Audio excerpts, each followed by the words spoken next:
Dear colleagues, we are starting our conference. Merhaba, Günaydın. I'm really glad to meet you here in the lovely Asian Istanbul, very beautiful city. And actually, I'm really glad that most parts of our network members are managed to come to Istanbul for the conference. Also, I'd like to thank our colleagues from Turkey for their assistance for arranging this conference. Lovely hotel, very good weather, which we brought from the countries all over the world. And I'd like to give the word to Elena Trubnikova, who is the chairwoman of the FinExpertiza network. Please, Elena.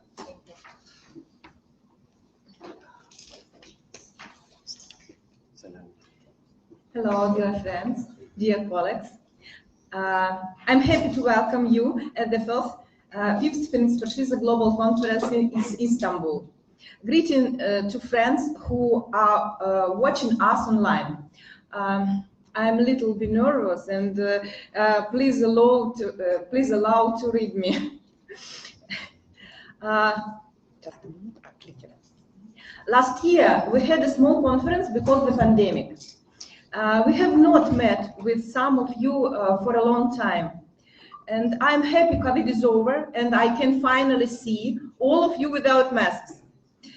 We entered the lockdown years and we came out of this big lockdown. We have changed.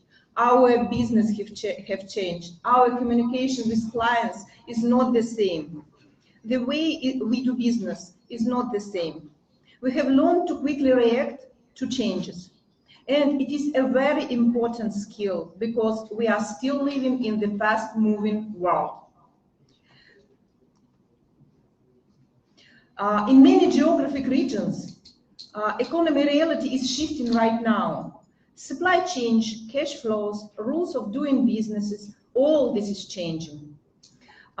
Many people question globalist policies, and regional business alliances are becoming more powerful.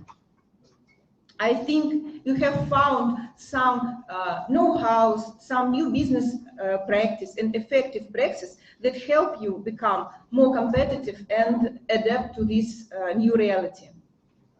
Later today, we will have a case session. You will tell us about your best business cases.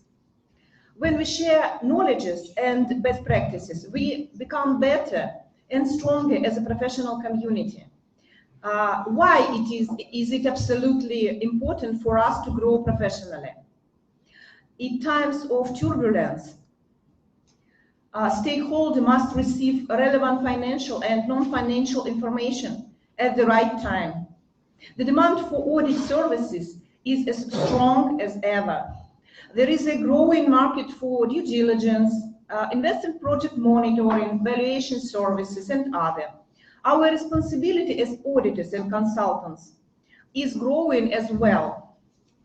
Our clients make big business decisions. Those decisions depend on how competent we are. This information we provide for our clients affects thousands, sometimes millions of people. Our opinion matters. Excellent professional skills make us sustainable and competitive on today's market. We only become competent when we learn, and more importantly, when we learn from one another. There is one of main driving forces for our FinExpertiza community. This is why we are working on developing member-to-member communication in our network. This is why we are here today, to exchange professional knowledge and best practices, to use FinExpertiza Global as a knowledge transfer base. Some of us use digital platforms in our work. Some have unique methodology. Some know how to headhunt new talents and work with the generations of professionals. Others have original markets and ESG insights. We will be discussing all of these hot professional talks at our conference today. I like to see FinExpertiza Global as an ecosystem. In this ecosystem, knowledges and business connections gained by one member become available to all of the other members. In this ecosystem, each new member on a new territory creates opportunities for us across the network. I am sure that this synergy will help us grow despite the global uncertainty of today. After all, in the words of Richard Branson, every success story is a tale of constant adaptation, revision, and change. I wish you all the great and productive day. Thank you. Thank you, Elena. Very nice words. By the way, if someone is still missing the pandemic outfit, you should go to Indonesia and Malaysia. So the masks are still there. It is like obligatory to wear the masks in the public areas. It's like, and even on the flights, you should wear the mask. So it's still there. Thanks God that we're in Turkey. I'd like to give the word and invite for the next speech, Mr. Aydin Dede from Aydin Dede, please. Yeah. By the way, Mr. Aydin Dede visited our Moscow office just a couple of 3 weeks ago. He visited Moscow and St. Petersburg. Actually, we're inviting all of you to come to Moscow. It would be our pleasure to meet you in our hometown. Yeah. So, please.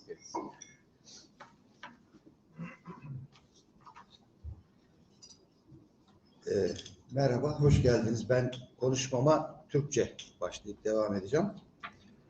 Welcome, dear guests. Mr. Aydin will start his speech in Turkish, and I will be trying to translate his speech to you. FinExpertiza Global Network'ünün değerli üyeleri, ülkemize ve şehrimize hoş geldiniz. Dear esteemed guests of FinExpertiza Global, welcome to our country and our city. Tarihi ile iki kıtayı birleştiren coğrafi konumu ve doğal güzellikleriyle sizleri dünyanın en güzel ve büyük şehirlerinden biri olan İstanbul'da ağırlamaktan büyük mutluluk ve onur duyuyoruz. We have great pleasure and honor to host you in our city, which is one of the most beautiful and one of the biggest cities in the world, in Istanbul. Umarız burada bulunduğunuz süre içinde çok güzel dostluklar kurar ve çok güzel anılarla sizleri ülkelerinize uğurlarız. We hope we will establish very nice friendships and very nice relations with you throughout your time here, and we will farewell you to your countries from now on. Biz İtimat Global olarak yaklaşık 3 yıl önce FinExpertiza Network'ünün üyesi olmamıza rağmen pandemi koşullarının getirdiği seyahat kısıtlamaları nedeniyle İtimat olarak daha önceki buluşmalara fiziki ortamda katılmamız mümkün olmadı. As İtimat Global, although we are a member of FinExpertiza for 3 years, because of the pandemic conditions, we couldn't have the chance to be present physically in the meetings. And because of the travel restrictions, we couldn't have the chance to show our existence physically in the meetings of FinExpertiza. Örneğin Kıbrıs buluşmasına gitmeyi çok arzu etmiştik ama ne yazık ki pandemi koşullarında bu mümkün olmadı. We really wanted to be present at the Cyprus meeting, but because of the pandemic conditions, we couldn't have that chance. FinExpertiza'nın değerli başkanı Elena ve ekibiyle ancak geçen ay yaptığım Moskova ziyaretiyle görüşme fırsatımız oldu. With the esteemed president of FinExpertiza, Elena and Ekip. and her team, we could just had the chance to meet in Moscow in the last meeting.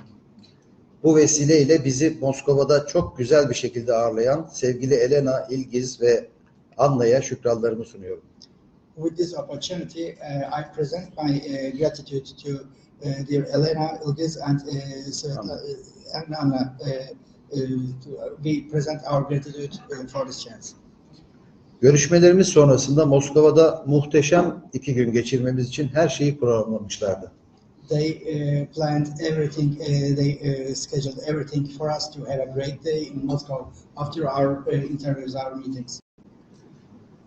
Ne yazık ki giderek artan milliyetçilik akımlarının etkisinde ülkeler bir yandan kendi siyasi, ideolojik yaklaşımlarını diğer ülkelere empoze etmeye çalışırken, diğer yandan da hem ülke bireysel düzeyde ticaretlerine devam ediyorlar.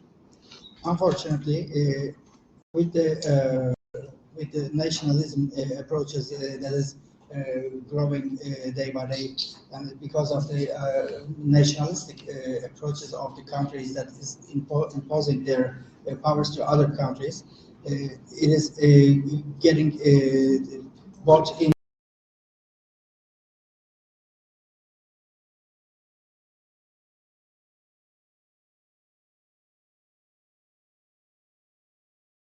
individually. Biz muhasebeciler ve denetçiler olarak ülkeler arası anlaşmazlıkların, kavgaların tarafı olmak yerine bunların yaşanmaması ve daha barışçıl, daha sevgi dolu, daha müreffeh bir dünya için üretimin, istihdamın ve özellikle ülkeler arası ticaretin daha da arttırılması için işletmelere destek olmalıyız. We as accountants and auditors, instead of being parties to this polarization, we must be supporting to companies and to countries and individuals who is trying to do business by providing our support and showing the way to them to do business and facilitate their ways. Dünyanın daha barışçıl bir yer olması için biz muhasebeci ve denetçilerin ellerindeki en güçlü silahın da bu olduğuna inanıyorum. Again, we as accountants and auditors, I believe that this is the most powerful weapon for us to make the world a better place, a peaceful place. This is our instrument. Tam da bu yüzden farklı ülkelerden muhasebeci ve denetçileri bir araya getiren FinExpertiza gibi networklerin sadece iş potansiyellerinin artmasına değil, aynı zamanda dünya barışına da katkı sağladığını düşünüyorum. Exactly for this reason, FinExpertiza, which brings together accountants and auditors from all over the world, it helps people, helps companies to increase their business potentials and make a better contribution to world peace. Efendim biz burada bu açılış konuşmasının sonunda 2 şey daha söylemek istiyorum. Bir tanesi biz burada bir Rus denetim network'ünün üyeleri olarak toplanabiliyorsak, Türkiye'de varsak, Türkiye bunu başlangıcında kurucusu olan 2 tane, bunlara vesile olan 2 kişinin isminden bahsetmek gerekiyor. Bir tanesi şu anda Göksal Bey'in temsil ettiği yönetim kurulu başkanı olarak temsil ettiği Adalya'nın önceki sahibi Mehmet Yolcu Beyefendi'den bahsetmek gerekiyor. Bir de Profesör Doktor Necdet Sağlam Beyefendi'den bahsetmek gerekiyor. Adalya'nın FinExpertiza'nın Türkiye'de bulunmasına vesile olan bu 2 kişileri de burada anmadan geçmek istemiyorum. We would like to commemorate 2 important persons who has provided the chance for us to gather under the umbrella of FinExpertiza as a Russian company. First of them, Mr. Göksal's representative, Mr. Göksal's representation in Adalya is former President Mehmet Yolcu, and the other person, Necdet Salam. We are commemorating and we are saluting them for the chance they have provided to us to gather under the umbrella of FinExpertiza. Biz Türkiye'de bildiğiniz gibi FinExpertiza'nın 2 temsilcisiyiz. 2 ayrı firma olarak temsil ediyoruz. Biz İstanbul'dayız. Göksal Beyler Antalya'da faaliyet gösteriyorlar. Kendisini de tanıtmak isteyeyim çünkü ben biraz daha eskiyim müsaadenizle. Göksal Bey yeni katıldı aramıza. Dolayısıyla onu da prezent edeyim. Belki o da bir şey söylemek ister. Çünkü açılış konuşması programında görmedim ismini. Buyurun. We would like to, since we thank Mr. Göksal for his presence as a second leg of FinExpertiza in Turkey from Antalya. Mr. Aydın would like to present him for a speech, and we are here closing Mr. Aydın's speech here. Ben teşekkür ediyorum. Thank you very much. İyi bir konferans geçirmeyi Wish you a good ve conference. çok eğlenmenizi İstanbul'da diliyorum. Teşekkür ederim. We hope you entertain a lot. Teşekkür this ederim. summer. Thank you.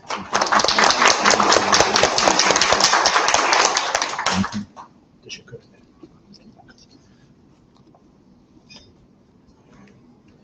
Thank you. Thank you, Aydın Bey, for your wise words. Actually, over the last 1 month, I just counted the number of borders which I managed to cross. It's around, I don't know how many, 6 or 7 or 8 countries which I visited. And actually, what helped me a lot when I was asked by the immigration officers, what am I was answering them, I'm an accountant, Denichi. Yeah, and it helped a lot. No questions. Accountant, finish, finita. That's it. No questions. Yeah, and you pass over actually. Yeah, because why? Because the accountant profession is like unique, and it's you can be. We are speaking one language. We are using more or less one set of standards, which is ISAs, or the standards which are pretty similar to ISA. We're using the IFRS basis as general, or even the local standards. They are pretty much have a lot of similarities, and we speak one language. I was on monitoring in 3 different countries, and again, it's so interesting to see that the approaches quite often they are similar, or like the basis is the similar. And I do appreciate that I'm a part of the FinExpertiza family, and that we are developing, and I'm really glad to see the development of our member firms. So let's get to the network activity reports. Andrei, I need the presentation, please. I have the very fancy picture for you on my very first slide, which is the empty streets of Moscow. Things do not change, we do. It's an actual picture. In the end of March, I think, we had the full lockdown in Moscow, and the people, at the beginning, it was like interesting thing to sit at home, to find new contacts within the family, but from day to day, the level of stress was increasing. And all over, we spent 2 months sitting in our apartments, in our houses. I know that in some countries, the conditions were much more severe, the lockdown conditions, and we've been circulating the photos of us taking the tests. I do remember the large hangar in Cyprus. Michael, you shared the photo, and people just standing in a row to get the tests, actually, right? So it's like 2 years of the pandemic time, and now we are just sitting again next to each other without keeping any social distance, and like it never happened, the pandemic. But our business, the way how we do business was affected actually, and I'll demonstrate on the next slides. We had a little questionnaire circulated amongst the network firms. We found out that in spite of the fact that we have introduced a lot of online activities, some things still kept offline, like signing of the audit reports. We found out that all firms still sign their audit reports manually, right? But there is like some starting points, like in Indonesia. Manix, where are you? Manix, yeah. Manix informed us that there is like the requirements, stated the requirement in Indonesia that the QR code should be directly linked to the Minister of Finance, what is the local regulator of the accountants profession in Indonesia, and it's mandatory starting this year. So that like things are starting to change. With the electronic document flow, we noted that many companies are using the mixed approach when some part of the documentation is signed manually, like the engagement letters. And the other documents are signed electronically using the electronic sign-offs, which is again the big change. I had a discussion with our clients actually, since they have done the same. They moved to the electronic document flow, and they said that the pandemic has speeded up the processes which we've been planning to do during several years. Very fast transition actually, and it really happens. The remote client engagements, the Abdul Majid, who is sitting on the left from me, he informed us that 100% of the audit engagement are performed remotely. So actually, the no visit, some general visit to meet the client management, some visits to do the inventory stock take counts. That's it, finished. All of the work is done remotely, right? On the opposite side is like the Belarus, whereas only 5% of the audit engagements is performed remotely. So generally, it's like traditional approach when you take your audit stationery, go out to the client and do the paperwork at client side. But in average, you see the 54% is like we are balancing actually. We're using the different approach. Like in Moscow office, we're also like around the 57%. We're also doing the offline work, especially where the requirement for the like high security requirements, where there's like special terms, or we're doing the audit of the Central Bank of Russia. We should be present at the client side to do the audit work. On the other part is like the large corporations which we're auditing. You cannot physically visit around 80 locations simultaneously to do the audit work, but we do visit the headquarters and perform the general interviews with the audit committee, with the top officers of our clients, and do the routine work remotely. And by the way, 2 firms complete their client engagements only offline, full offline. The office versus remote work. Our member firms prefer to do the work from the office. Actually, the 69% surprised me, since I do expect that it would be less than the 2/3 of the firms. And asking myself, what is the rationale behind this high percentage? The possible answer is the like on-job training of the junior staff. The second one is the like to exchange the knowledge within the office. The third one, to have the control over the staff. You know, there may be some other reasons. We'll have the session at the end of the day today, where I would love to ask you to share your experiences, to share your like insights from the work both in the office and from the remote work. My personal insight is that people who are working with me, they are not getting less efficient working from home actually. Yeah, it's like a lot of like commute time which you are saving. Like in Indonesia, in Jakarta, the staff spending sometimes 2 hours to commute only to the office. Manix, right? 2 hours. Jessica is driving 2 hours to the office and 1.5 hours back from the office, right? And just comparing to the Abdul Majid, 10 minutes to home, 10 minutes back. It's very fast, yeah. So it's a different approach actually, yeah. But we need to balance, I think. Then the audit software, very important matter, very important factor of the audit work. Half of the member firms are using some kind of audit software.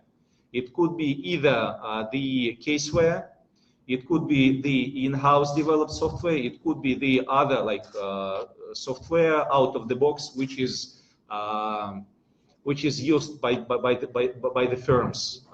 It's very important question, since some of the firms are not using the audit software, but they are planning to.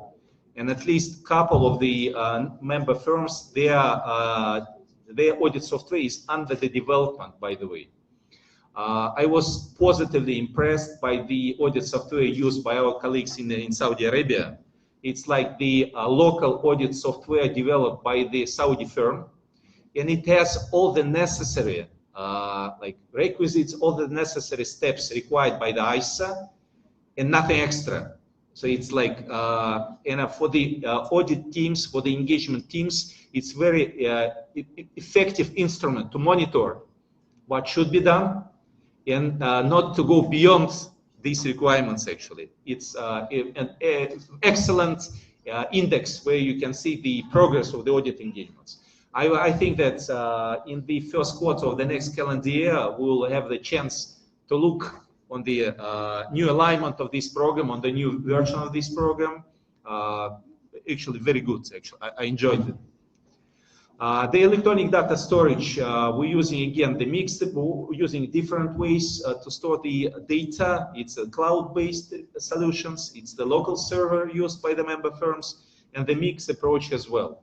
The data security is critical for our clients, and we're trying to keep it as secure as possible. So that's why the mixed approach is used. The next topic is the CRM system.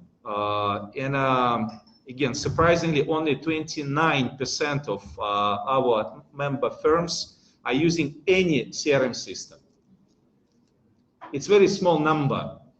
And again, asking myself why the number is so small. The potential answers could be the small scale of operations, little number of the clients. But surprisingly, some member firms have hundreds of audit clients, actually, several hundreds of audit clients. Like in FinExpertiza Russia, we have thousands of audit and consulting clients. And this client portfolio couldn't be effectively managed, efficiently managed without the CRM system. Because you do have the marketing activities, you have the commercial activities, you have at least some accounting records, you have the invoices issued, you need to keep it under control. Excel is not sufficient if you have the large client portfolio. Plus the CRM system allows to react fast, to communicate fast, to make the conclusion fast. It's like a data analytics in the audit process. It's very important. And again, I think that we could share our experiences today and tomorrow, how are we using which CRM systems we are using, what are the ways to use, and what are the benefits. And we are open for the discussion. The marketing, there is again the great progress from our first and the second conferences. I'm glad to see that many of the network of the member firms are using the digital tools like the search engine optimization, like the social media marketing, and the web-based advertising. It's like the modern way to promote our business. I do remember that not in all of the countries we can promote our business. Like when I came to Cairo to meet Mr. Hafez and Noha Hafez, there was a sign on the building, on the office building, that is like Mr. Hafez Eldin Sharaf, accountant, then a chair. That's it, finish. You are not allowed to actively promote your consulting services. There is a limitation. But again, I do think that there are ways to promote the business.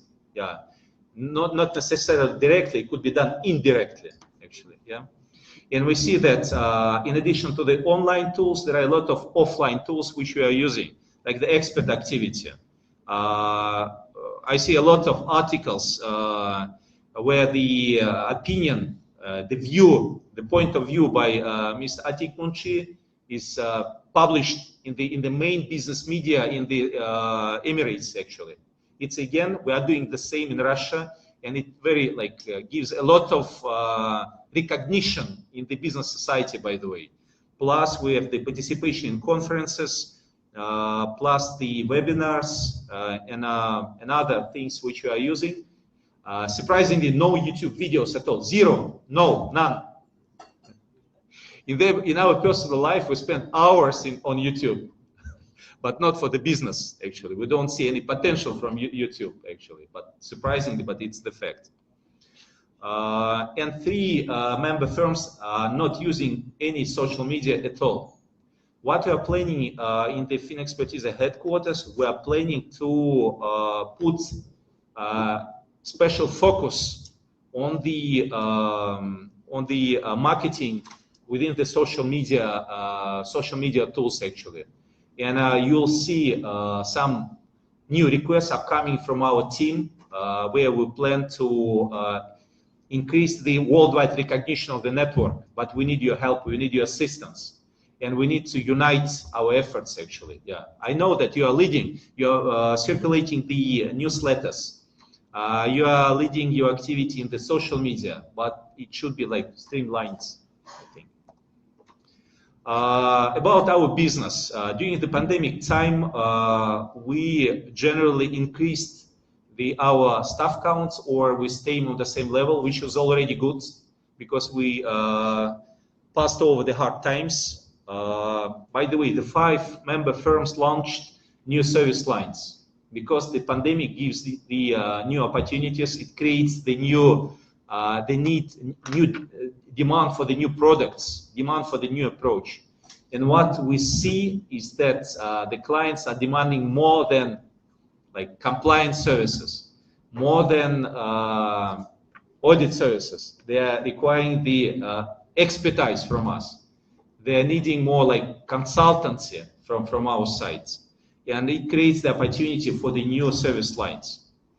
Last week, we had a flight together with Menix from Jakarta to the 2nd largest city in Indonesia. It's the same islands, Java Islands, but the eastern parts. There's a city called Surabaya, or how the locals call it, Surabaya. Surabaya, right, Menix? It's a large industrial and port city, and our colleagues opened the 2nd office over there, very lovely. We met with the staff in the office, and it's again shows the direction which our member firms are taking in expanding the business, not only product line-wise, but also geographically. The other 2 member firms also opened the new offices, and 5 more member firms are planning to expand their presence. As Elena mentioned in the beginning, the landscape is changing, and the globalism is changing to the local, not local, regional units, unions between the countries, regional alliances. I was surprised to see that, that what company in Turkey, which is the host country for our conference, has the best results over the last year. I mean, in terms of the increase in the market capitalization. I'm not asking the Turkish colleagues, the others, please. Any ideas? The company with the largest but fastest growth in the capitalization, market capitalization. Not in country, in Turkey. Which company could it be? No, you should know. It's Turkish Airlines. Turkish Airlines, at the beginning of the year, it was the one share was 15 Turkish lira. Now it costs, I think, 100 Turkish lira. Even taking into consideration the inflation rate of 80% in Turkey, it's a tremendous growth, actually. 6 times. Yeah. Plus the limitation by the other airlines trying to decrease the potential of Turkish Airlines. Yeah. That's also additional point. Yes, yeah, it's important, but nevertheless, plus the Turkish Airlines is expected to report net profits of $2 billion this year. It's a like expected figure, and now it's almost the most profitable company in the aircraft company in the world. It used to be a number like 20 before the pandemic. Again, so the new like landscape creates the new opportunities. Actually, it was really surprising for me. But the latest news is about the rebranding of the Turkish Airlines. Now the people know, maybe many of you use the Turkish Airlines to get to Istanbul here, right? But now there are like talks about the change in the branding to Turkiya Hava Yolları, which is like the Turkish pronunciation of the Turkish Airlines. Again, it's like one of the indicators that we are moving from globalism to the like more local protectionism and like the regional trade unions, custom unions, and other unions, financial unions. So again, the world is changing. That's why we are like seeing the new opportunities, new challenges, and I see that that's why the 4 member firms are considering expansion to the new markets, because their clients are there. They see a greater potential in other areas actually.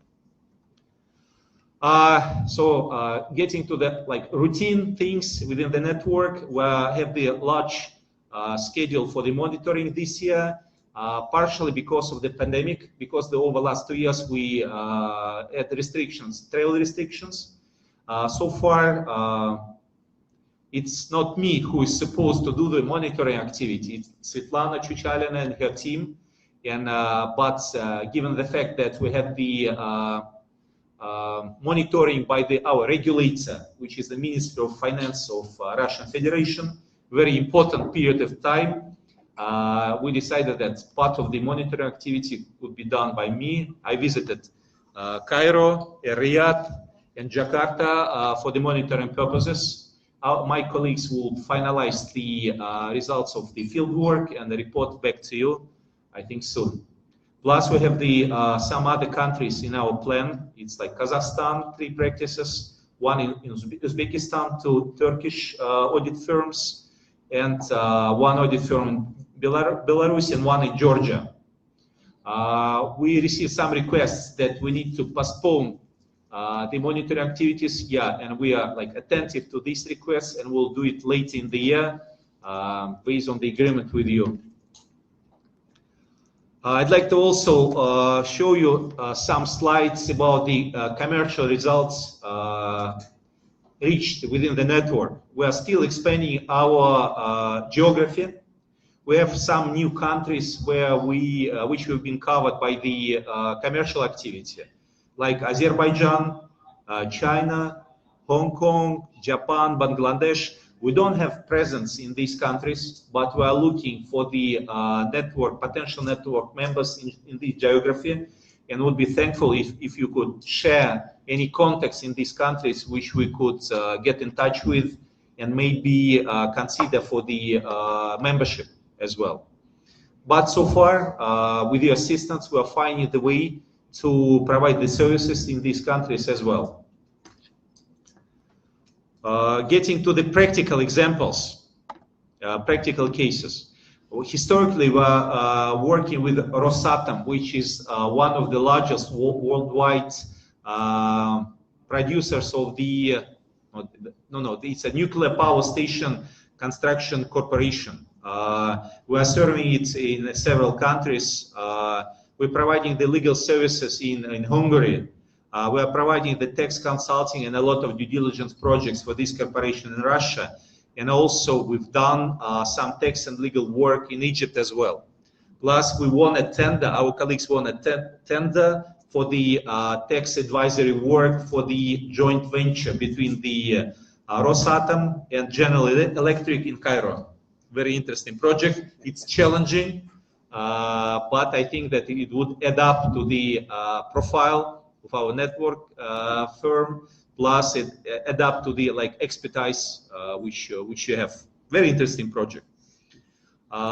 Then the other success story is the Akkuyu nuclear power station under construction in Turkey. Göksal Bey and his team managed to win the statutory and IFRS audit work in Turkey. Recently, it was just 2 weeks ago, actually. Again, if we are approaching the things in a different angle, it helps. During my first visit to Ankara, Mr. Göksal has a nice office with a nice view in Ankara, and next building is the office of Akkuyu. It's only a matter of like self-discipline to stand up, go to the next office, knock the door, and propose own services actually, and it works. Actually, it works. On the way, there are like the large tender for the next 3 years, again for Akkuyu. The chances are good. We are just crossing our fingers and hoping that the Göksal Bey and his team would manage to get this tender as well.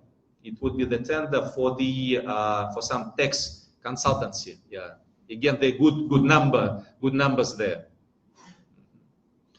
The other navigate, yeah.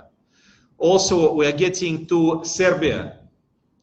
In Serbia, our colleagues managed to win the work for the company called NIS, which is the major vertically integrated power generation system in Southeast Europe. It operates 2 brands, the NIS and the Gazprom as well.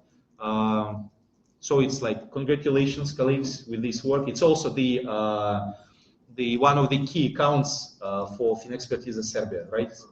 Yeah, yeah.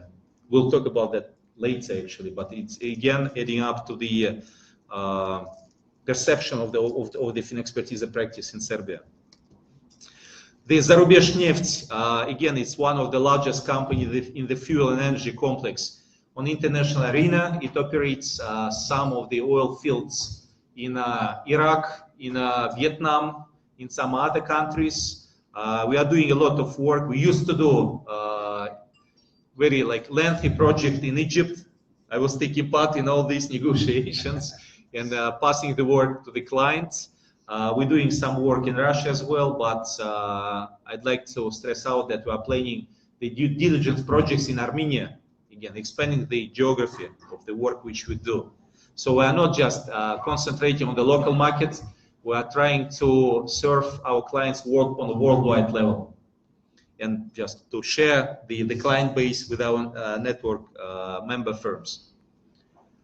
The Hevel is one of the 2 largest solar energy producers in Russia. Given the fact that the big 4 companies left Russia and Belarus as well, we are in a unique position nowadays, and we are starting to get some clients of the Russian corporations which operate abroad. Hevel is one of these examples. We're doing the IFRS work and statutory work for the Kazakh part of the Hevel Group. Again, Sinara is a diversified company. It's like the operates in the area of the transportation, of building of the transportation vehicles, and we're doing the statutory audit in Russia. Plus, we're doing the tax legal work in Turkey, in the Emirates, and in Azerbaijan as well. Again, the very good example of expanding from the like local statutory work to IFRS, tax consulting, and legal advisory as well. Invitra is the one of the 3 major laboratory diagnostic firms which benefited from pandemic a lot. You cannot imagine the figures. It's like a tremendous increase, not like 10 times increase in revenues. And we are auditing all of them because we have the expertise in this area. We're also the auditors of the public companies in the area of the medicine in Russia as well. That's why we have the reputation, we have the profile, we have the expertise, plus we're expanding the statutory audit in Russia to the countries nearby, to Kazakhstan, to Belarus as well. Funded Sun is a famous travel company, and again expanding the our work to Turkey, Emirates, and to Belarus as well. So yeah, I'm just behind the schedule, so let me. So there are a lot of interesting projects. We would share the presentations with you. Yeah, Belgrade Airport. I would like also, Sava, to stress out that the also it became the client of FinExpertiza Serbia, and this airport is the key one in Serbia, right? It's like the Istanbul, the new Istanbul airport in Turkey. Very important, again, key client. And the client of our colleagues in Uzbekistan is Angren Logistics Merkazi. And it's again the client which carries out transportation of cargo through the territory of Uzbekistan Republic. Our colleagues are doing both the statutory and IFRS audit over there, plus the tax consulting services. So actually, I think that's it. Dear colleagues, I do encourage you to meet each other here on the conference, because it's like the unique. You're asking a lot of questions about each other. So there is an opportunity to meet and ask these questions directly. There could be some language limitations, I do understand, but please, all of the people are really friendly here. You can ask me, you can ask Anna or any other actually person to help with the communication. We are open, we are here to help you. We had a very good representation of network members over here, and that's why please take your time. Plus, in addition, I would also like to thank those colleagues who brought their younger colleagues to the conference. Naila Nazidona, thanks to you. Actually, yeah, appreciated that you're coming together with your colleagues. Also, I see that, yeah, Mr. Hafez, no Hafez, right? Yeah, hello. So actually, very nice to see the young generation on the network meetings as well. Appreciated a lot. Sava, I hope to see your children on one of the sessions as well. Let's get them prepared for their future career. Thank you.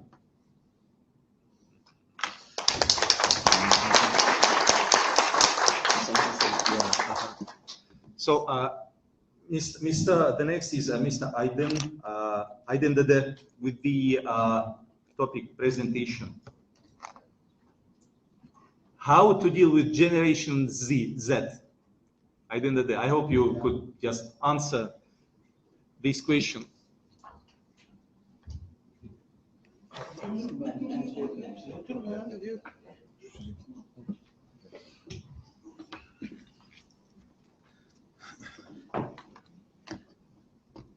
En zor, sesim geliyor değil mi? En zor konuyu seçtim.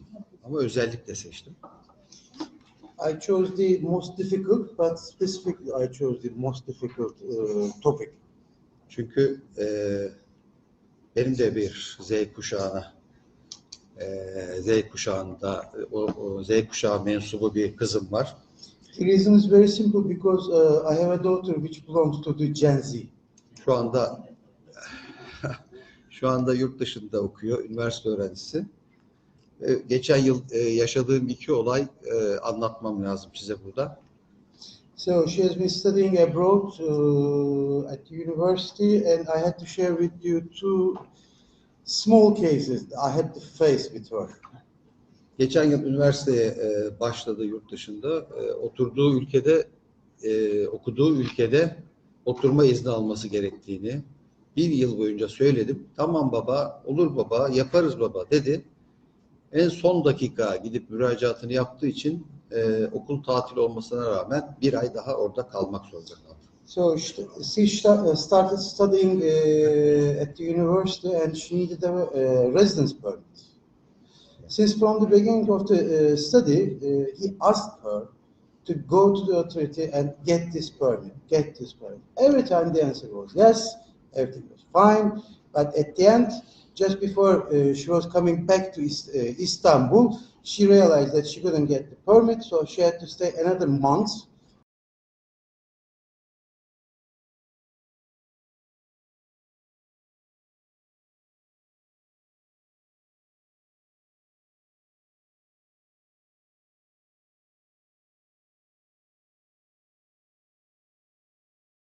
Neden banka hesabı açması gerektiğini neden diğer ödeme sistemlerinin yeterli olmayacağını anlattım. Nihayet bu gidişinde tekrar banka hesabı açtı. So another requirement in studying abroad was having a bank account in this country. He also started asking her to get the bank account within the first day of the study, but that was not happening, and she came to the holiday, and he had to spend the whole holiday time trying to convince her to have a bank account. That most of the time, all the other payment methods might not be available or sufficient enough in case of any problems. And finally, she succeeded to have a new bank account when she went back to the second semester in the abroad country. Yine bu yıl yazın Eskişehir'de bir üniversitede 10 öğrencimize sponsor oldum. Şirket olarak sponsor olduk ve eğitimlerini, bağımsız denetim eğitimlerine katkıda bulunduk. Sonra bunlardan 6 tanesini işe aldık. Ben işe girerken herhangi bir gençliğimde beni işe aldığı için kendisine patronlara müteşekkir olurdum. Kendimi göstermeye gayret ederdim ama onlar işe geldiklerinde ilk yaptıkları topluca odama geldiler ve maaş haklarıyla yan haklarını tek tek sorgulayıp benimle pazarlık yapmak oldu. A final example about this, İtimat Global has sponsored 10 students from Eskişehir Anadolu University, where 6 of them had been assigned to work with us. When he was young and when he was somehow accepted for a job, it would be just a gratitude for him.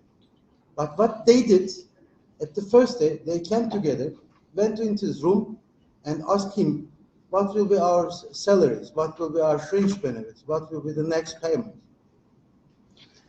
Evet, buradan yola çıkarak ya bu Z kuşağını iyi bir anlamak lazım diye değerlendirdim. O yüzden sağ olsun sevgili Uluslararası İlişkiler Direktörümüz Serhan'la beraber, Serhan'ın çalışmasıdır, bir çalışma yaptık sizlere sunmak üzere. Z kuşağının karakteristik özellikleri üzerine. So, starting from this point, we have managed together a small study in order to try to understand the Gen Z based on the evidences and cases we have just explained. Bir kere Z kuşağı dediğimiz grup, kuşak maddiyatçı bir kuşak. Maddiyatçı bir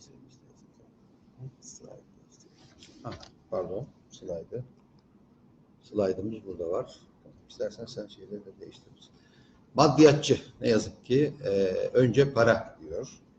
İş söz konusu olduğunda işi bir amaç, bir hayat biçimi olarak görmüyor.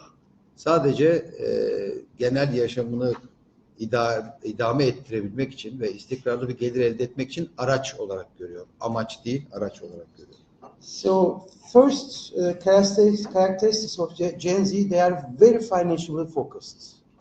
When it comes to job, unlike their millennials who need to love in order to connect to their jobs, the Gen Z is directly focused on the financial advantages. Evet, ikinci bize göre özellikleri girişimci olmaları. Bu girişimci olmalarının arkasında yatan kök neden? İşte Steve Jobs gibi, işte Bill Gates gibi ya da Zuckerberg gibi böyle sıfırdan milyarder olanları izleyerek aslında teknoloji ve bilişim sayesinde zekalarını kullanarak sıfırdan milyoner ya da milyarder olabileceklerini düşünüyorlar. So the second characteristic, we would say they are very entrepreneurial. The reason is they have been grown up with Steve Jobs, Bill Gates, or Mark Zuckerberg, where they heard just that people just started a job within their garage, ended up with billions, or people who came just with an idea, and with this idea they end up within one night with millions. So therefore, they are very ready with the technology which they have been grown up in to focus on these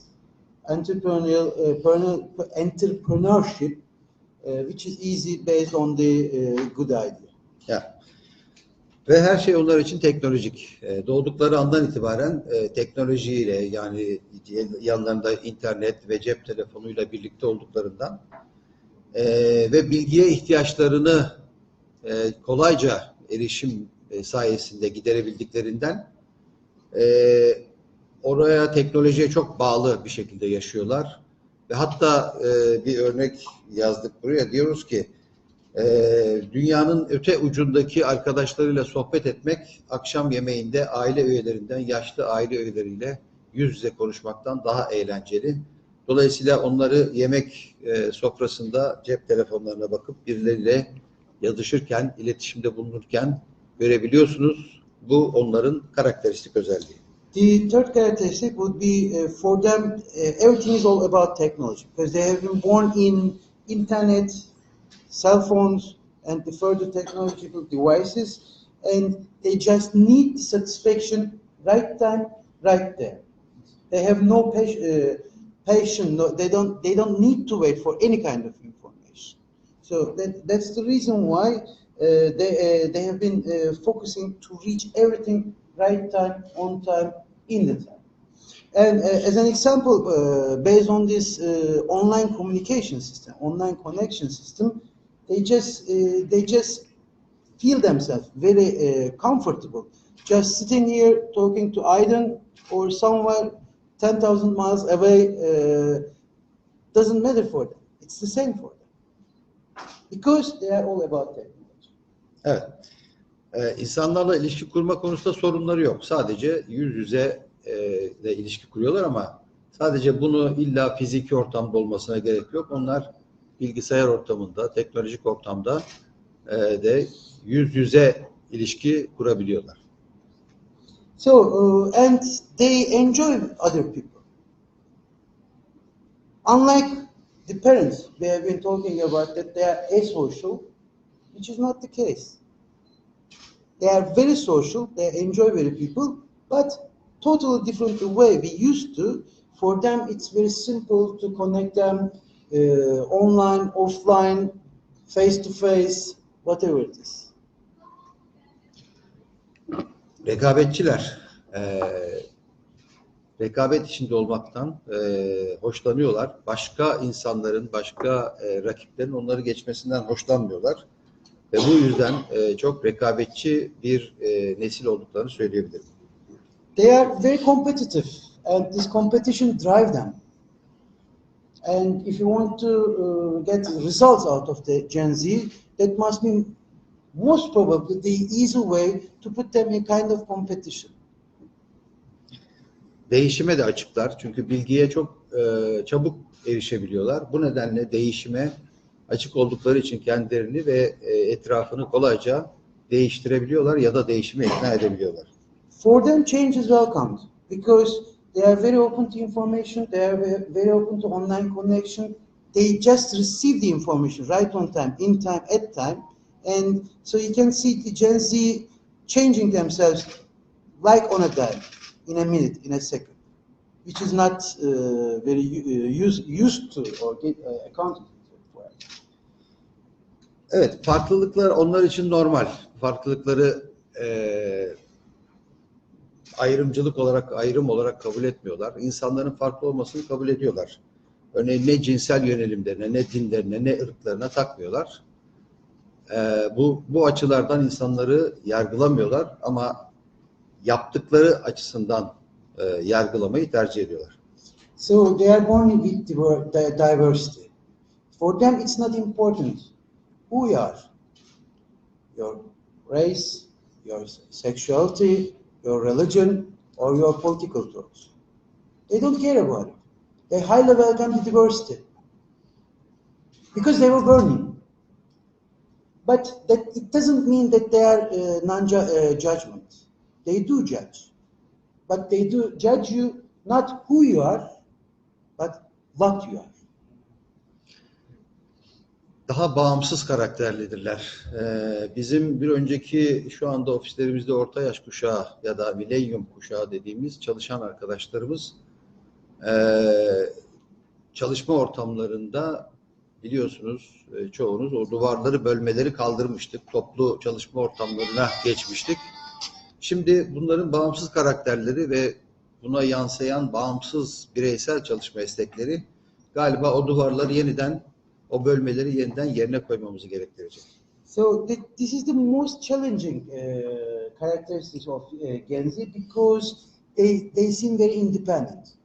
Within the last 10 years, working with millennials or with Gen X, it was easy for us to tear down the walls in the offices because especially the millennials needed to have a collaboration system. But right now with the Gen Z, it's vice versa. It might need it that we still should I actually put these walls back into the offices because they are very, very independent. Evet, bu kuşağın bir özelliği de duyulmak istiyorlar.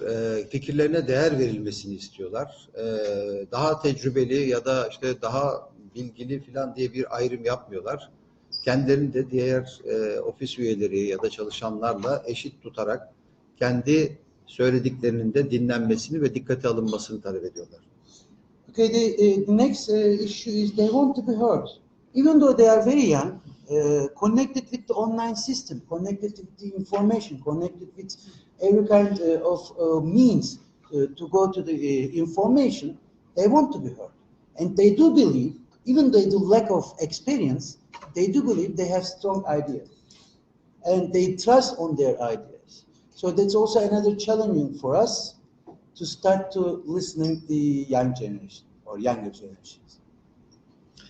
Evet, aslında ne kadar itiraz ederlerse etsinler biraz da ebeveynlerine benzediklerini yapılan araştırmalar bize söylüyor. So this is also another interesting characteristic of Gen Z because even though we do not expect, even though we do not think about it, they might act like their parents. In that case, this could be helpful for you in the business that the Gen Z might act like the Gen X, which is helpful for us, which we can lead them or which we can work for. Evet. Birebir etkileşimi, birebir iletişimi tercih ederler. İşe alım sürecinden başlayarak yüz yüze görüşmekten çekinmezler. Konuşurlar ve bütün o süreçlerde de birebir iletişime önem verirler. Sadece birebir iletişim sırasında dikkat etmeniz gereken şey mutlaka yüzünüze bakacağı anlamına gelmiyor. Elinde bir şeyle de oynayabilir. They definitely prefer in-person interactions, which is fine. And they do await actually right on time, right away feedbacks. But the most important thing, when we do in-person interactions, we need to look into the eyes. Please do not accept from them. Because they are used to look at down as using the iPhones, tablets, PCs and everything. So their natural direction is down, not in the direct line. Esnek olmakla beraber şu konuda da sizden bir esneklik beklerler. Onlar kendi iş ve sosyal yaşam dengesini kurmayı ve buna saygı göstermemizi beklerler. Hayatlarını işe adamazlar. This is also another challenging characteristic of Gen Z. Even though they are very flexible, they force the employers to arrange a life balance and work balance, which is not very suitable with the flexibility. On one hand, they want to work in the office at the same time at home, which should bring them more responsibility. But when the responsibility is asked, they ask for more flexibility. So we should be careful. Peki bu noktada bu kadar çok karakteristik özelliğini saydığımız Z kuşağını çalıştırabilmenin koşulları nelerdir? Biraz da onlardan bahsedelim. Bu böyle bir ekibe, Z kuşağının oluşturduğu bir ekibe liderlik edebilmek için aslında bizlerin de biraz değişmesi gerekiyor. Bizlerin de kendimizi buna göre ayarlamamız gerekiyor. bunların içinde başında ekibine hizmet eden bir lider anlayışına dönmemiz gerekiyor. Duygusal zekaların gelişmesine desteklememiz, duygusal zekanın gelişimini ve ağırlığını arttırmasına destek olan bir yapıda olmamız gerekiyor. Kültürlerine çalışmalarını dahil etmelerini, düzenli olarak geri bildirim alabilmelerini ve çalışanların başarılarını ve emeklerini takdir etmemizi bekledikleri için bu sistemi, bu organizasyonu da yaratmamızı bekliyorlar. So the next question would be how we can work together as Gen X or even baby boomer. How can we work with Gen Z? The first and very most important point is we should rather create a meaningful culture within the company. That means we have to change the leadership understanding of the way we do the leadership within the company. What does this mean? It means that we should act as a leader that is serving their team. So we also need to develop a working place which develops definitely the emotional intelligence. That means the empathy. But please do not mix it with sympathy, it's just the empathy.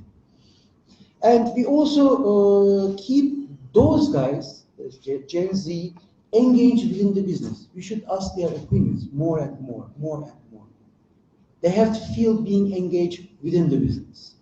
Finally, we should receive more and more feedbacks, regular feedbacks from them in order to understand them, how we are doing, what we are doing, and where are we. And the next step after the regular feedback, which is very important, we should change first the name of human resources into human assets. The reason we can speak later. And then we have to recognize the employees, what they have been achieving, what they have been doing. That's very important. Yani Z kuşağını yönetecek lider, bizim gibi liderlerin, Z kuşağını yönetmek durumunda olan, onlarla çalışmak durumunda olan liderlerin ortaya koyması gereken özellikler, ortaya çıkarması gereken özellikler şunlar. Bir kere net bir vizyon ortaya koymalıyız. Belirlenmiş net bir vizyon ortaya koymalıyız. Etkileyici bir iletişim dili oluşturmalıyız Z kuşağıyla. Entelektüel açıdan onları tatmin edebilen, onları tetikleyebilen bir vizyon ortaya koymalıyız. Destekleyici olmalıyız. Destekleyici lider rolüne, kapsayıcı, kapatıcı, önünü kesici değil, destekleyici bir lider olmalıyız. Ve bireysel performanslarını takdir ettiğimizi geri bildirimlerle onlara her an bildirebilmeliyiz. So, meaningful culture needs transformational leadership, where a clear and open vision should be set by the leaders. We have to bring them together around this vision. That's the first step that the leader should do. The second step, we have to get into contact with those people in an inspirational way. Without this inspiration, they would be not focused at all. They would be not engaged at all. Secondly, thirdly, we have to stimulate these people, motivate these people with intellectual levels. That's also important. And another step is that we have to support them. They have to feel that there is a trust between the leader and the workers. And all we do is not saying them what to do, is just support them something to do. And finally, even though we recognize all the performances, we have to do it by personal. It should be the team recognition, but adding to this team recognition, you have to put also the personal recognition, which will motivate them, stimulate them from them. And finally, sonuç olarak özetlemek gerekirse Z kuşağı döneminde eğer liderlik yapmak istiyorsak geleneksel lider modelinden katılımcı lider modeline dönmek zorundayız. Dinlediğiniz için çok teşekkür ediyorum. So just a quick summary. based on this, what we should do, we should forget the traditional leadership. We should move into the collaborative leadership. In that case, we have to do a few things as given in the presentation. Instead of saying them what to do, we should ask them what we should do. The second step would be, instead of owning the information, we should share the information very openly with them. The third step would be, instead of listening to them sometimes, we should listen to them every time. The another way, what we should do is, in order to give them the solutions, we have to brainstorm with them. Another one, what we should change is, we should rather give the resources and time, not we want to do or we feel necessary every time, at the time, and right in the time. Another way, what we should change as a leader, in this case, is instead of adhering or keeping stuck with some specific roles and responsibilities, we have to let them together define the roles and responsibilities again and again, and let them those fluctuate, so that we can let them engage within the system. Next step would be, instead of trying to get away with the fire, we let them find a solution how to get off this fire. And finally, and most importantly, instead of listening to them for the performance evaluation once a year, we should get them into contact and make this performance analysis even informally or formally, right time, right away. Thank you very much for listening. Thank you.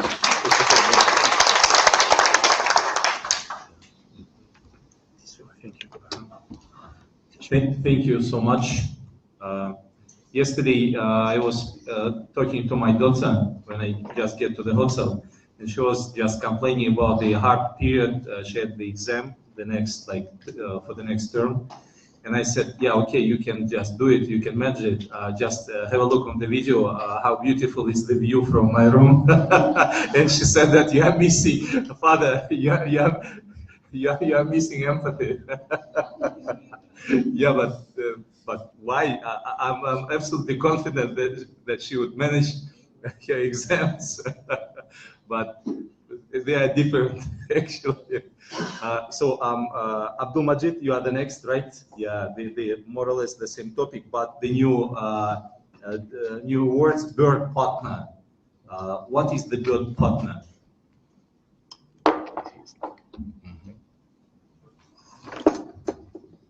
Should I move from here? This way. Hello, everyone. This is Majid Al-Sharif. I'm the managing partner of Saudi Arabia. First of all, I would like to thank everyone for being here with us, and would like also to thank Turkey and Russia team for bringing this conference to light.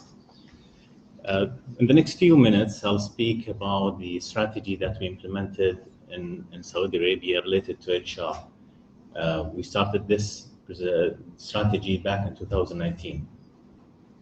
And we called it Bird Partner. I know the name is kind of weird, but you'll get to know the meaning of the name by the end of the presentation. Before I start, I would like to ask you 3 questions, and please help me out to find out the answers. The first question is, so Andrei, come here. Just a second. Andrei, put it on. Sorry for that. From the presented positions, which position you think is most loyal to the firm? The position that most likely will fight for the firm until the last day? Are we to? Andrei. Yes, this one, it's okay. The senior or secretary or the manager, or maybe director or the owner. Exactly. Thank you for the quick answer. So if we have group of owners, that means we have partners, right? Great. So let's move to the next question. Why staff usually look forward to be partners? What are the two main reasons that makes everyone eager to be partner in the firm?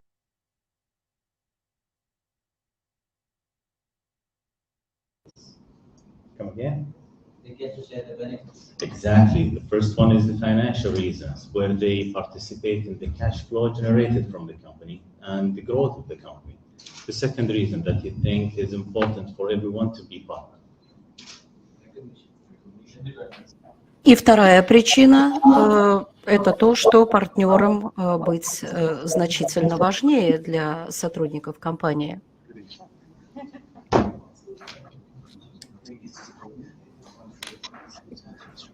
Yeah, Abdulmajid, I think that one of the reasons is that the young Одной they want из причин they want to является be то, что молодые партнеры they like the image, they like the role of the partner. It's Елена, like which у leads меня by the просьба example. переключить язык, да, наоборот, а то мы вас в зале слышим. Спасибо вам огромное. Can we say statico? Come again? Can we say statico? The statico came by the being a partner. Exactly. In other words, the power of the partner, the power to make decisions, to translate ideas and thoughts into actions and plans, right?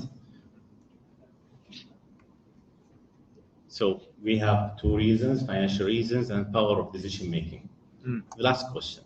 If we have two groups of partners, the first group works in healthy environment with less conflicts and less politics. And group B works in kind of hostile environment with more politics and more conflicts. Which group will be more productive in your opinion? B. Why? Why is that? Conflicts leads to more generation of more ideas. The issue is not limited to one set of people, but then you have to work for the best and come up. Likewise, you might be concentrating on different groups rather than the whole team together. But you, at the end result, you might come up with better product. I totally agree. What about the politics? It's part of life. I totally agree. This is an exceptional way of addressing this. Someone may agree with me. So from the answers of these three questions, we might reach to an equation.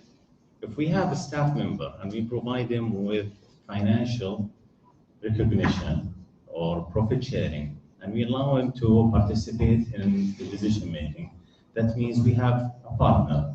And if we provide them with good environment, that means we're going to have a staff who's acting as a partner, loyal and productive. Do you agree? This is exactly what we've done in Saudi Arabia back in 2019. The bird partner strategy was based on two goals, main goals. There are other goals, but we elected to just present two goals. The first goal is to transform the mentality of employees from employment mindset into partnership mindset. And the second one is to create a healthy environment with less conflicts and less politics. So how we tackled the first one, we had two main tasks. The first one is to allow everyone to participate in the decision making. So whenever we have an important decision to make, changing the strategy, new market, new service, or even participate with international team like FinExpertiza, we make the decision all together. Same room, on the same table, and the same time. That includes everyone, the juniors and the senior staff. So someone might ask and say, why the juniors? They don't have much experience in life and work. And I'll take the quotes of one of the ministers in Saudi Arabia. You know, Saudi Arabia is going through significant transformation in all aspects.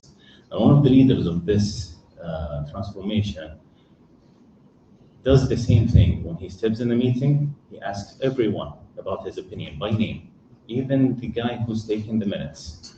So when he was asked, why do you do this? He said, everyone in the room has a spark of an idea with the right conditions to become flame.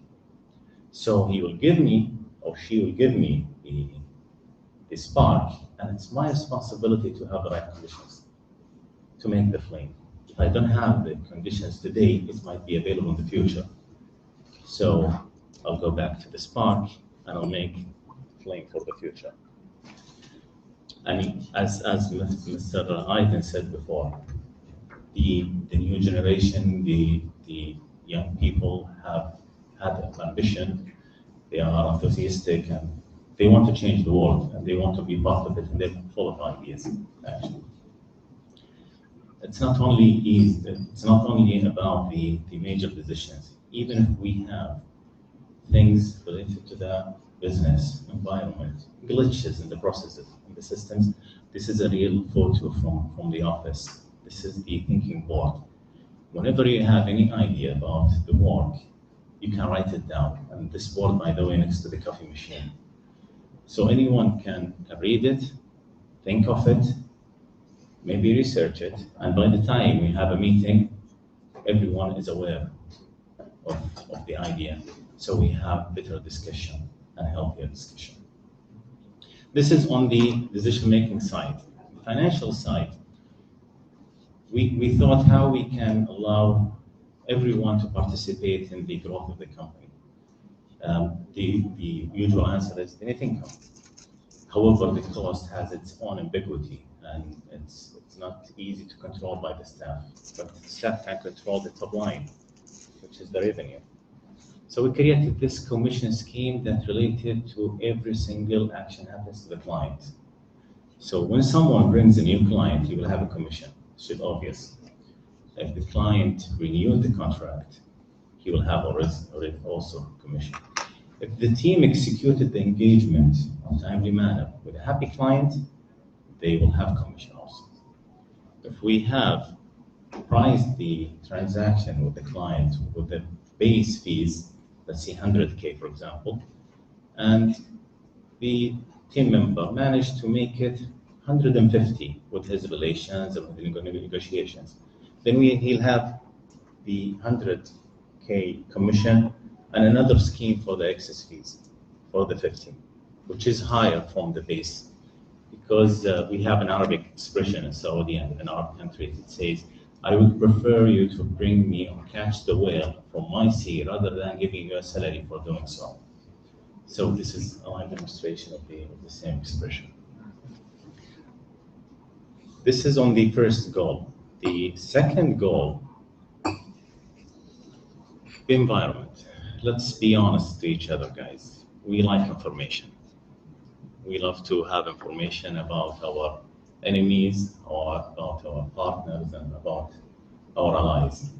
So we spread our spies, our eyes and ears to bring information and retain of promotions, salary increases, or training. And I would like to ask you, if you have this in your firm, would you raise your hand? I'll be the first one.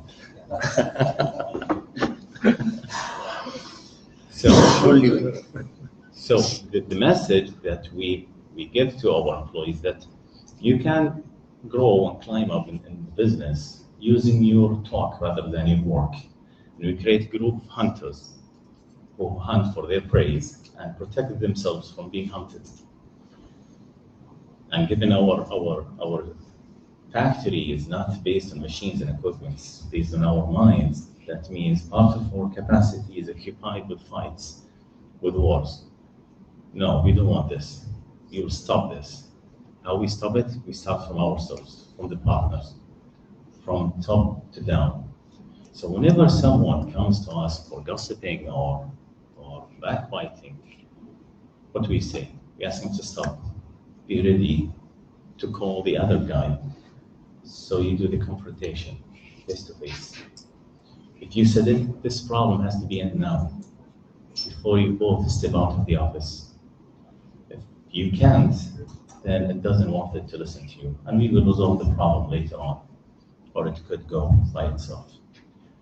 However, the politics are not the main reasons for the conflicts. We sometimes might have conflict from the business, right?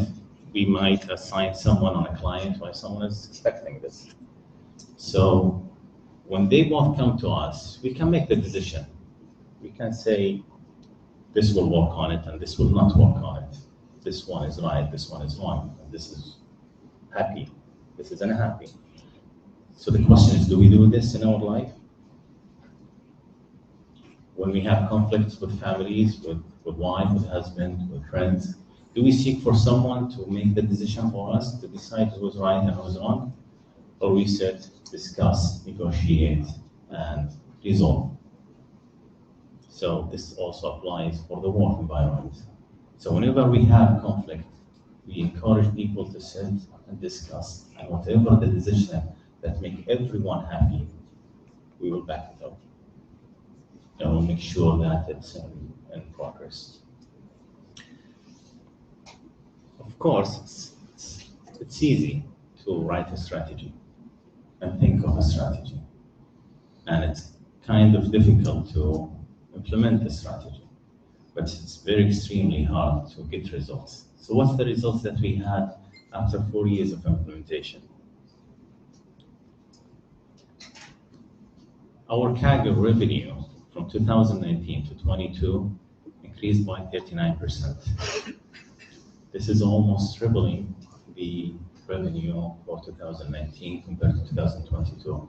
I know there are other factors, but I'm telling you, this is one of the major reasons. The net income increased by 3% CAGR. And this is worth to notice. By applying this strategy, we unintentionally or accidentally moved our cost from fixed cost to variable cost, reduced our operation leverage, and reduced the risk. In the last 2 years, we noticed that none complained about his salary increase, which is the main August or September topic every year. Why? Because they're not looking about the salary, they're looking at the commission. They look at it as the salary as a bread, while the commission is a caviar. So the last thing is the employees turnover. We had 3%. The average in our country for the CPA firms, the average stays 3 to 5 years. I think this is around the world. 3% means one employee over 30 employees every year. Most of our senior management are with us since 2016 because of the environment and the way we treat our people.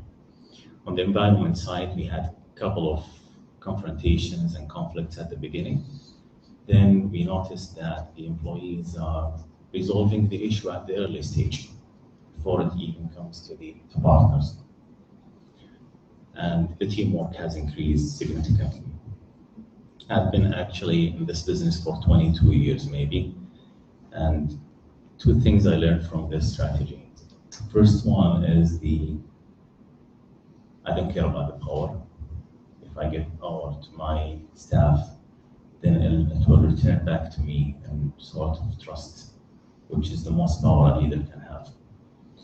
The second one is the fact that I'm not the smartest person in the firm. However, if I get the best benefit from the smart people around me, this will be success of the firm, which means I'm the smartest at the end of the day. So before I conclude, why bird partner? We've seen before in movies where the actor looks at a bird and says, I wish if I was a bird. It flies with no constraints. It's free of everything it wants to do, wherever it wants to go, whenever it wants to fly, or whatever the destination. So this is we treated our employees, 3 birds who became partners. Thank you, everyone, and I'm open for any questions.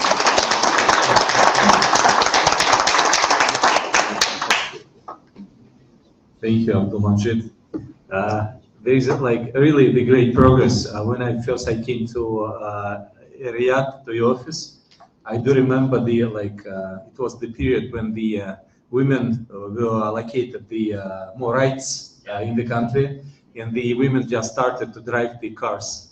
Nowadays in Riyadh, it's like the traffic jams all over because the number of cars tripled, I think, or at least doubled, right? And in the office, there was a rule. There was like special location in the office for the women. Now the wall is broken. It's like the open space area, and it's the absolutely different. Like even the view and the perception and the atmosphere in the office, it's different actually. Yeah. Thank you so much, Michael, Johannes. Okay. So there would be a very interesting presentation with the videos, with the pictures, sounds maybe, Michael, I don't know. Yeah, and we need just a few seconds to set up this presentation because it's heavy in terms of the memory consuming.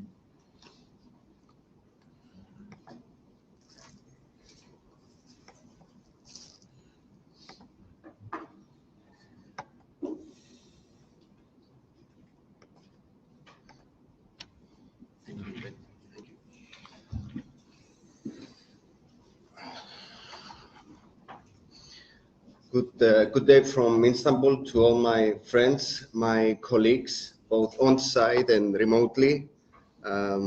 It's great to see you again. It's been a long time, but finally we are here now.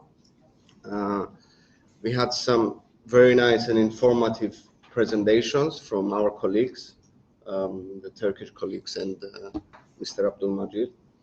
Very informative. Thank you for that. So we're gonna, because we're behind the schedule, I'll try to be like quick and to give you like the best features from as regards the competition in Gen Z talent and how to bring it in our organization. So basically what we're gonna try to do is give an overview of what is considered to be the Gen Z, what are the key features, and how to attract, how to recruit, and how to retain that talent of the Gen Z.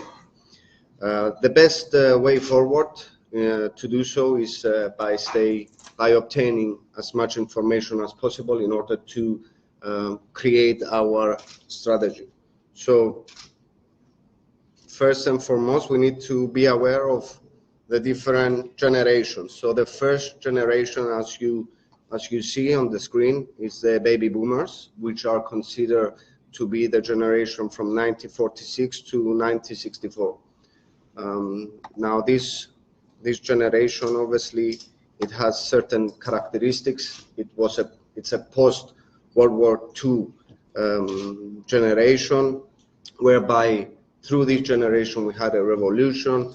We have the expansion of the civil rights, the vinyl and the movies. We have the space exploration. So basically, you can see here for each generation what are the characteristics of it. We need to be aware of those. Then Generation X, it's from 1965 to 1980, which basically you have the boom of the capitalism, the status and the brands, the fall of the Berlin Wall. This is the key characteristics of that generation. Then we have the millennials, which is from 1981 to 1996, whereby it was characterized by globalization. We had Google, we had the social media, the video games. Then we are moving on to the Generation Z, the one in hands, which mostly the characteristic of this generation, we have the sustainability, they're digital natives, we have YouTube, TikTok, Instagram, we have the marriage equality and COVID-19. And then the last one is Generation Alpha from 2013 to 2020. That's still yet to be seen. So just out of curiosity, do we have here any Generation Z within our group? One. That's great. That's great. What about millennials? How many millennials? 1, 2, 3, 4, 5, 6. That's great. So I'm not going to ask you anything else. So, Thank you. all right. So we have 7 millennials and 1 Generation Z in our group. Great, excellent. As an accountant, to be honest, I like figures. So when I speak to my team, I'm like, okay, I just want to see numbers. I don't care about your way of thinking. I don't care like your idea. I just want to see numbers. So what I've learned from this collection of information is the following, some key things. First of all, the Generation Z is the largest generation on Earth. Numbers, 2.56 billion out of 7.98 billion of people, they're Generation Z. So we're talking, this is the largest generation on Earth. So as we've seen on the previous slides, the Generation Z, it's ranging from 10 to 25 years old. So basically now, the oldest members of the generation, they're entering the labor market. So by 2025, in accordance with some research that was done, 27% of the workforce is going to be from the Generation Z. We're talking about the OECD countries. So what other numbers or what other things we've learned from the research that we've made? 80% of Generation Z, they have a better alignment with their values and interest as a priority for the place of employment. So they want to make sure that their job counts, the firm that they're working for has the same alignment of interest and values as with them. That's 80% of them. In addition to that, over half of the Generation Z population, they prefer socially responsible and eco-friendly businesses and brands. So what do we take from this? As our firms, in order to attract this generation, we need to be able to stand for a cause. This is very important. We need to embrace the sustainability. We need to show and actually in actions care for the environment. We need to create social impact. As you can see from the picture, we say it's the Generation Z basically saying that our future is in your hands. So that's our hands in a way, and we have to embrace that. Moving on, the Generation Z looks for jobs which will allow them to explore and expand their skill set. So again, it's on the same lines that Mr. Aydin and Mr. Abdul Majid was saying. We need to promote growth within our organization. We need to have a framework that within that framework, we're going to have a career development, and they will be able to see that within our firm, they can expand their knowledge, their learning, they can expand their development opportunities, their progression, there is training, and there is a clear career path. This is extremely important for them. Now, numbers. Almost 99% of Generation Z either owns a smartphone or have access to one. So they've had access to technology their entire lives, and they were raised basically on social networking. I myself, I don't have TikTok, I don't have Instagram. So when I saw these figures and I was seeing like 60% of TikTok users are Generation Z, and nearly 40% of Generation Z, they prefer using TikTok and Instagram for their research instead of Google. So what I'm doing, I want to make a research, I'm going in Google, I'm typing things down, I'm like, okay, I find the information. Now, from the research, I'm finding out that apparently 40% of the Generation Z, they are using TikTok to find their research. And this is unbelievable for me. But again, the takeaway, we need to understand the social media reach, because the whole point of this discussion is how to attract these people. like how to retain them, how to embrace them. So we need to comprehend these numbers. And again, 95% they are using YouTube. So bottom line, we need to consider to establish our presence on the platforms which they are preferred by the Generation Z. And as Mr. Ilgiz was saying before, from our network, we can identify that our social media in terms of these platforms is relatively poor, and we need to expand this.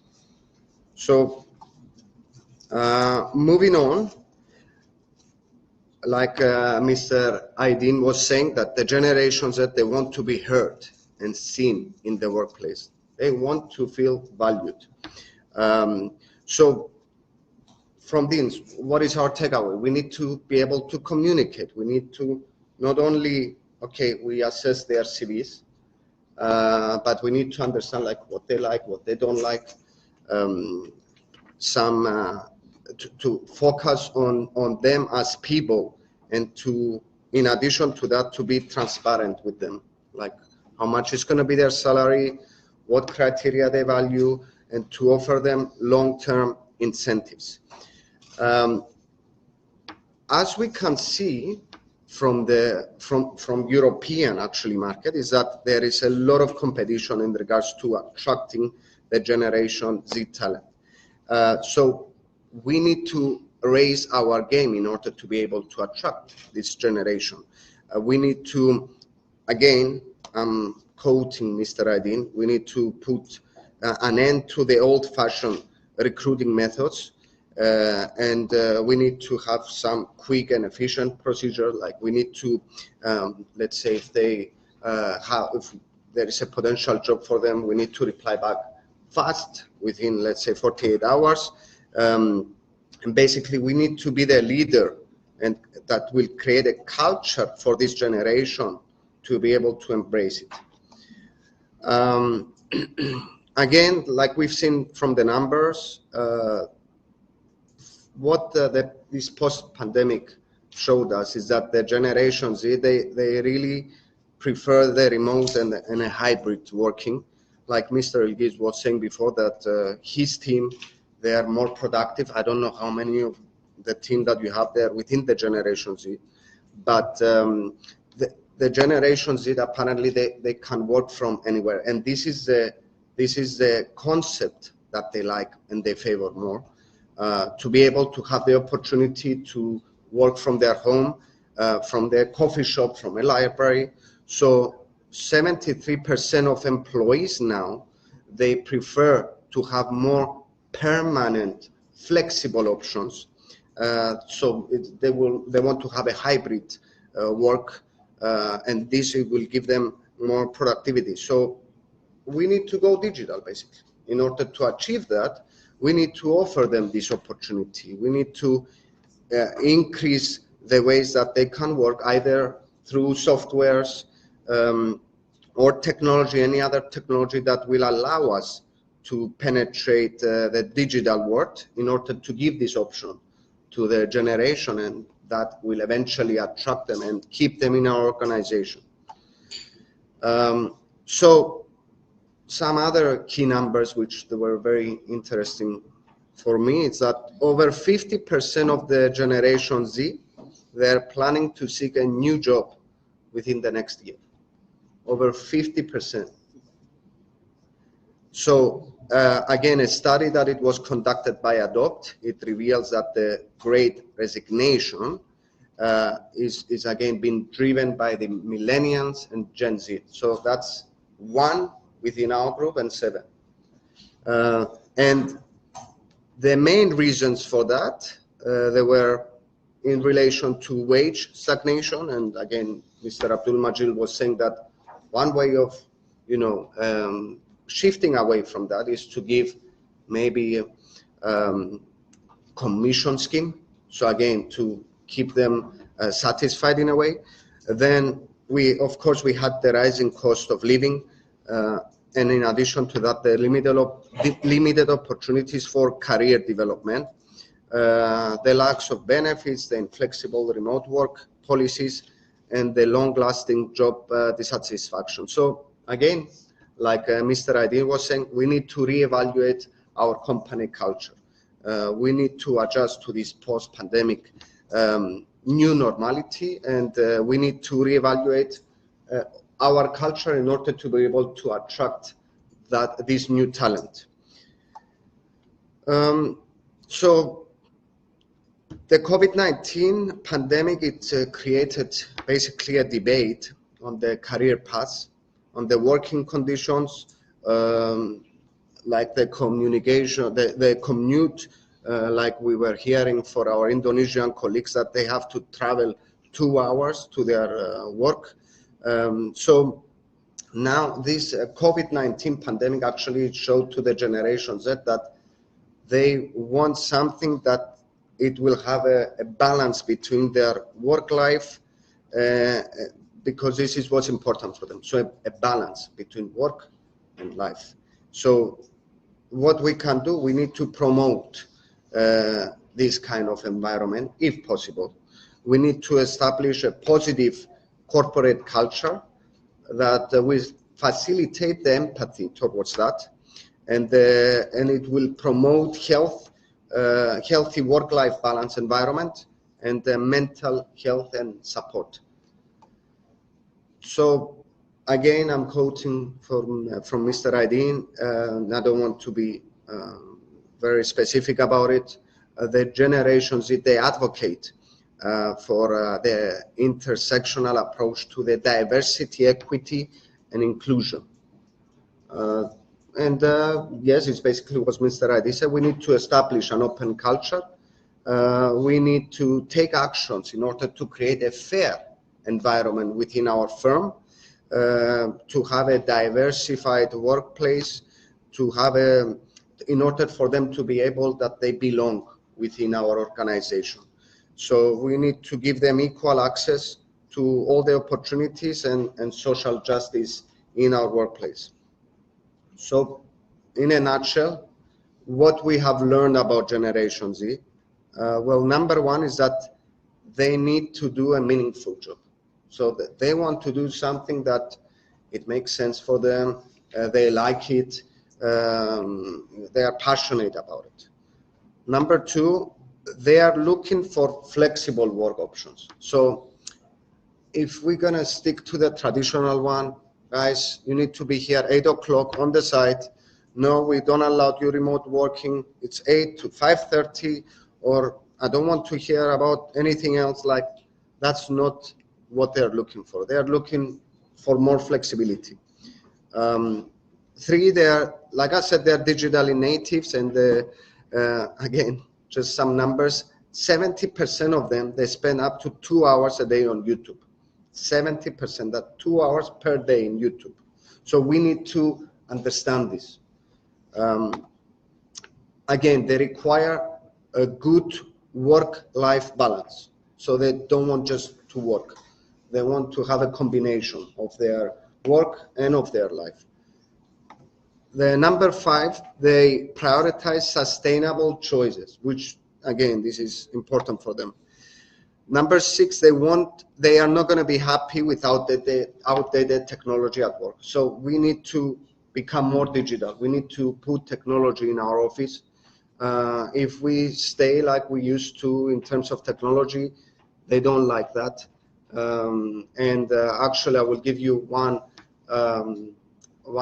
experience that I had from our office. We had a potential candidate recently that we interviewed from a job that he was offered from a Big Four, 2 offers from the Big Four. And I said to myself, okay, I want to see this guy. And they told me, I don't think he's going to choose you. So I was like, it's okay, bring him in. I'm going to try my best. So I was like, okay, if I will approach him like all of the rest Big Four, that I'm going to stay serious, I'm going to ask him questions, I don't think he's going to choose me. I need to do something different. So like, look at our technology. We're using these. We have these digital platforms.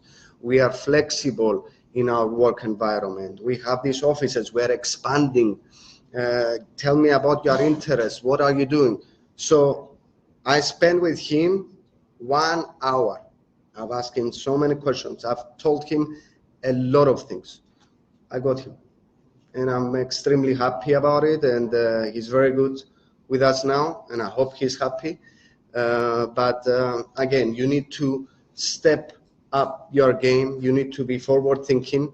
Otherwise, then they want to feel that I'm gonna have my impact on this company, and they can listen to me, and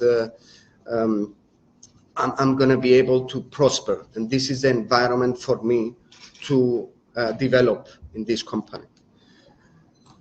Number 7, 35% of them will leave even without another job lined up. That is something which I couldn't believe. So I don't think, to be honest, like Mr. Aydin was saying, that they are so financially motivated. They, to be honest, what I've seen from the numbers is that they want to feel that they're doing something that matters, and they do something which they like. So if 35% of them, they are willing to quit their jobs in order to, because they don't like it and they don't have anything else, for me that shows that how much different they are, because I'm a millennial. So it wasn't, it's difficult for me to understand, but again, we need to accept this. That's a fact. So number 8, when you give them a positive workplace culture, they are thriving. So we need to allow them to show us their ideas, like Mr. Abdul Majid was saying, like with one of their minister in Saudi Arabia, that he's asking everyone about their ideas. This is exactly what I'm doing. Sitting down with them, from the youngest person, I'm like asking them, what do you think? Is there anything that we might implement? Like, what is your opinion about it? So this is the right approach. We need to give them this platform that will allow them to give us their ideas and eventually prosper from it. They want a mental health care and support at work. So we need to show them this support. Number 10, they are motivated by opportunities to progress. So again, we need to have a clear career path within our firm, and an opportunity for them to develop and thrive if it's meant to be. And the last one, they stand for diversity, equity, and inclusivity. And these values is something that we need to accept and put it within our organization if we do want to have a Generation Z within our offices. And again, like I said, by 2027, 27% of the workforce is going to be of Generation Z. So this is something that we need to accept and put within our firms. Thank you very much. Thank you, Michael. Thank you, Michael. Very interesting presentation. A lot of, like, it's interactive. It's Jay-Z type. Yeah, maybe it's already downloaded to TikTok. I don't know. We need to check. So let's have a coffee break up to the 12:10. Okay. So we need time to chat. We need time to meet each other. So 12:10 we get back. Thank you. Guys, we are behind the schedule, so I propose to continue. Mr. Harun Malik, please. Harun Malik Ahmad from Lahore, Pakistan. We're getting to the practical topic. Yes.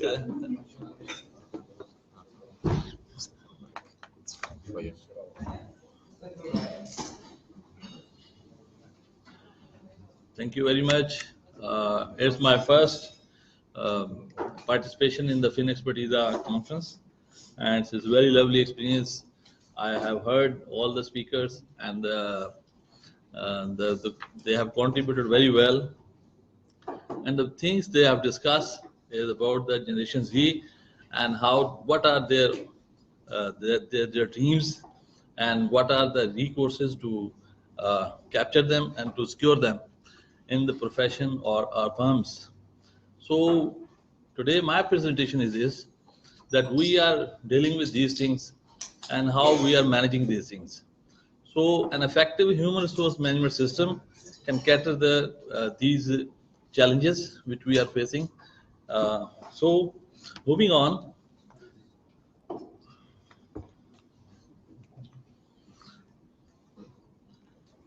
the content of my presentation, first I will discuss little overview what we are doing, what is the SBS. It's because you should have an understanding what we are doing to move on to the HR system.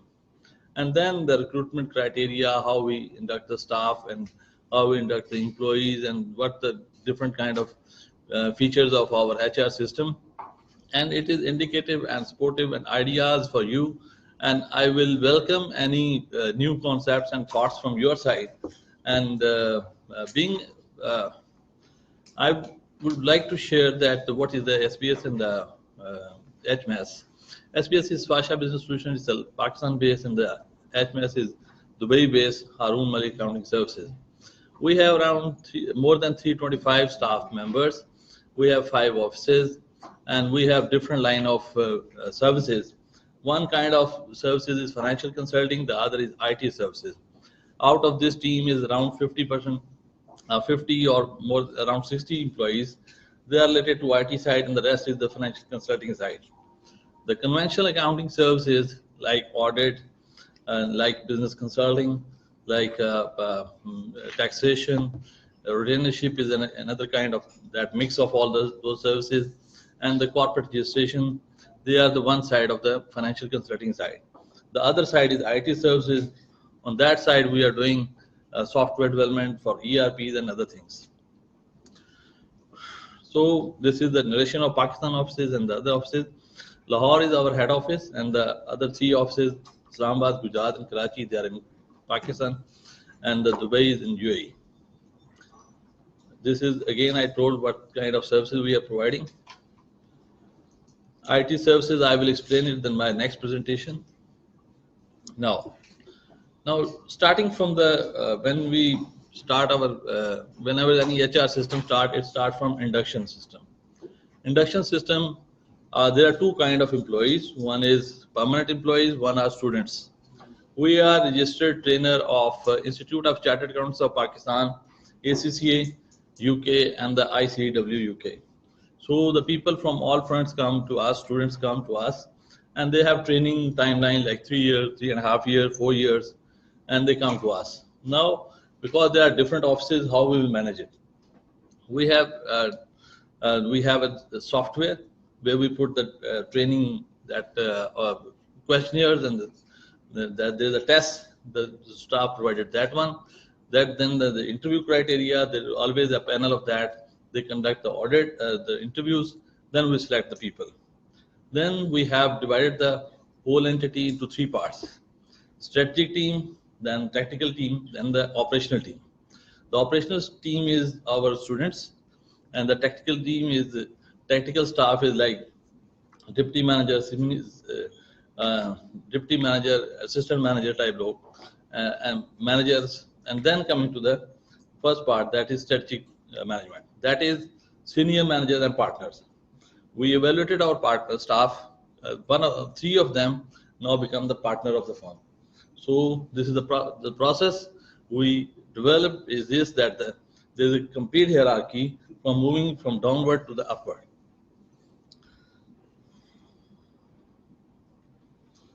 The software we are using for staff induction is Testin White.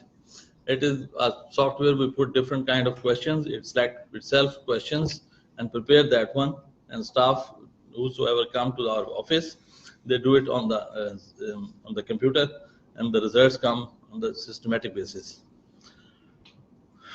I already told that SBS staff, we have registration with different authorities like ICAP, ICW, ACCA, and we have also law graduates also, and these people come to us. Now the other tier is the managerial staff.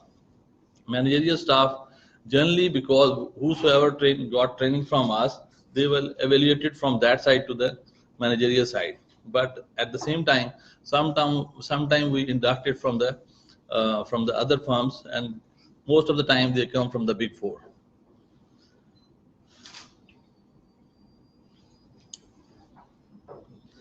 Now, what are our policies? How we go on that? The first of all, we have number one, induction, and then the learning and orientation. Then coming to the next part is their training, and then coming to the next part is their retirement. So when they come to us, we will conduct, because on quarterly basis we do the induction process. In that induction process, we do the orientation session. Another thing is this, that we developed, in the next presentation I will inform you about the Microsoft Teams. In the Teams we have create an email address for every employee, and they have 1 terabyte space, and they have their orientation session there. All presentation on the orientation are available there. So they get information from that side and they come to us. Generally, we pick some questions for them so that we understand they know the every policy of the organization. So moving on, the first thing is orientation, then coming to the training. Training and learning we have divided to 2 parts. One thing in this, that every bi-weekly we conduct, because there is a technical knowledge and there is a general knowledge, inspirational and the motivational knowledge.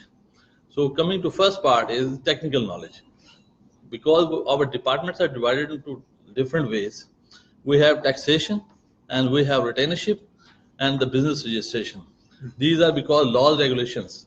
So for that, the 100 people, every bi-weekly, they go to some place, that is some auditorium, and there is a session for them, and there are different technical topics, and they discuss that one.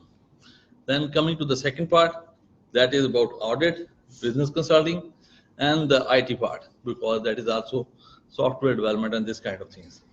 For that, the next bi-weekly, they conduct that session. And every month, we have a complete session of all firm. Around that 300 people or 200 to 50 people, they go to some auditorium, and there's some renowned speakers from the market, from the industry.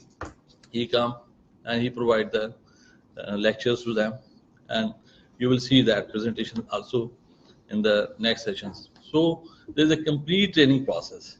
Then when they want to go for exams, we give them holidays, and there is also, we encourage the seniors to provide the learning to the juniors so that they have complete knowledge what they are doing.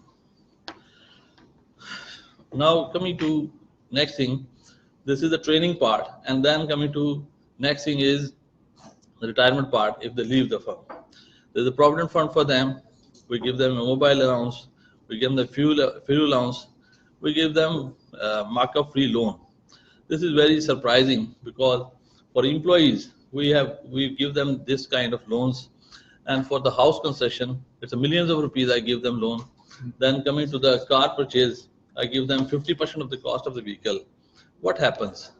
If the staff stay with you and they get this amount, they cannot return it in a day or 2. For the house concession, if they get the loan, they will repay it in 10 years. And if they get the loan for car, it means they will return it in 5 years. It means they will stay with you. You have the loyalty from them. You have the long relationship with them. So this is a way to work with them and support them. Another thing is laptop policy. We give them laptops, and because mainly the field work people doing, we provide them laptops. But again, in the last few years, what we did, that we changed the office. Mr. Elgis, when visited, it was a small office. Our team was like 150 people. Now it is like more than 325. So we changed it and we put the desktops.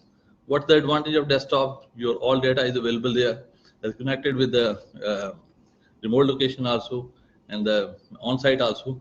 So we are using it, but at the same time, the teams who are working outside office, we give them laptops and they're using it.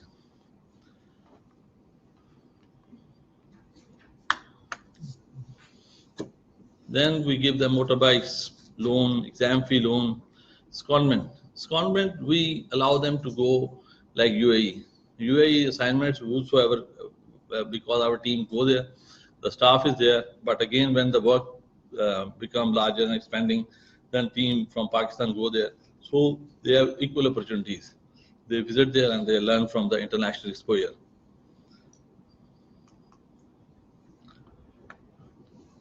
we have promotion policies also. Every year we give them promotion like 15 to 25%. This year was very challenging, and in Pakistan the inflation rate was like 40%. So first time in January I give them a promotion that was around 10%. This was a standard rate for them. But in July, when we saw it's big change in the fuel prices, there's a lot of problems for them. So that was the promotion was 25 to 40%. I already told that there are three segments: that's strategic teams, then tactical teams, then our operational team. The operational team, their remuneration is decided by their institute, because that is fixed, very nominal amount. But despite that, the students who perform well, we give them promotional allowances also. Like their salary is 15,000, we give them 20,000, 25,000, depending upon their workload, their quality of responsibility. Then coming to the next part is this, that sometime the technical part, the people who are assistant manager, we evaluate them. We make them learning so that they move on to the senior cadre. They perform well, they lead the team, they have a good leadership qualities. We improve their quality and move to them to the other stage. And the next part is senior manager. When we give the perks and the promotions, our main focus is on that side. So main perks and main things, because we are facing the challenges from the Big Four. We are from the staff strength side, we are on the Big Four, Big 10 firms. We're one of the Big 10 firms in Pakistan. The people in Big Four, they are striving and they are making effort to attract our staff to join them. So it's a big problem for us. Last 2 years, the Big Four, they are facing problem because they are not inducting people. Why? Because there is a worldwide policy that they are dividing their business operations into two parts. One is audit and assurance, the other is consulting side. So they haven't inducted the people. This year they started, and we got pressure. We were inducting 50 people in a quarter. That was a big pressure for us, and we want talent, so we made effort for that. But now what is the process? What is the problem? That we are trying to get the staff and the Big Four snatching them. Few days ago, we got 8 persons recruited, and within a week, the Big Four, KPMG got them. All of them. So earlier, the staff come to us. There is a probation period of 2 months, and thereafter we ask them to join us. But now the problem, after facing all that, we are registering them from the day one. And secondly, the Big Four, it is very surprising, they are not hiring them on the completion of their studies. Even if few papers are left, they are not qualified to join the training, they are getting them. So there are lots of challenges. Likewise, we are facing the problem from the Big Four on the employee side. They are approaching our employees to get them. Earlier, 2 years ago, I was paying the new student who promoted to the employee side. I paid him like 45K, and now he is getting 90,000. Wow. Because the staff from us is getting 150 from outside. This is a big challenges, and because the people know we are very futuristic, we are very growth oriented. Every year there is a confirmed 15 to 25% promotion. Every year we are giving them lots of things, and there are lots of opportunities. There are events, if you see, I will share with you onward. There are lots of things they are moving on, and this progressive way of handling and managing the teams, it is not available in the Big Four. This is our success policy, success story. So coming to the next is, we have a confidentiality policy, and we have female staff. So we have a grievance policy also, and we have a committee for that if there is some problem for that. Likewise, we give them out-of-pocket expenses for different kind of work and support them. Another way of managing is that we are using a software that is Manage HR. It is available on Google Play also. What it is the attendance module. The staff go on different assignments, they go on different places, and we have to note down their attendance. And what we do is this, that they register their attendance on that. Two things will happen. One is biometric, one is picture. What will happen that the information will come with their IP address, where they are. Are they available on client side or they are at home? So that is captured on that. Next time they go to the assignment to the tax office, they go to anywhere, they have to put their attendance there. So their traveling calculated on that. So their leaves, they are anywhere, and their managers at office, they put their application on that, and their leave application there, their advance application is there. So this is a team collaboration app, and it's a very beneficial for us, and we are improving it. And it's a new version is coming, and many new things will come in it. This is the pictures of some events, and it's a very few, many. Every month we have this kind of session, and around 300 people, 250, they are there. And what we do is this, that like we are using this, they are all monitored through the Microsoft Teams, and it's a webinar, and it's other all offices, the teams are collaborated with us. Likewise, every year we have a sports gala, and everywhere different kind of games are there, and they join that, and this is one of event there. Then every year 2 times teams went to different recreational places, and they have a tour, sightseeing and recreational enjoyment for that. So this is our clientele. So what is the conclusion of that? We try to engage the Generation Z or whatever the teams are through an effective HR system. We have challenges from many sides, but reason of growing because we are a local firm, and our challenges are, our competitors are from international side. They have definite resources for that. We have improved them. We have keep on changing ourselves to improve ourselves. So what is the lesson for our team is for today is to establish an effective HR system. We try to establish like this, and I will welcome new ideas from your side also. And I hope that maybe some point is good for you for adaptation in the future. Thank you. Thank you.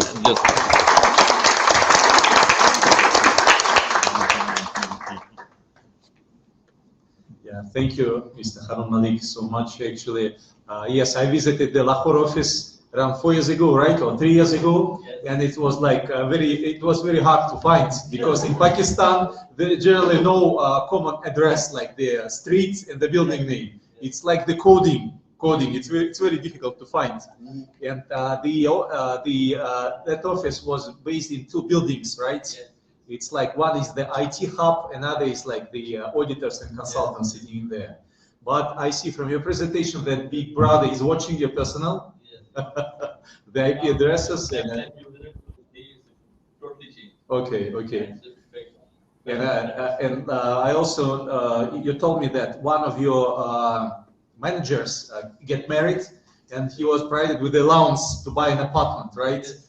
So yeah, you're taking a lot of care about your employees. Thank you. Now we have the Mate Tot from Radke & Partners Attorneys. It's the legal firm in Hungary, in Budapest. Mate Tot, please. Hi there, everyone. Greetings from Hungary, and thank you very much for the invitation. It is really much appreciated. I followed as much as I was able to the previous presentations, and they were really useful. And my impression is that these days it seems to be an effective one, as all of us, each of us having the own viewpoint and experiences. What are the present developments, trends, and we can put together these separate point of views and it will be a useful total at the end of the day. I hope I can add something to this process from my own viewpoint, from Central Europe, from Hungary. Though it is a sad story, I cannot be with you there, but I'm there by heart and spirit, and of course by means of technology. And it is a very important thing to speak about, and I also try to tackle it, the digitization and its consequences to recruitment and operation. Because what I would like to speak to you is our experiences concerning recruitment and of course operation and the challenges from an internal point of view from the middle of Europe, how we see things developing all around us. If it overlaps with previous presentations, sorry for that. I think these overlaps will be rather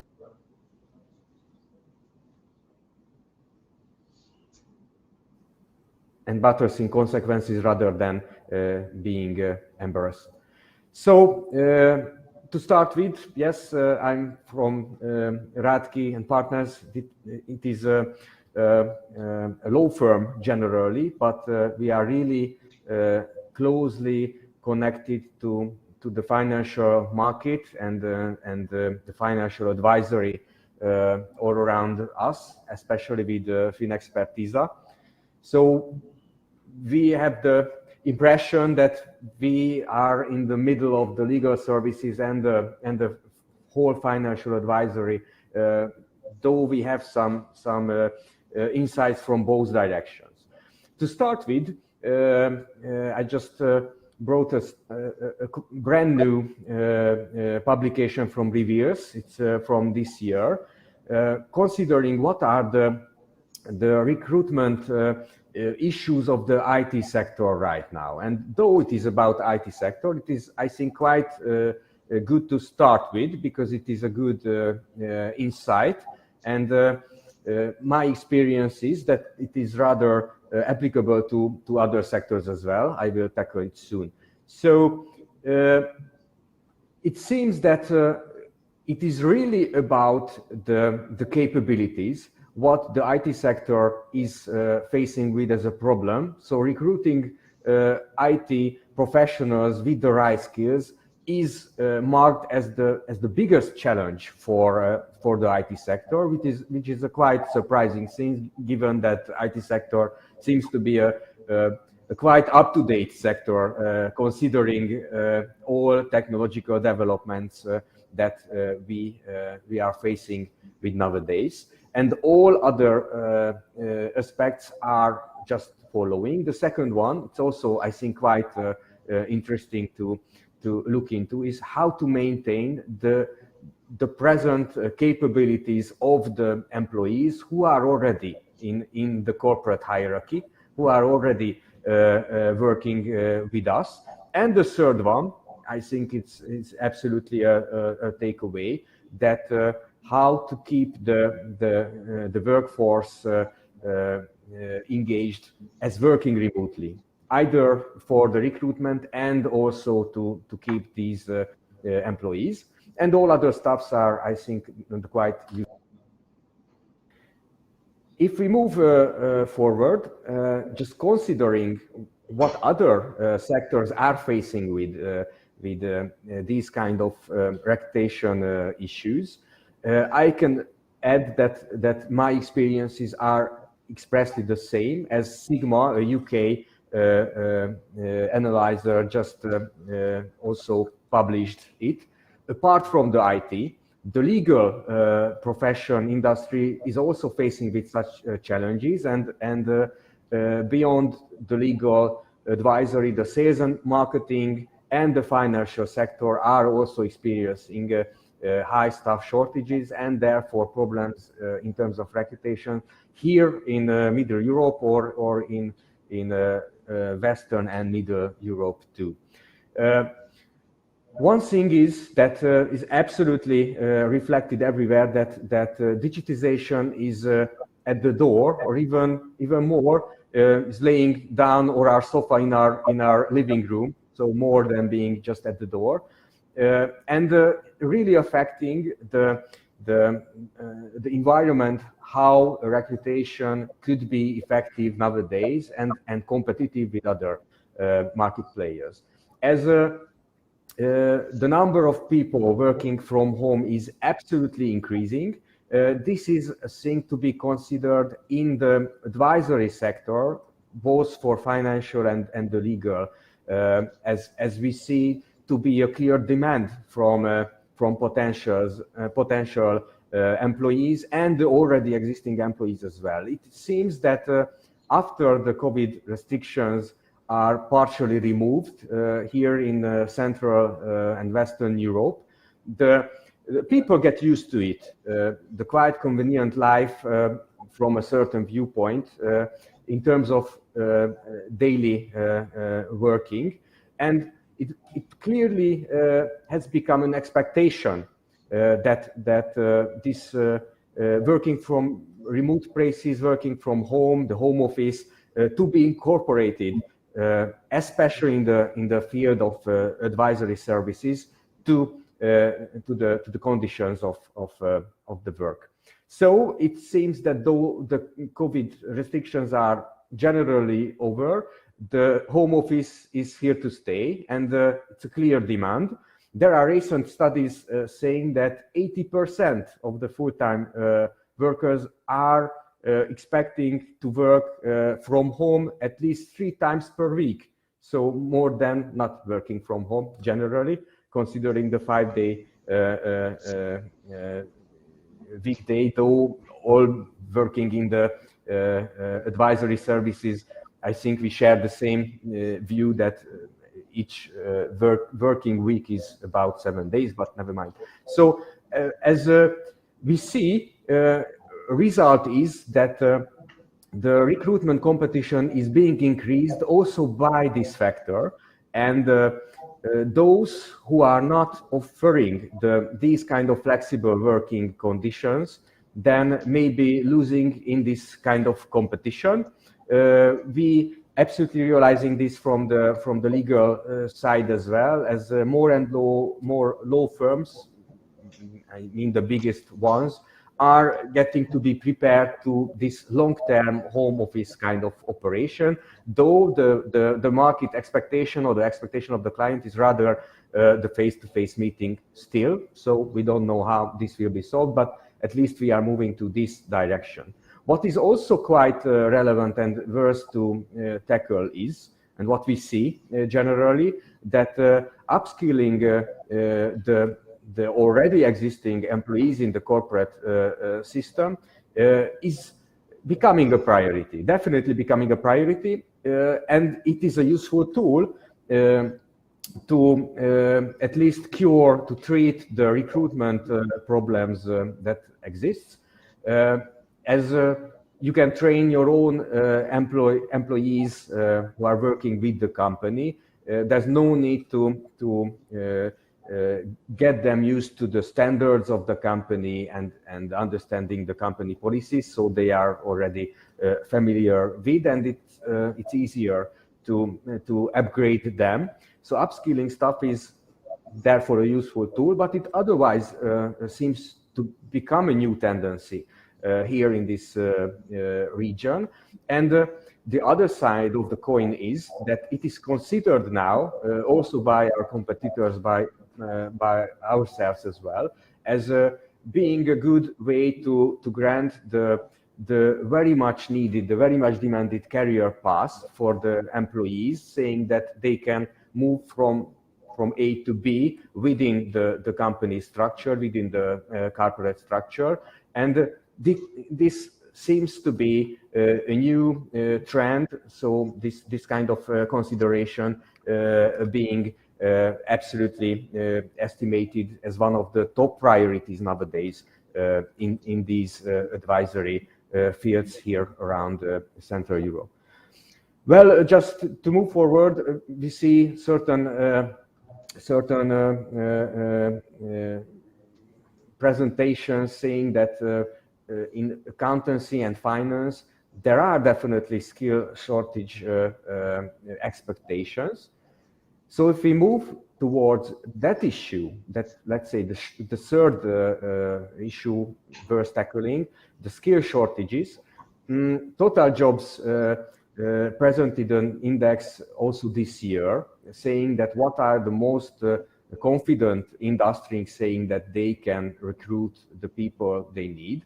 And what is quite surprising that even the most confident ones are just around 60%.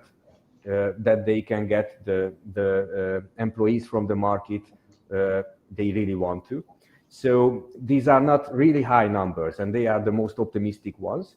And you can see that the third one is still finance and accounting. But what we recognize here in this region, that also our clients, the big banks, financial institutions, and big companies having their own staff with finance and accounting, are struggling with recruitment problems, serious recruitment problems, especially this year. And this cannot be connected any way to COVID whatsoever. So this is an absolutely new experience to all of us.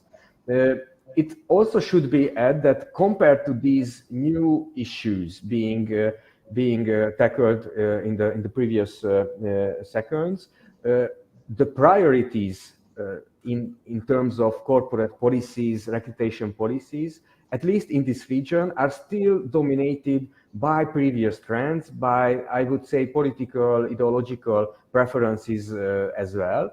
And at present, in accordance with the GEM study, but it is also my experience, it is still diversity hiring and diversity policies are the most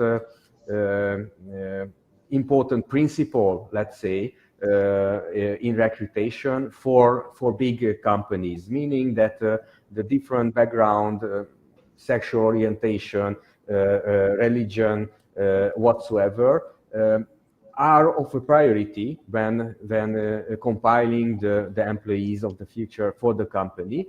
And it is still a priority overcoming the talent sourcing. So the classical Weberian, I would say, with reference to Max Weber, was one of the most serious thinker 100 years ago about the company logic and structure. So in the terms of the Weberian preference of choosing the right person to the right place, there are still these kind of ideological trends overwriting this. I would not say it is good or not. It is just a fact that here it is something that is still being a priority for recruitment issues.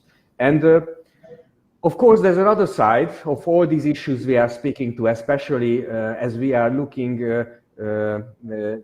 I meaning you and me under we. So all of us looking beyond our borders. So we are shaping international cooperations and being part of international supply chains in certain industries. So how operation and also recruitment and workforce are affected by the sanctions of EU nowadays. What we already recognizing from inside that the EU sanctions are really affecting our operation, especially the eighth package of EU sanctions that are just being recently developed by the European Commission, as even the legal services are considered as being part of the sanction regime. But it's also reshaping the already existing supply chains, of course, as we are advising very intensively in the energy industry and the energy market. And in Hungary, new power plant development project is ongoing by the Russians, by Rosatom. We are absolutely affected by these aspects as well, as a tremendous, huge amount of companies, even Hungarian and Western European, are cooperating in this long-term project of a nuclear power plant development that is, of course, a really intensive one. And there are, of course, a lot of other things. There are employment aspects. I would say that these are just now being a new segment previously haven't been recognized. So I would say in the last half year. And of course, there are other aspects. I would also tackle the energy prices as being the most crucial for all industries, as the most, I would say, essential for all operations. Energy prices are getting high in Europe, extremely high. Of course, it has started long ago, at least a year ago, the prices started to went up. So there was no war and there were no sanctions at that time when we realized in 2021 by Q4 an absolutely extreme price increase. And that later was followed, of course, in this year by further increases. What we see, and it is quite important, and I think again a takeaway in connection with the question of sanctions and the effect of the European Commission's communication, that I just brought, but this is a quite typical chart. I just brought the TTF. It is the Dutch gas market price, how it is being shaped by the European Commission communication. It is just some days from the beginning of this month, when first the European Commission communicated that there will be a cap on the gas prices. It was the 5th of October. You can see how the market reacted and how the prices went up. It went up to 178,000 euros per megawatt hour for the gas prices. And then later, when at the next day, there was a peak for the European leaders in Prague, in Czech Republic, it was declared that there won't be a direct gas price cap. Then the market prices absolutely reacted as soon as this was communicated. So what we see, even the communication and the political messages are affecting the market, are affecting the prices, and of course affecting all the costs of the European companies, industries whatsoever. So there are sanctions now, but I just brought this picture to demonstrate that there are European sanctions against a lot of countries nowadays, not just against Russia. So the European Union is quite keen on this kind of sanctions, but considering the present regime of sanctions against Russia, we see a gradual system being built up by the European Commission. It started long ago, so in 2014, and the new sanctions are just upgrading the previous ones. And we just arrived to the 8th sanction package of the European Commission. These being accepted by the European countries extended the already existing sanctions to new fields, to new services, to new products, and new kind of services as well, affecting the IT consultancy services, the legal advisory services, and the engineering and architectural services as well. So we are still moving into the direction of more restrictions of the international connections and supply chains, of course, affecting supply chains. What would come is a good question. We are now, and I think it might be also useful, and I promise the last, I would like to emphasize a useful saying at least, that we see from these internal prospects that the EU law that is in between in this schematic slide is being confronted now with all these sanctions and all these logic with the national legislation and the member states. And there are more pressure from the member states not to expand any sanctions more than was already enacted, as really affecting the national markets and operations. So there's a national law dimension from which quite interesting critics are now shaping the community, the EU law. And also from the other direction, we see that international law dimension is becoming more relevant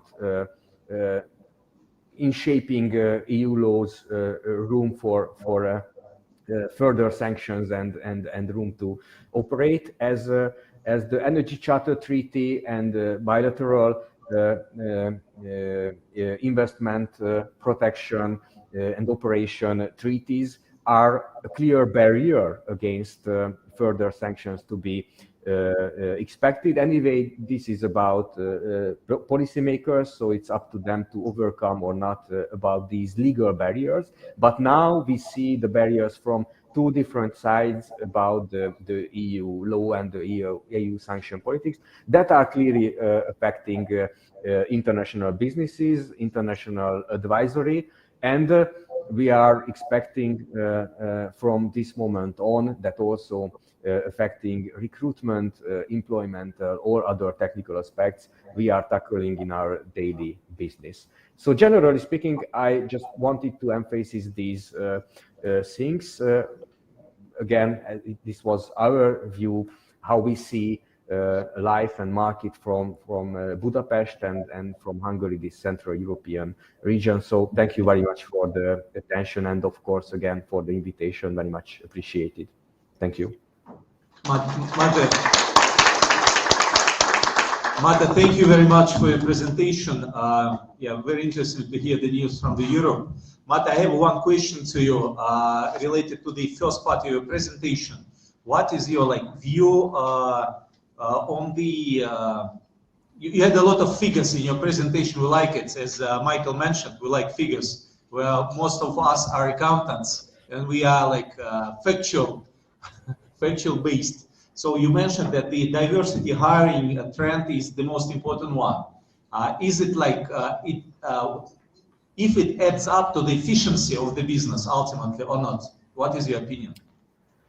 My personal opinion that, especially in our region, in the Central European region, when we are quite homogeneous and quite conservative, I would say, traditional societies, this kind of forced or pressured diversity policies and tendencies are against the efficiency in the operation. I can absolutely imagine big international firms in those kind of countries, let's say in the United States, and there are very different backgrounds and sexual preferences whatsoever, that it might be a kind of a useful tool in terms of the efficiency of the operation as well. But in our region, it is rather a must that we are complying with to a certain extent, but are not adding to the effective operation of our companies. To the opposite, we rather see that to be a preference of someone's sexual background, I personally don't care, to be honest. But to be as a kind of principle to choose from sexual minorities, even though it might not result in the best person to be put to the best place, is a kind of thing that is not necessarily a useful tool for a absolutely profit-oriented and efficiently operating or seeking to be efficiently operating kind of businesses and companies. So therefore, I would like to say they are rather ideological preferences here in this region. That this is the thing I would like to underline in this Central European region. Then a viewpoint adding to the efficiency, in fact. Thank you, Mate. Actually, Looking forward to meet you in person one day because we are have the connection online, but never met offline. So looking forward for the meeting one day. Thank you very much. Thank Me you. too. Thank you. Yeah, thank you. So I'm moving to the new members' presentations. Actually, we're gonna have the two presentations from Uzbekistan and from Turkey. Unfortunately, we also have one new member firm from India, a company called Amphi Analytic, based in Mumbai. But unfortunately, due to certain circumstances, Ashish, who is the managing partner, he couldn't join us for the conference. But I think that his presentation will be done on the next conference, which would follow. So can I have the Göksal Altun, the managing partner of Entipika company, please?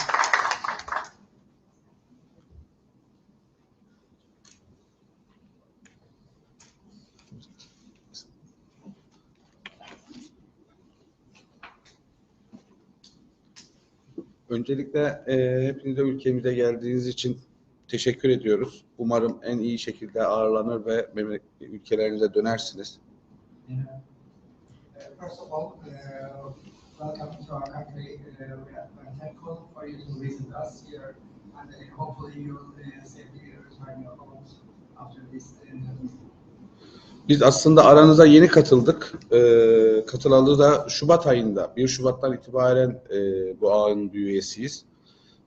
Şirketimiz Adalya bu ağa 2015 yılından beri bir üye. Ancak biz katılır katılmazda değişen dünya düzeniyle birlikte çok yoğun bir belirsizlikler ve çözümsüzlükler içerisinde çözüm aramaya hep birlikte devam ediyoruz. Bu konuda hem şanslıyız hem şanssızız.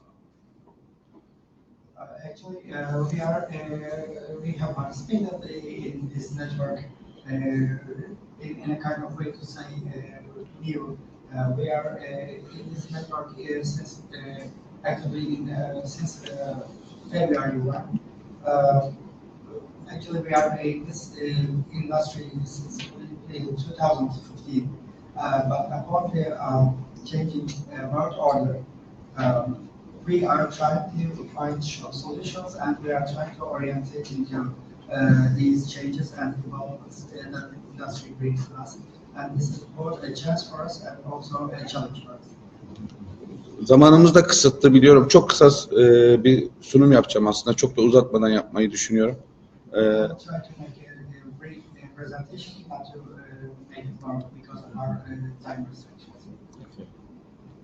2020 yılında başlayan Covid'den itibaren dünyada her şey değişmeye başladı. En son Şubat ayında yaşanan kriz ile birlikte tüm dünyadaki ekonomi ve ticaretin yönü tamamen değişti. Aslında ne yöne gittiğini de göremiyoruz. Yavaş yavaş daha yeni belirleniyor. Since COVID-19 incident, all over the world, every aspect has changed tremendously. And on this crisis,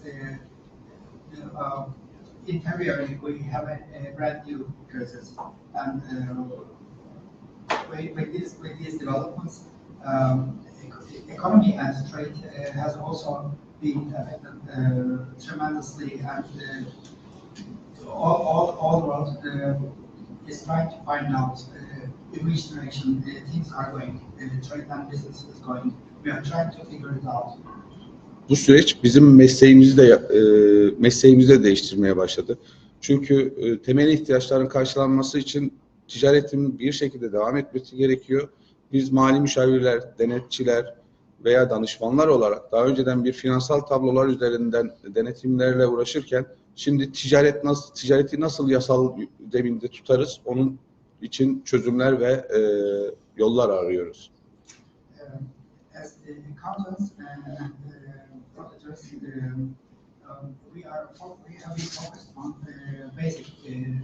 basic needs first of all. But as we were already focused on in our business on financial statements and income statements, now we are trying to figure out what solutions can be brought, what we can implement in business and trade approaches.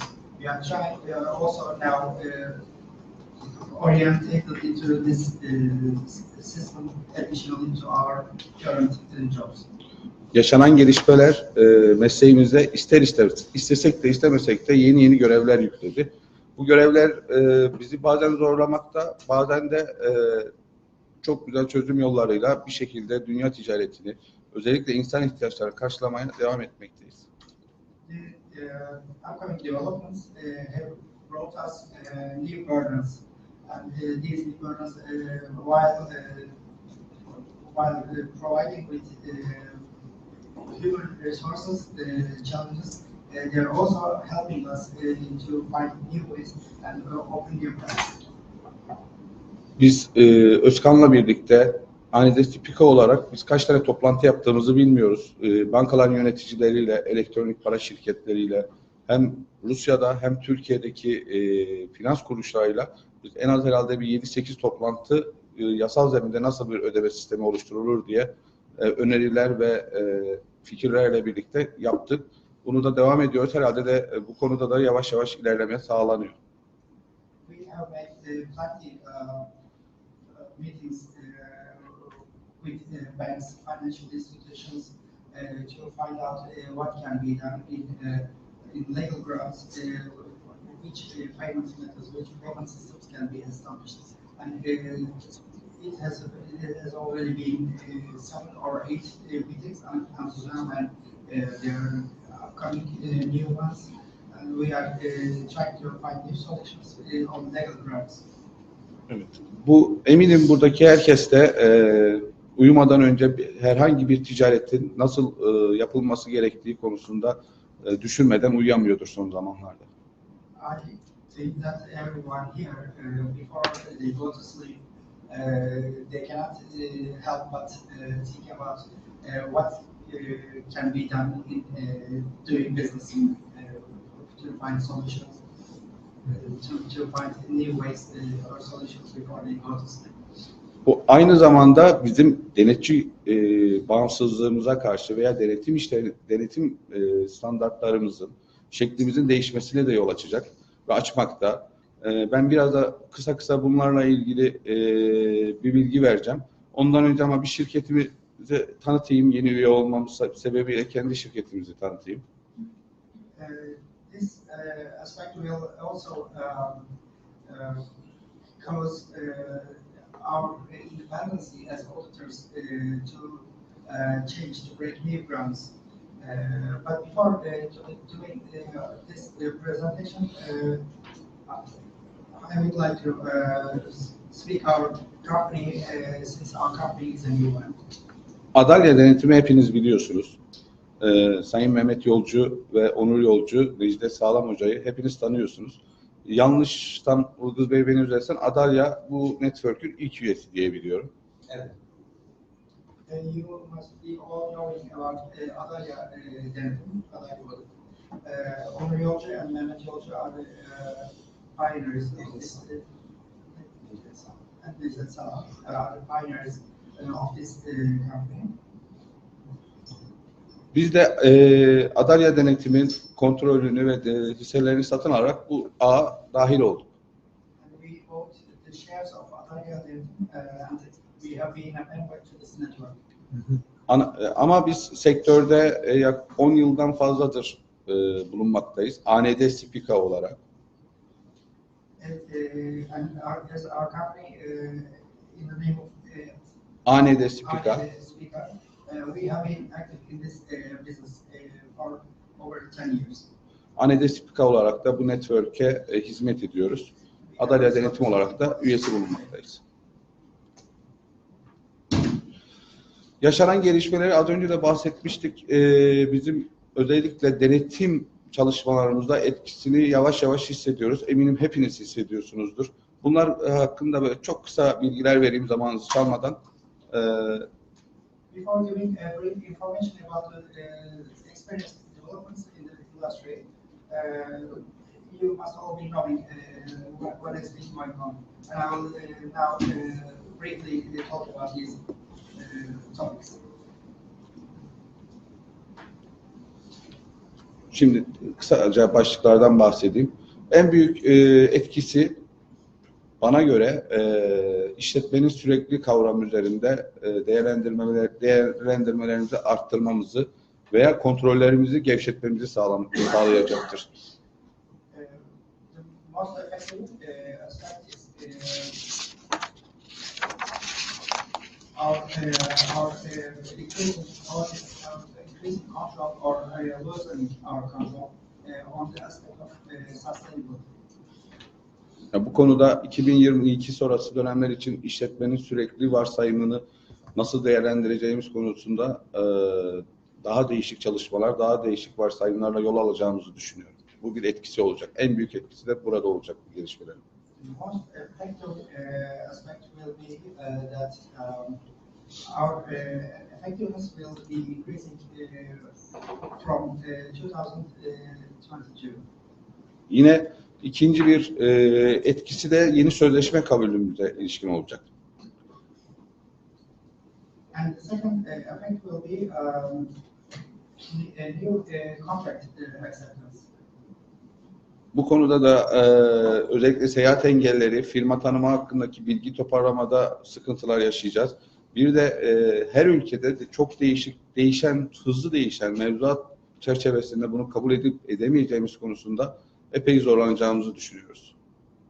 We will experience challenges on travel restrictions and because of the new changes in the legislations, we foresee that we will have challenges. Mainly, as briefly and mainly, we will have challenges in legislation changes. Diğer bir etkisi de özellikle uluslararası çalışan firmaların iç kontrol sistemleri çok fazla etkilendiğini gözlemledik. Bazı ülkelerde iç kontrolü kaybettiler yatırımlar üzerinde. Another effect is that we have observed that most companies in other countries have lost their internal audit systems. They have lost control on internal audits. İç kontrol testleri de bu konuda yapılacak denetim faaliyetinde bizi zorlayacaktır. Also, we will have challenges with the tests that will be implemented on internal audits. Yine biz şunu düşünüyoruz, önemlilik seviyeleri bütün bu gelişmelerden sonra yükselecektir. Çünkü düşük önemlilik seviyeleriyle denetimden olumlu görüş çıkartmak veya denetimi götürtmek çok da mümkün olmayacaktır. We also think that the importance levels will gain importance because with low importance levels, it will be difficult to take positive outputs from these processes. Yine diğer bir husus da riskler artmaktadır. Denetim kanıtlarının elde edilmesi konusundaki zorluklar çok fazladır. Another aspect is that the risks are increasing tremendously. The risk, the changing situation on the increasing risks will take an important role. Karşılıklı birbirine yaptırım uygulayan ülkelerden dış teyit almak imkansız hale gelmiştir. It has been impossible to get external confirmations from countries that apply sanctions to each other. Bu hususta bütün denetçileri, dünya çapında bütün denetçileri etkileyecek ve nasıl sonuçlar çıkacağını ben de merak ediyorum.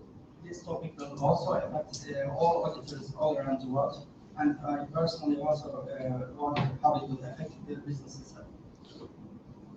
Ve yine denetçi raporlarının dikkat çekilen hususlar ve işletme sürekliliğiyle ilgili bölümler çok fazla kullanacak. Denetçi raporları birazcık daha uzayacak, daha fazla sayfayı yer kaplayacaktır. Also, the auditor reports will start taking huge volumes because of the reports that will be included in the auditor reports. It will, they will all be longer and larger.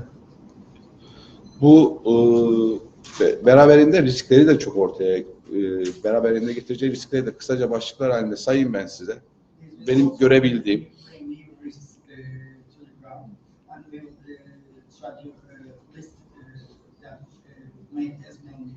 fonksiyonel para birimi konusunda bir karmaşıklık yaratacaktır. İşletmelerin kullandığı fonksiyonel para birimi.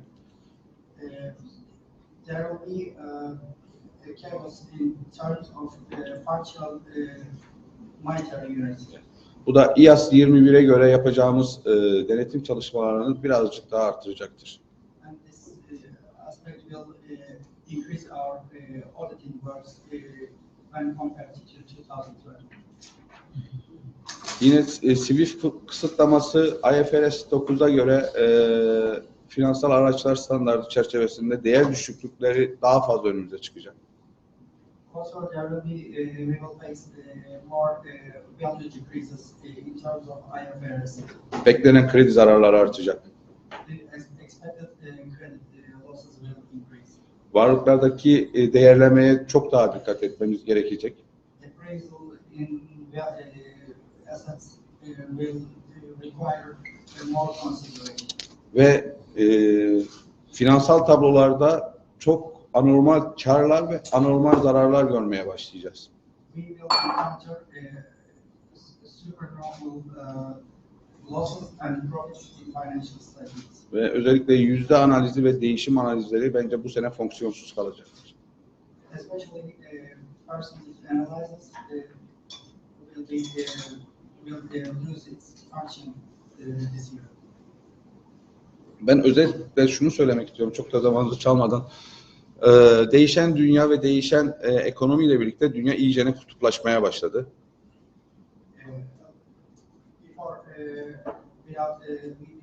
In the name of economic shock, with the change in growth, the polarization in the world has become more obvious and more important.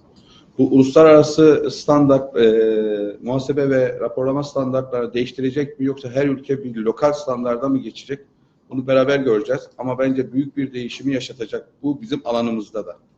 We will see if this situation, this polarization will affect, will change the reporting standards, auditing reporting standards in the world, especially in our business. We will see together its effects. Mesela bizim ülkemizde 2002 yılının ilk 9 ayındaki şirket kuruluşundaki artış %23.9. 100.000 şirket kurulmuş. For example, in our country, in the beginning of 2022, more than 100.000. more than 100,000 companies have been established. 15.000'i de yabancı sermayeli. Bunların birinci sıra ülkeler bazında bakarsak da birinci sırada İran, ikinci sırada da Rusya Federasyonu. In terms of countries, first rank takes Iran and second is Russia. Sonra Dubai ve diğer ülkeler sıralanıyor. Avrupa'da dahil olmak üzere çok firmalar kuruldu. Ben sözlerimi bu şekilde bitireyim. Fazla da zamanınızı çalmadan. Son olarak biz 7 ilde kurulu bir şirketiz Anide Spika olarak.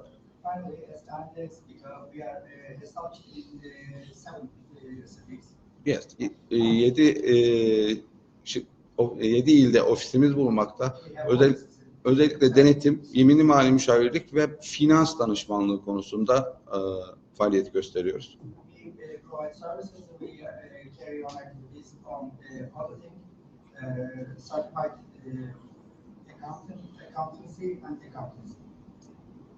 Yaklaşık 70'in üzerinde çalışanımız, 3 tane ortağımız,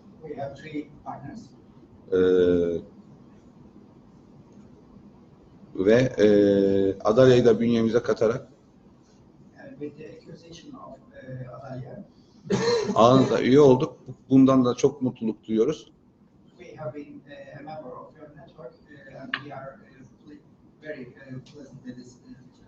Teşekkür ediyoruz.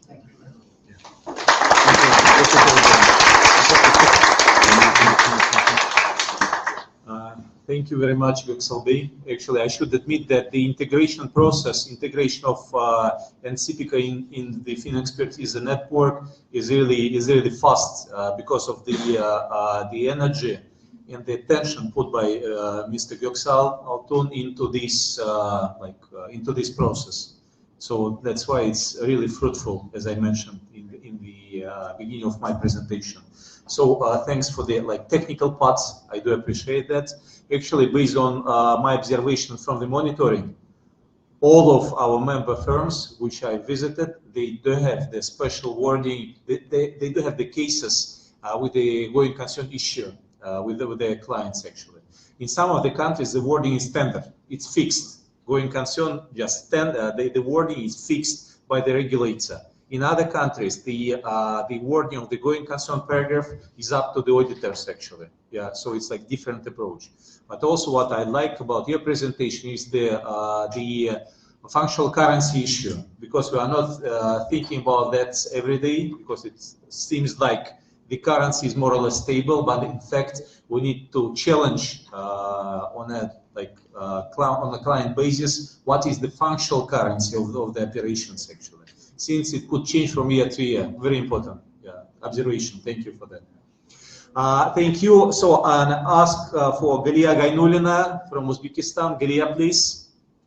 Yeah, guys, we're gonna have we'll be 10 minutes late for the lunch, but we would have like 50 minutes still. Galia, please. I will assist Galia in translation of the presentation. Yeah. And actually, the presentation would be not in like our standard corporate colors, but nevertheless, it's like a beautiful Uzbek ornament. Actually, I think that you would enjoy it. Yes. Спасибо. Хочу выразить благодарность за то, что пригласили. И я имею честь представлять компанию Global Audit Узбекистан. Но коротко сначала расскажу о развитии аудита в Узбекистане. В конце 1991 года была организована специальная комиссия, которая привлекла к работе видных ученых, бухгалтеров, экономистов. И тогда был создан проект первого закона об аудиторской деятельности. Let me translate. Galia Gaynulina is representing the company called Global Audit, which is based in Tashkent in Uzbekistan, and she would like to start with a short overview of the profession in the country. So back in 1991, the special committee was set up for the development of the legislation. It was like made of accountants, the scientists, and other related personnel.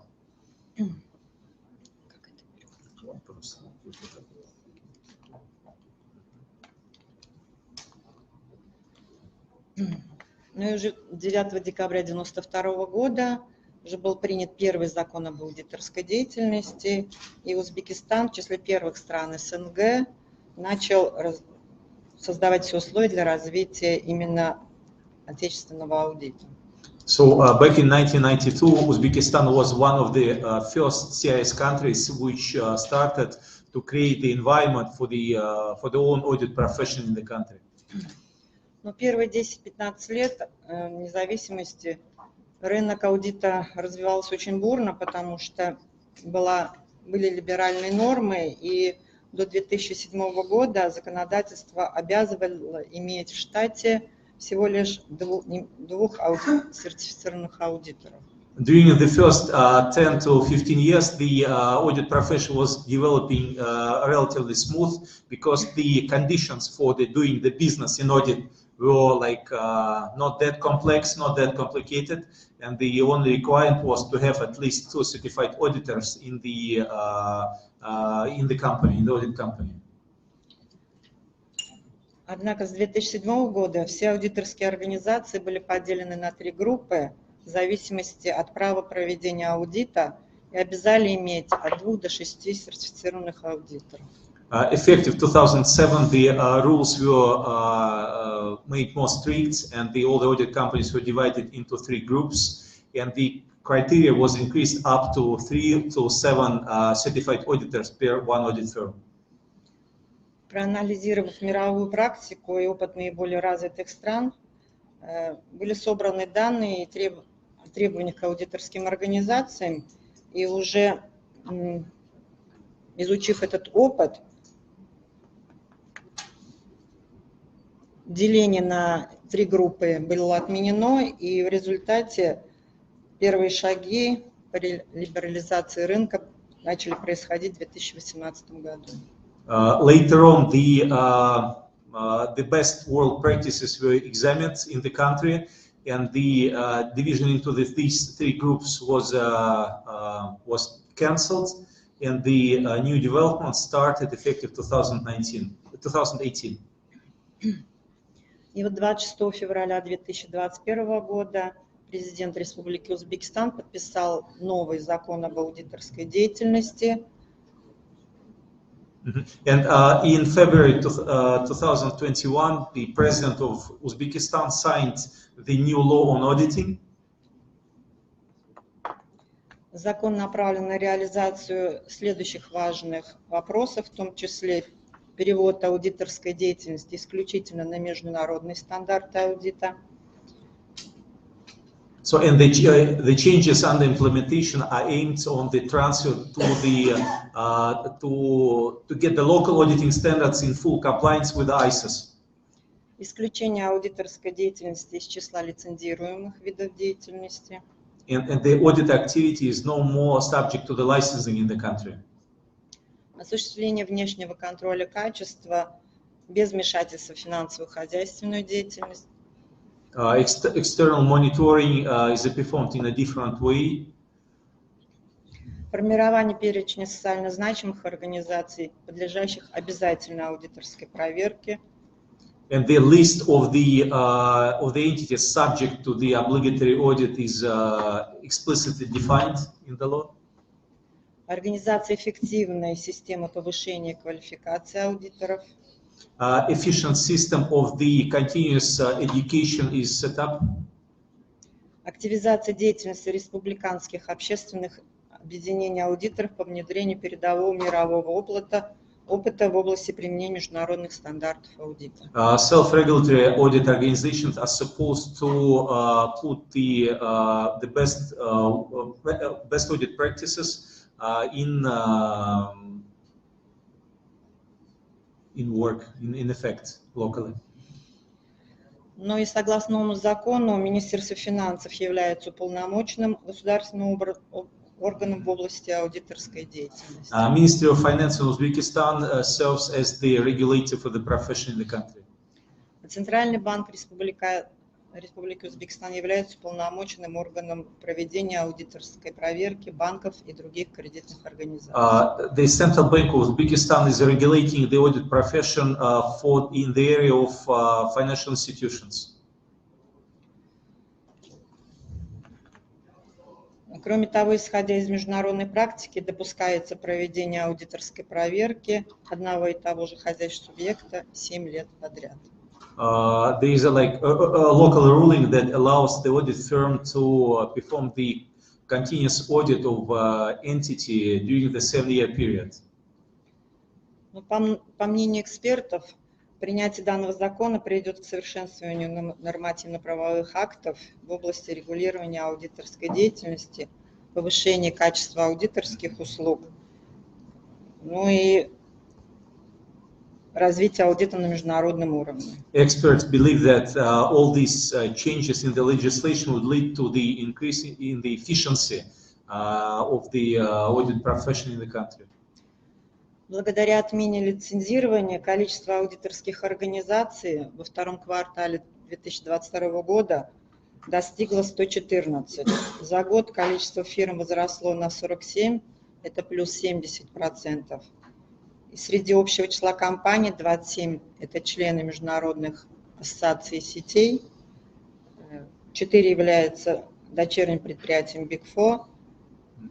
Помимо роста числа компаний, количество аудиторов тоже возросло до 735 плюс 28%.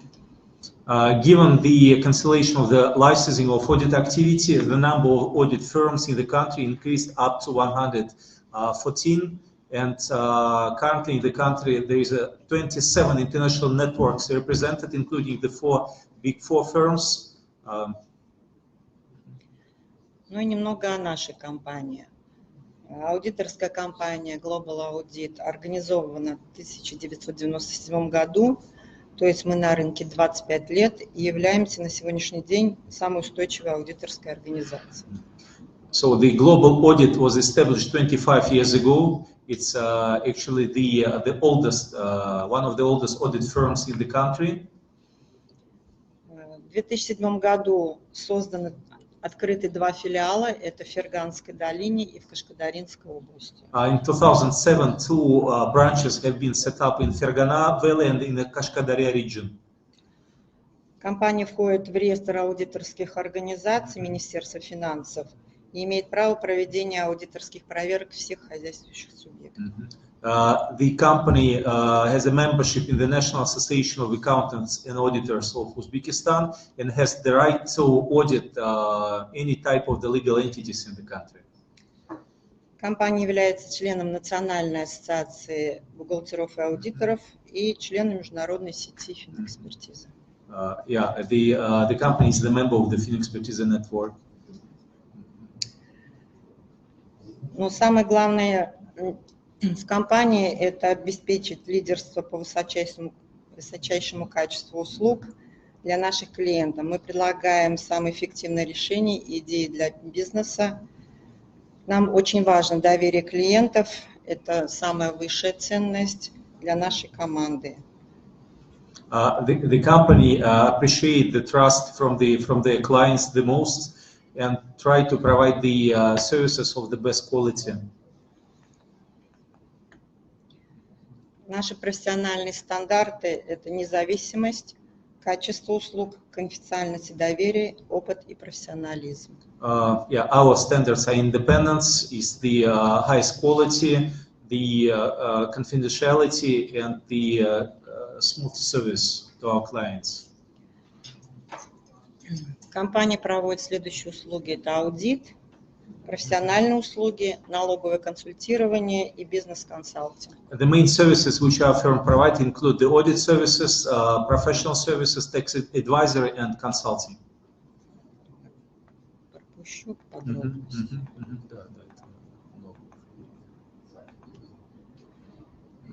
Самые ценные это наши сотрудники. Они являются сертифицированными аудиторами.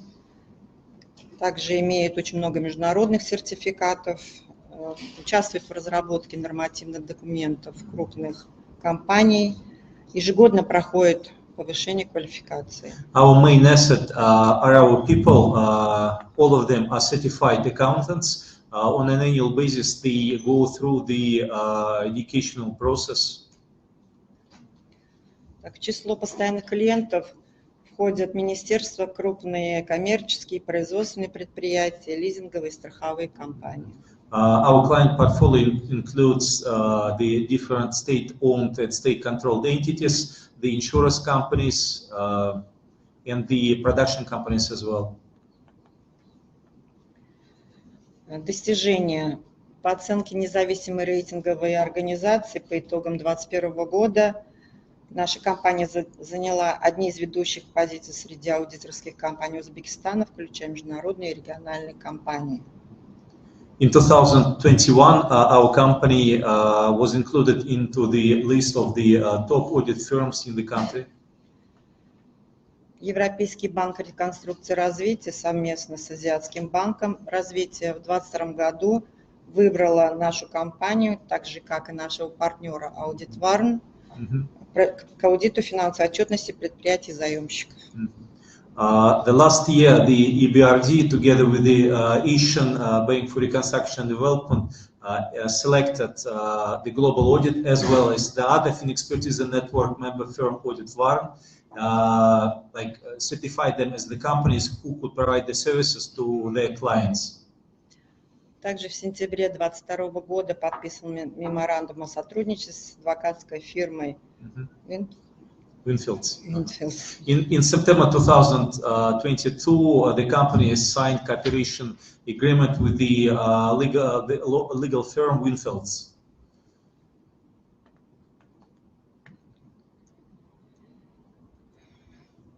Ну и перейдем по организации работы с молодыми специалистами в нашей компании. Сегодня на аудиторов учат во многих вузах, но для начала серьезной работы в любом случае нужен опыт. И одного диплома недостаточно. Профильное образование позволяет будущим аудиторам получить базовые теоретические знания. И ряд навыков невозможно получить в институте, нужно обязательно на практике. And we are moving to the practical part related to the work with the young professionals. So the audit education the audit is taught in different universities, but it's only theoretical base. Not sufficient practical knowledge is given at the universities. В компании сформирован и действует единый комплексный подход для привлечения и поддержки и развития сотрудников. Разработанная на предприятии система работы с молодыми специалистами создает благоприятные условия для развития интеллектуального и творческого потенциала молодых сотрудников и является основой кадровой политики компании. There is a special system established in the firm which promotes the development of the professional skills of new employees. Основными целями являются привлечение молодых специалистов, обеспечение условий для реализации потенциала молодых специалистов, закрепление молодых специалистов за более опытными аудиторами. The main objective is the development of the potential of new employees through their development, and in the firm the more young professionals have the more experienced professionals as their supervisors. Основными направлениями работы с молодыми специалистами является эффективная адаптация молодых специалистов, обучение, профессиональное развитие, карьерный рост, социальная поддержка. Также мы приобщаем молодых специалистов к корпоративной культуре и традициям компании. So the main focus is on the education, including the trainings, the conferences, and the mentoring of the new employees. And the new employees are also they get immersed into the corporate culture of the firm. И к инструментам развития молодых специалистов мы относим следующие мероприятия: наставничество, самообучение, дистанционное обучение, тренинги, конференции, лекции, семинары. The tools which are used are the mentorship, the self-education, remote education, trainings, taking part in the conferences, lectures and seminars. При привлечении молодых специалистов, особенно, как мы уже обсуждали, это поколение Z, мы столкнулись с некоторыми трудностями. The company faced certain issues with attracting the young experts, including the Gen Z professionals. Ну, во-первых, это отсутствие концентрации, как уже коллегами об этом подробно было сказано, слабая память, болезненное отношение к критике, быстрое выгорание и неумение общаться. Very interesting. So there are like the observations about the young professional is the lack of concentration. It's the poor memory. It's like that they are too sensitive to the criticism, to the feedback, getting that too emotional, and the occupational burnouts, plus the poor communicational skills. Но пока нам не удается привлечь данное поколение, мы над этим работаем. We are not that successful in attracting this generation, but we are working on it. В целом имеются трудности в связи с тем, что в нашей профессии имеются негативные стороны, такие как отсутствие нормированного рабочего времени, постоянные разъезды, командировки, сложности на старте и выполнение монотонной работы. These challenges, these difficulties are faced given the certain reasons. It's the routine work which we are doing. It's a lot of overtime hours, it's extensive travel. Но к положительным моментам относится востребованность специалистов и высокий заработок опытных сотрудников.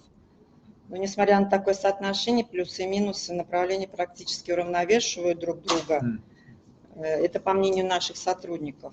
И я думаю, что мы найдем какие-то ходы и будем привлекать новое поколение. The positive side is a competitive salary level on the more experienced on the more experienced level, and actually they do believe that the contrasts are more or less equal to the pros, and it just the balancing. But they do believe that they would find the proper solution to attract the young generation. Ну и в заключение желаю каждой компании успешного развития бизнеса, не останавливаться на достигнутом и воплощать в реальность смелые решения. I wish you your prosperity to your business, the development, and to put into life all your plans, all ideas. Thank you. Thank you. Thank you. Thank you very much. Actually, Galia, thank you very much for the honest and open presentation, because we've been talking so much about the Jay-Z, just saying that how cool they are, but no one was telling about the difficulties of working with them, like the poor memory, too sensitive to the criticism, not able to concentrate, not ready for the extensive travel, but it's the fact actually, right? And the people are more or less the same. So guys, we have a lunch. Let's get back at 2:30. We have the lunch in the restaurant, I think, right? On the 4th floor? Anna. Yeah, I think that it's in the same restaurant where we had the breakfast. Yeah, thank you. Yeah, hi everyone. I propose to continue the first day of our conference. Harun Malik, please. Safasha Business Solutions. Safasha, beautiful naming. Where is it from? What's the meaning of Safasha? It's a combination of my secret name. Guys, did you hear that? So Safasha is the combination of the names of the kids of Harun Malik. One is Sania, then is Fawaz, then is Shayan. Okay. So the combination of three. Okay. Let's proceed. Yes. Okay. Okay, my next presentation, this is about digital transformation. Now the point is this, that digital transformation is have two parts. One is related to how we can change our firms with the help of digital transformation. And the second is to use it as a service line for our clients. So starting with first, let me introduce little how we are, what is our business from the IT side and how we can using this. Sfasha has two parts. One is business solution, Sfasha business solution. One is marketing.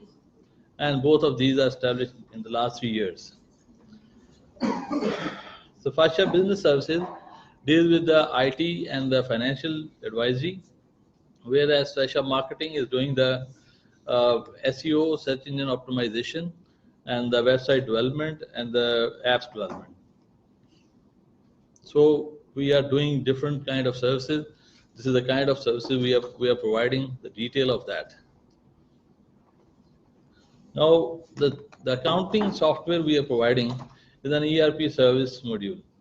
Now when we started practice, our business consulting department has started providing service to the client in the 3 ways. There is a assignment line, the service line, that is internal control system development and re-engineering. What that service provide. We talk to client, we ask them what they need. They need the number one.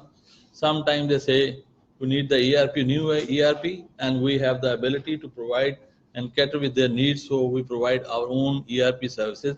So this is the solution of that.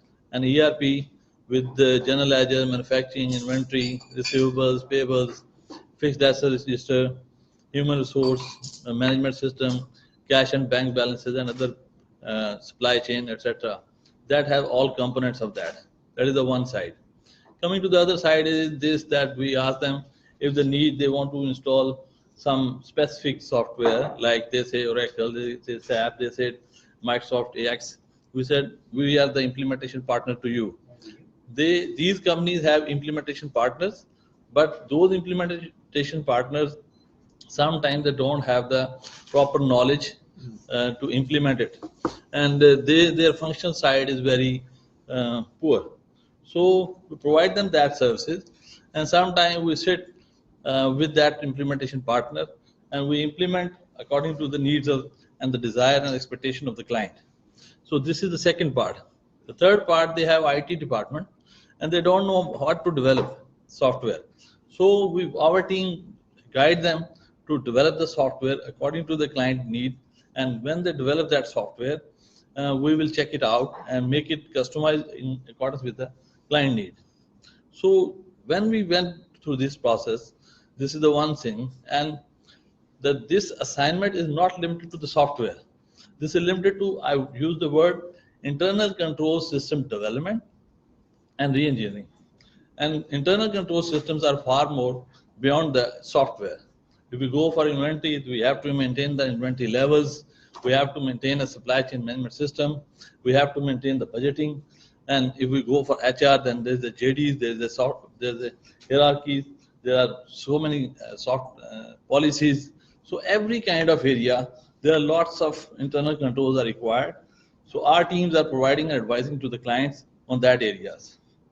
This is the point where we, when interacted with the client, we thought that the digital transformation and the service line is very important. So we started with it within last 1 year, around 6 months or more.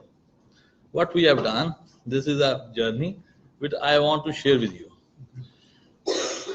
Number one is this, that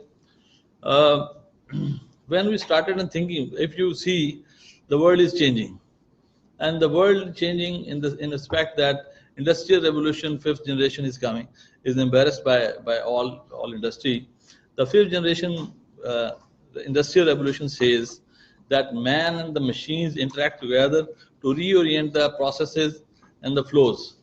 So when we go for that and moving toward the Web 3, when moving from Web 2 to Web 3, that everything is changing, and the world have to decide where to go. I will see to the Deloitte experience.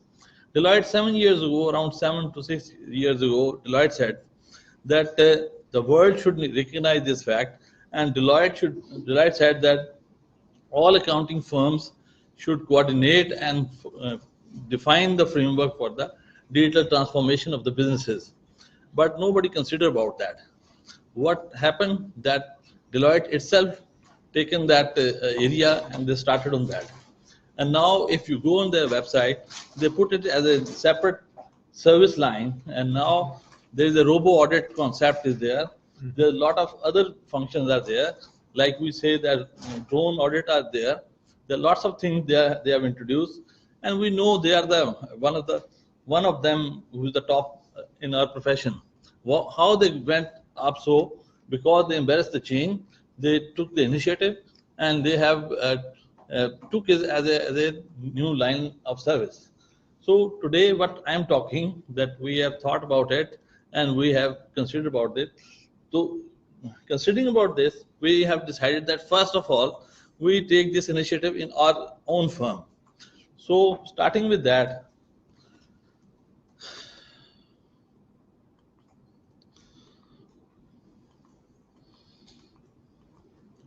there's another presentation. Andrei. Okay. So,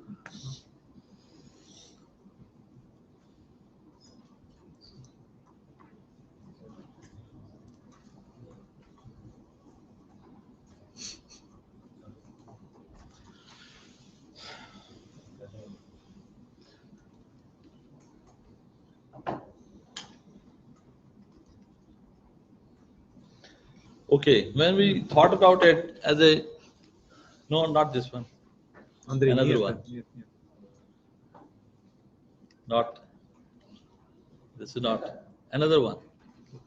Андрей, другая. Это тоже другая. Yes. This I one, think- business Yes. Yeah, Move on. okay.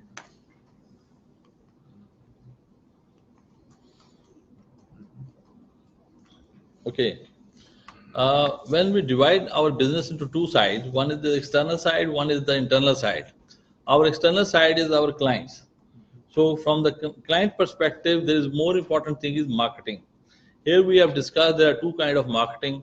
One marketing, you can do the proper marketing services as in the world, in Europe and somewhere else, that is allowed, but in Pakistan, that is not allowed. Mr.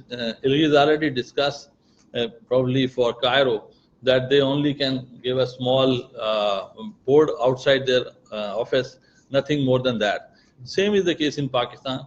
As per the ethics prescribed by the ICAP, we cannot do any marketing.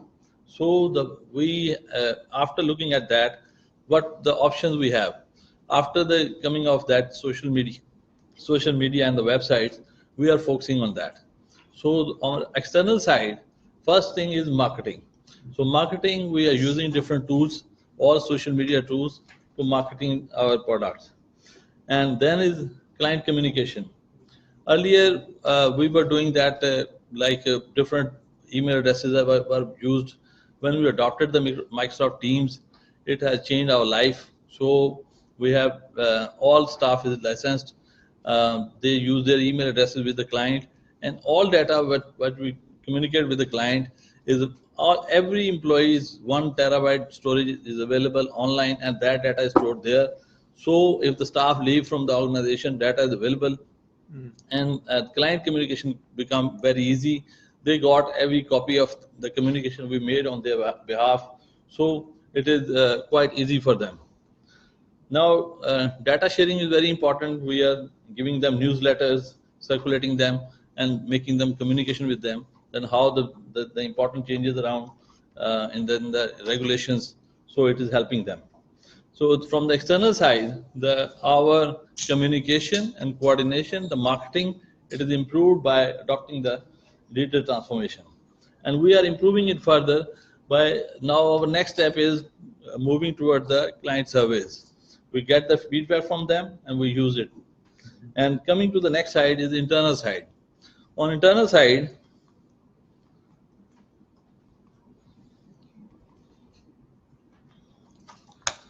what we thought that what is the benefit of this? It's an improvement of the deliverables, simplification of communication, and automation of processes. These were our objectives, and key benefits of that is the lowering of cost, lesser manual work, fewer errors, and visibility over the company spendings and everything, control over cash flows, and data informed decision making. So all offices, whatever they are doing, this is coordinated at head office. We can see what is happening, what the emails are circulating, and everything we made on that. What the challenges we were facing and how we manage it. In the human resource management side, we developed an HR app and we are using it. I have discussed in my previous presentation. That is a software. The app is called Manage HR, and the objective was that attendance system is up to date, and then the task management is there. Then the further going to that advances and their attendance and everything we can manage from that side. Then staff induction process, we introduce that software test invite software. Then coming to the communication side, that is the most important thing. We are using Microsoft Teams. If some one of you have used that one, I'm not aware, but there are key features of that. We have evaluated many CRM and many other softwares, and after that we found it very good. It is very economical. We got licenses of around 40, but more than 300 people are using that by guest membership. So what is the benefit of that is we will communicate internally on the chat system. We come to the teams, different teams are there. All departments have internal groups. They chat with each other. then they chat with different external departments, and then we have mapped all our tasks towards planners, their calendar, and everything progress and communication project management can be done from that side. Then we have a library there. In that library, whatever, for example, there is a topic of tax exemption. All communication done by firm people about the tax exemption. There's a critical correspondence and critical documentation that put on that library. Likewise, if we given different kind of opinion that are available to that. So all employees who are working on those kind of assignments, they can see the earlier documentation done by our team, so they can take it as a sample, they can take it as a experience, and they can use it. And whatever the opinion we give, that is also a standard for them, because if some other office, some other department, some other client needs same thing, there should be consistency between that. So libraries being used from Microsoft team, it is very important for us and very fruitful for us. Then from task management, I already told that in the Microsoft team, there is a Microsoft Planner. We are using that. It's a very wonderful thing. Then data centralization, we are using Microsoft team again. Sorry, can you get back? What is that? The test that is test when software. Yes, because if you have a manual test, one thing, the test in Lahore is different, in Karachi different, and the other places are different. So when we use a software, it selects question itself. Okay, it prepares the paper itself. So nobody has, if somebody has in the firm relationship with the examinee, so he cannot do that, because so nobody knows what the paper will come. Secondly, he will sit everywhere in Karachi, in Lahore, in Pakistan, wherever the induction process will start, because every quarter the same paper will be there, and they have to complete on the computer. When the finished result will be there. Only one thing is this write-up part that will come later, and this is the first part for induction. Then the interviews, there are two parts. Okay, coming to the financial management side, we introduced Fasha ERP. And from the audit side, we are using CCH software. Maybe you are aware of CCH. It's one of the wonderful audit software in the worldwide. Earlier, we were challenging, we were facing challenge to implement it, because CCH has limitation that it cannot be date back. And there, because the audit reporting, maybe we have to do some, due to some reason, date back, and it was not possible in that. But this year, as we discussed earlier in some other countries, we discussed about Jakarta. This year introduced, and same like in Pakistan, UDIN concept came, and now the audit report should be done according to that. So this problem is over now. CCH software, is the audit software, is very comprehensive and helpful for us, and we're using it. And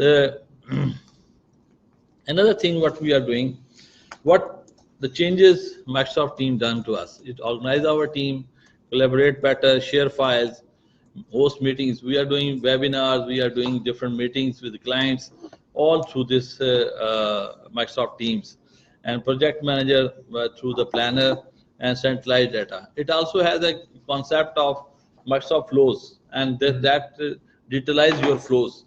You can use that one, and in the future we are thinking to use it as maximum as it can be. So now what we are doing now, we have hired a very professional and experienced, he was my boss in an area previously in the business consulting, and he worked with EY and many other places. He's like 30-35 years experience. He's a very wonderful person. We hired him. He's preparing a very big database for us, and all of our files and all of our assignments and all of our departments and things are being taken in a code, and that code will become the basic thing on the basis of which everything will flow. So this is the one thing we are moving on, and hopefully soon we will complete this one. So we have a dedicated department for that.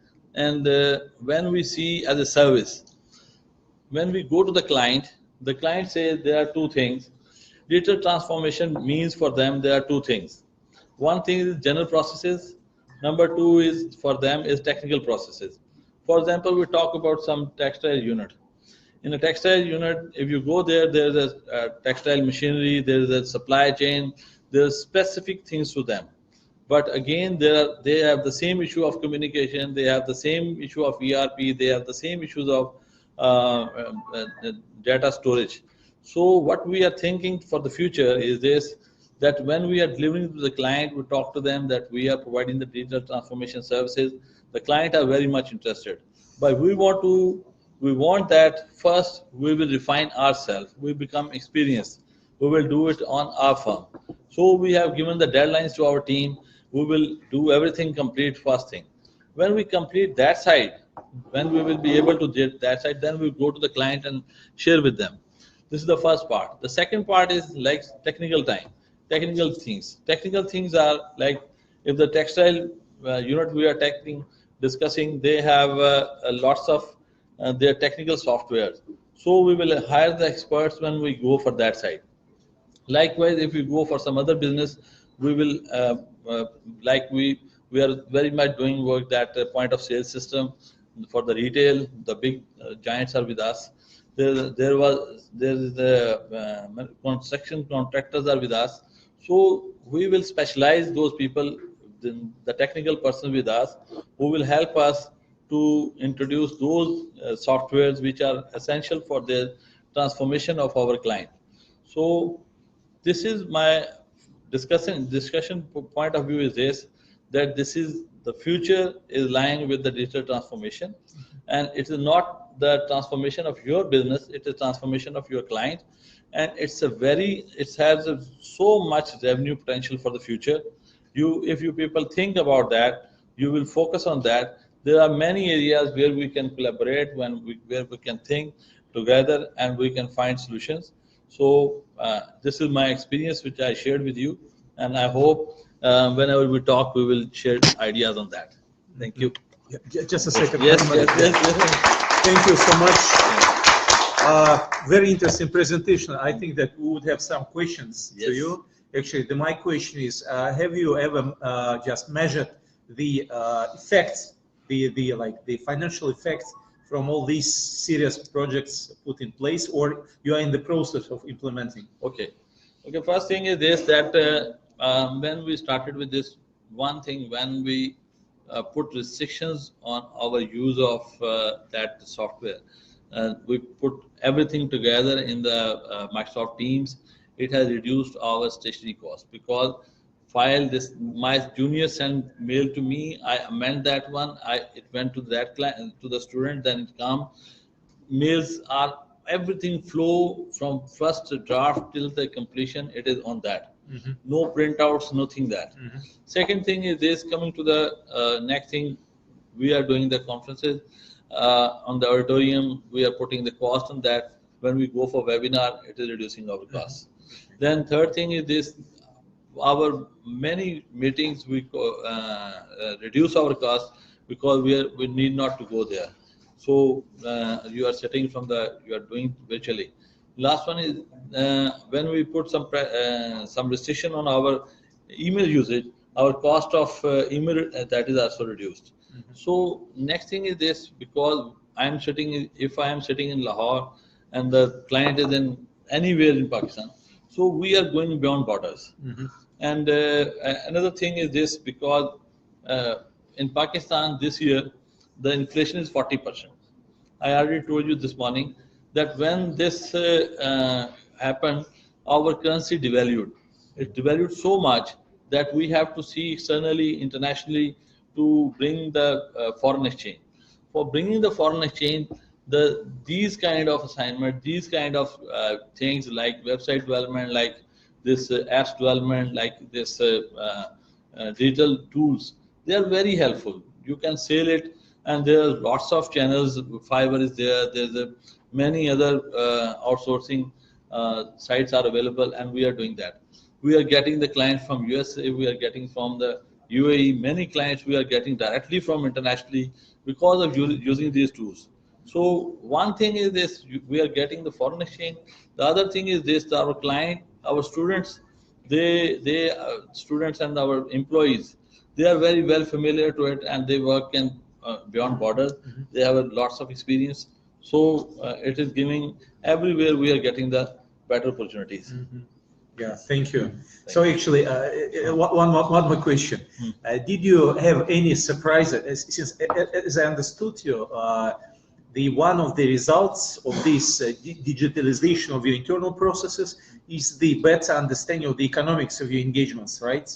Yes. This Yeah. is And did you have any surprises? Yes, surprises are this that what I am thinking, I believe that the surprise is this, that whenever I go inside more and more, I see thousands of opportunities. And I see why the people are not going for that. I think as a financial consultants, as a business consultants, the people should focus on that. This has great potential. This is the future. The people should focus on and say, this is the future. Okay. This is what I think. Do you have any other questions to Harun Malik? Okay, thank you so much. Thank you. So the next one is the Serhan Bey. Yeah, Serhan Berker. We will talk about the management consulting, right? That's correct. Yes. Please. Thank you. Good afternoon, ladies and gentlemen. I hope you are not sleeping after hopefully well-eaten lunch. That's my first hope. Second, I just want to start with a small correction.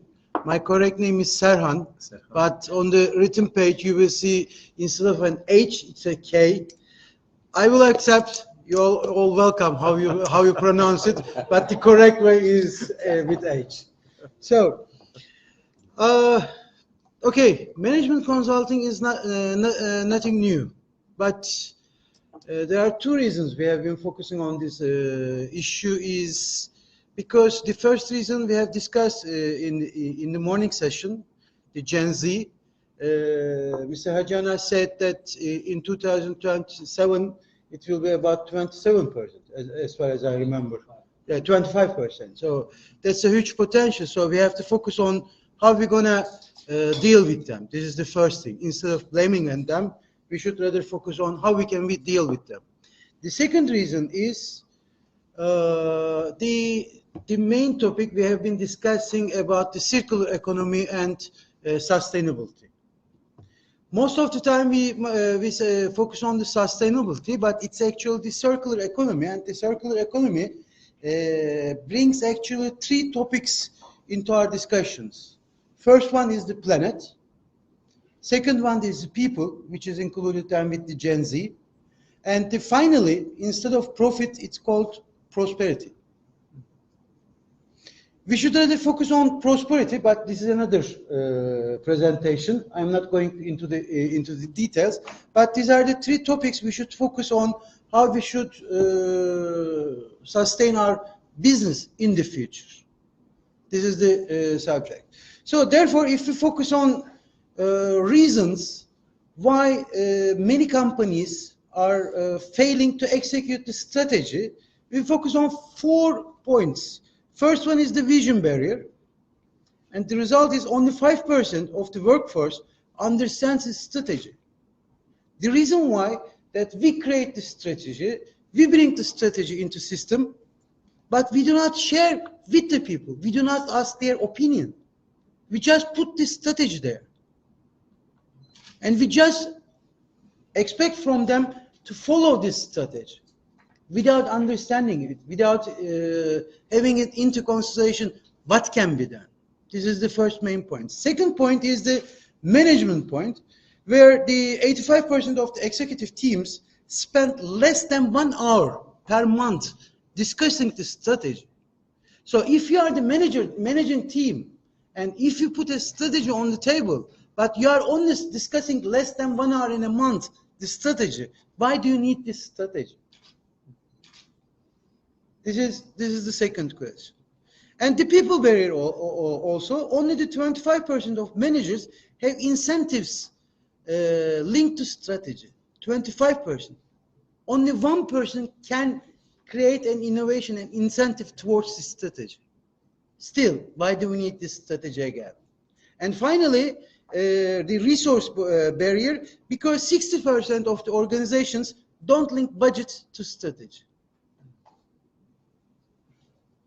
So, question is, if you want to have circular economy, sustainability, and we need a strategy, why 9 out of 10 companies fail to execute this strategy?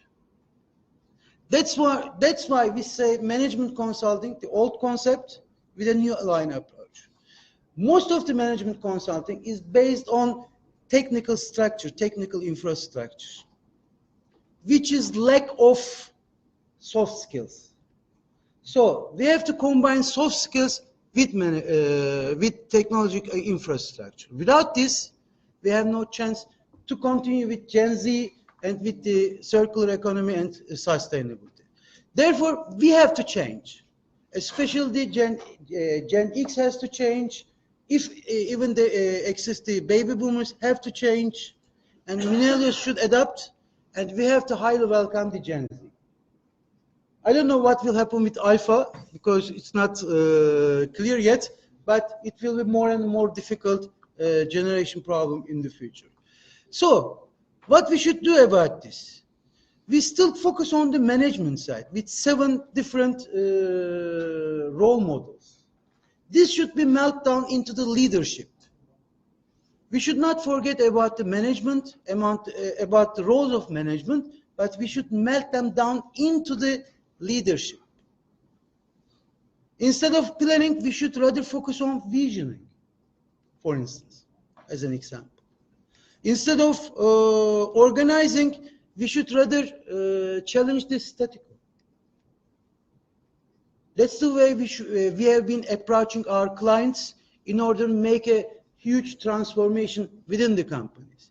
Because if we want to have a business in the future, we should also have the chance to transfer our clients, not only ourselves. But this can happen only if we play a role model and we can lead them. Please do not forget, change is only on our sides. We cannot change anyone else. We can only change us. And if we play enough good role modeling, they might be impacted and they can change. So therefore, first we have to melt down management into leadership.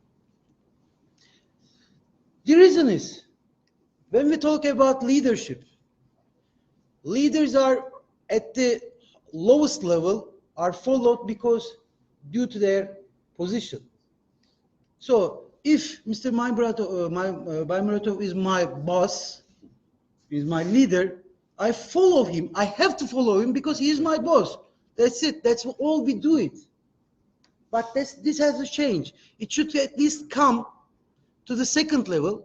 I have to follow Mr. Baymuratov because I want to follow him. This is at least the first level for leadership. Then I have to follow him because what he does for the organization.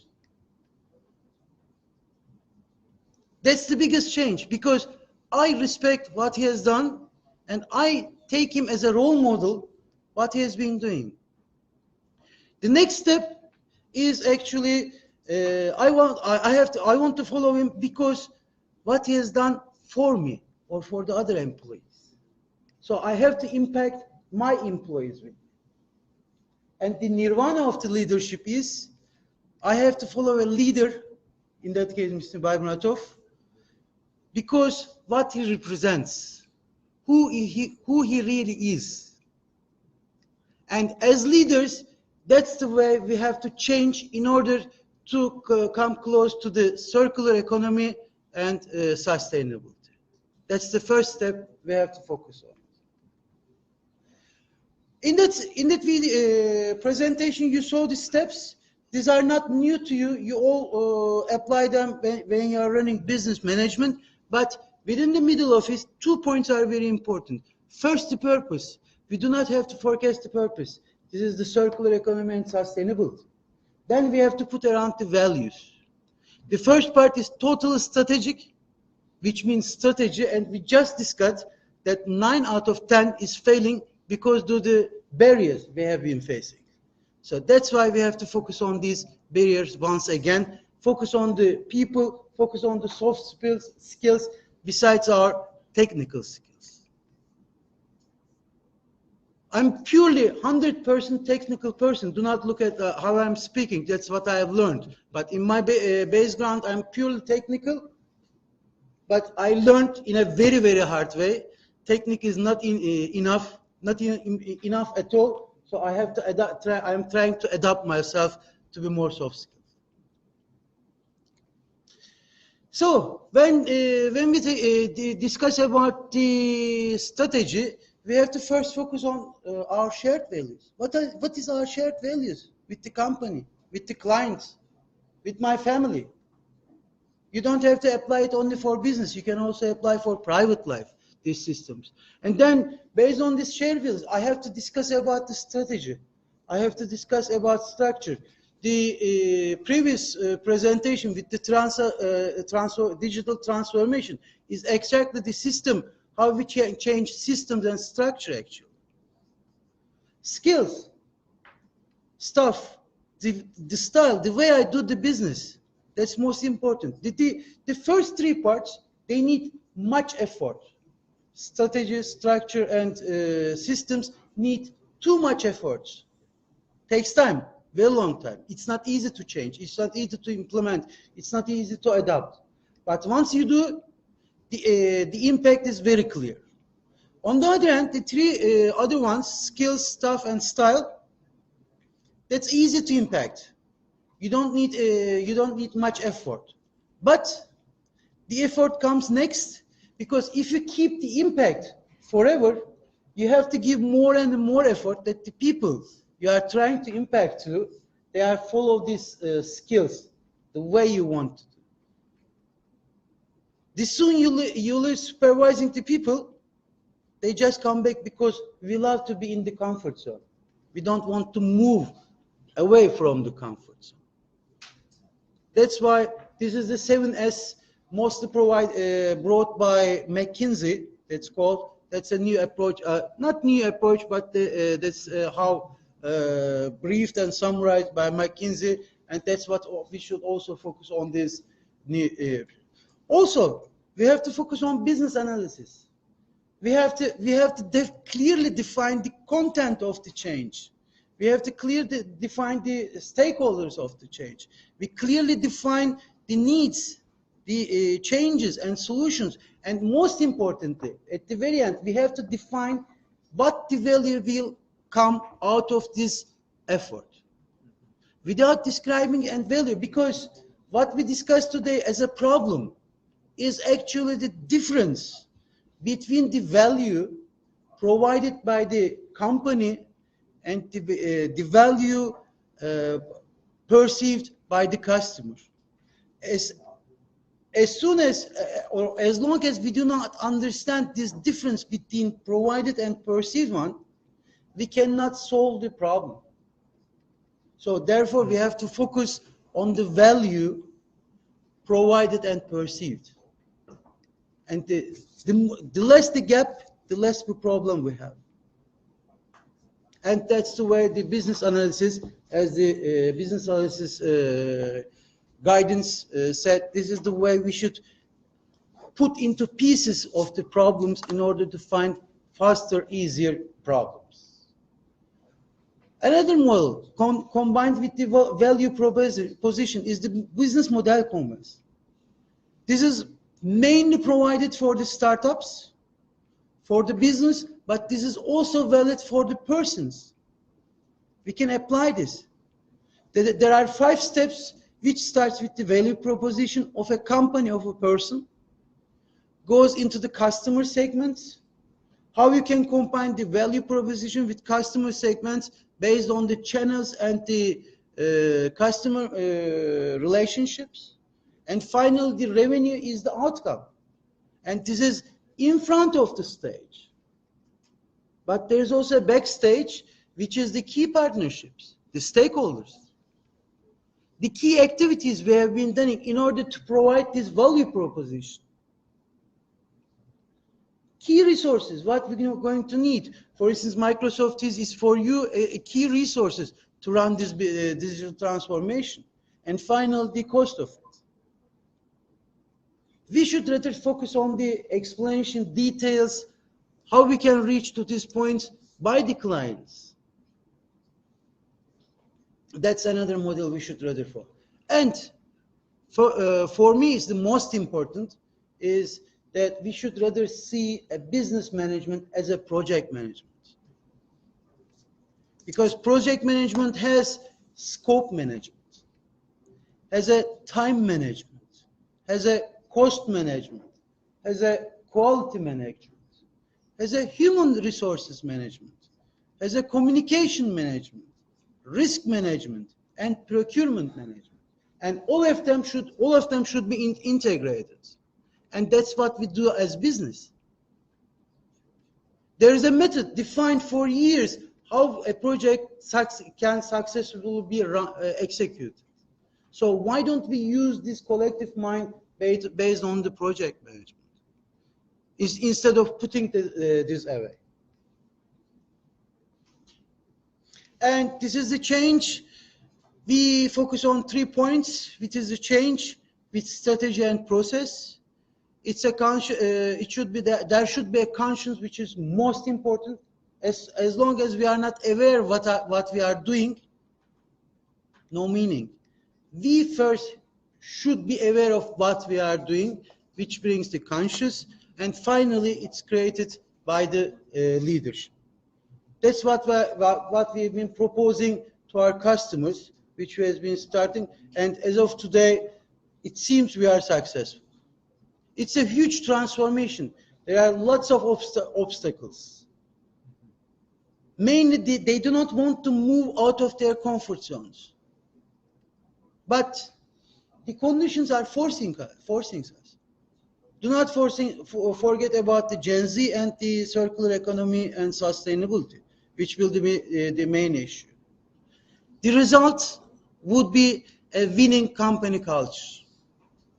So you can put in every step, every stage of these steps, the technical side, but first we have to cover this technological side with soft skills. Thank you very much for listening to me. Thank you. If any questions, I can answer. Yeah, Serkan Bey, thank you. Actually, I'd like to point out 2 things which came to my mind. The first one, you pointed out that there is a difference between the provided and perceived from the client side, actually. Yes. In FinExpertiza Russia, we are doing the customer satisfaction surveys on an annual basis after the end of the season. And we keep control of this EPS ratio. It's very interesting for me. Initially, I thought that the quality is number 1 for the clients. Quality is the most important factor, but it's not actually. Timing. The timely provision of the services is the far most important for the clients actually. Timing is the key actually. Yeah. If you do it in your home country, let's try and let's compare the results actually. The quality is not number 1, surprisingly, right? So there's that's why I do agree that there is a difference between the provided and perceived, and we need to check where we stand to understand actually what's expected from us, right? And the second observation is like when you talk about the business model. So I visited the 3 countries over the last month. Actually, I saw the 3 different business models, but the model is important. You need to be aware which business model you are following and what are the changes to the model are needed to be more efficient actually. Without just the recognition, without the knowledge of what is your business model, you cannot just be successful. Like Abdul Majid mentioned today that in his business, the variable part is increasing actually. And the business is getting more more flexible, and the economics are following the more variable cost, more variable cost driven than the fixed cost driven. Again, so it means that the business model is getting adapted to the more efficient way. Yeah. So thank you, Serkan Bey. Serkan Bey. Yeah, thank you. Yeah. Thank you so much. Svetlana, the next, before the break, we'll have another presentation, the technical one, about new ISA 315 Sampling one by Svetlana Chuchalina, who is our methodology leader. Svetlana, I do understand that there's a lot of materials to discuss, but I ask you to be very concise to get to the conclusions. Thank you.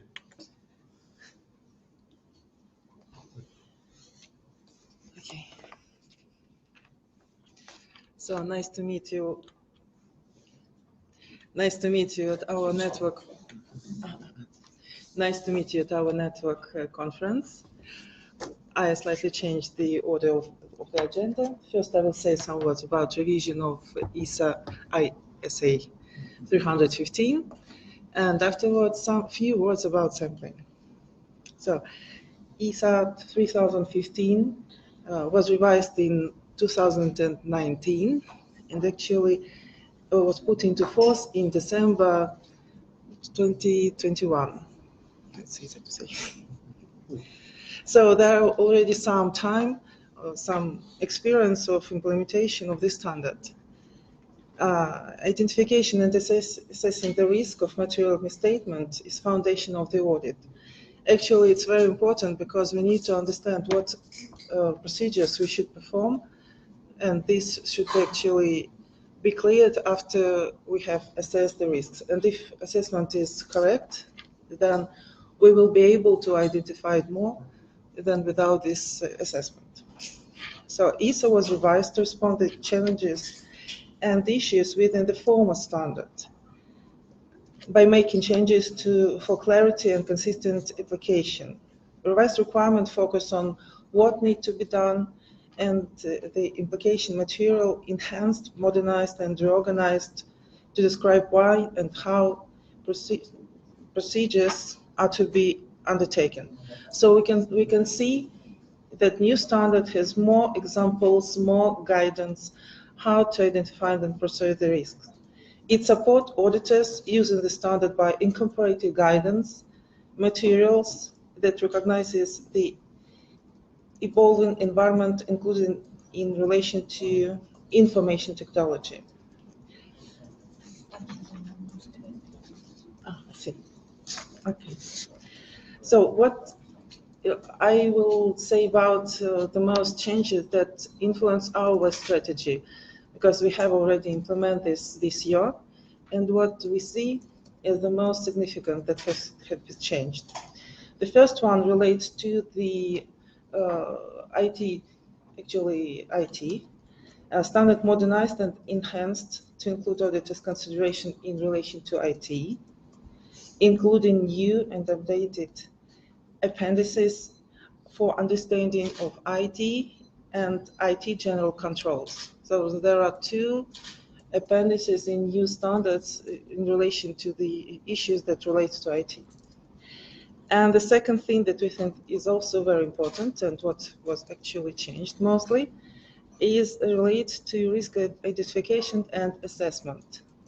So the audit risk model is the same, but now it is separated. I think it's separate assessment of incurrent risk and control.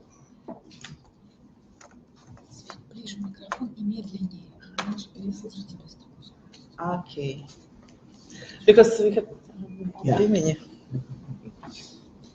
It said that I should be slower. Okay. Okay, so again, two changes. One in relation to IT, another in relation to identification of risks. And most of them, I mean, in relation to identification of risks, the main idea was to pay more attention to inherent risks. So now, new standard suggests to consider, first of all, it implement new concepts and definitions, such as significant classes of transactions, accounts, balances, and disclosures, and relevant assertions, to assist with identification and assessment of the risk of material assessments. Then it appears spectrum of inherent risks to assist the auditor.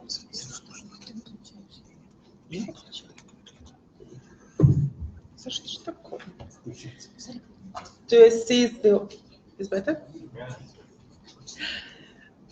So spectrum of inherent risk is a new term that was implemented into the new standard.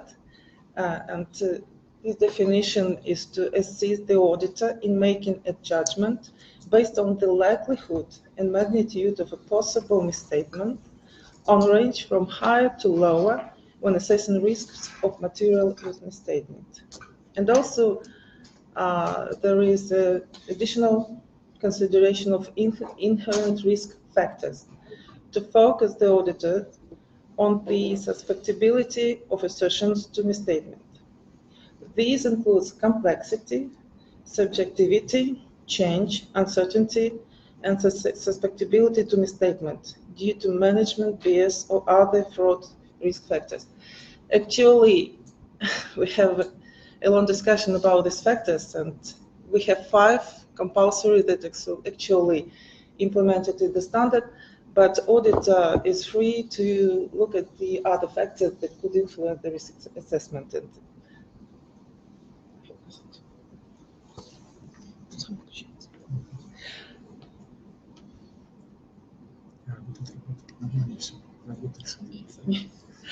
And actually, it was about more than 20 factors that was identified by some auditors. It was like a investigation. So,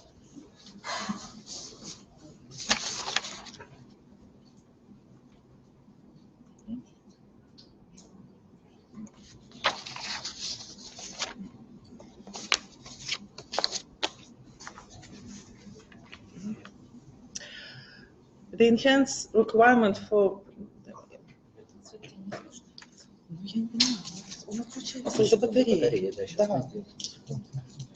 just a minute, it's battery issue.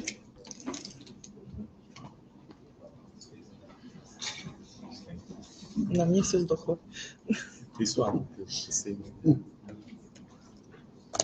So it's not modern technology.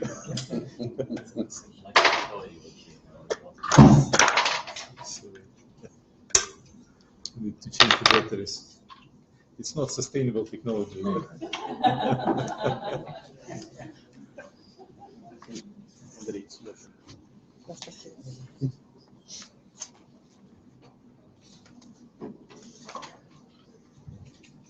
I hope it will be better now.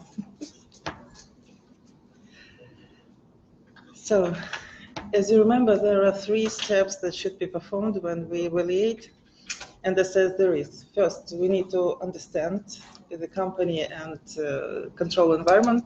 Then we need to identify the risk and then assess the risk. So, at stage of identifying and assessing the risk,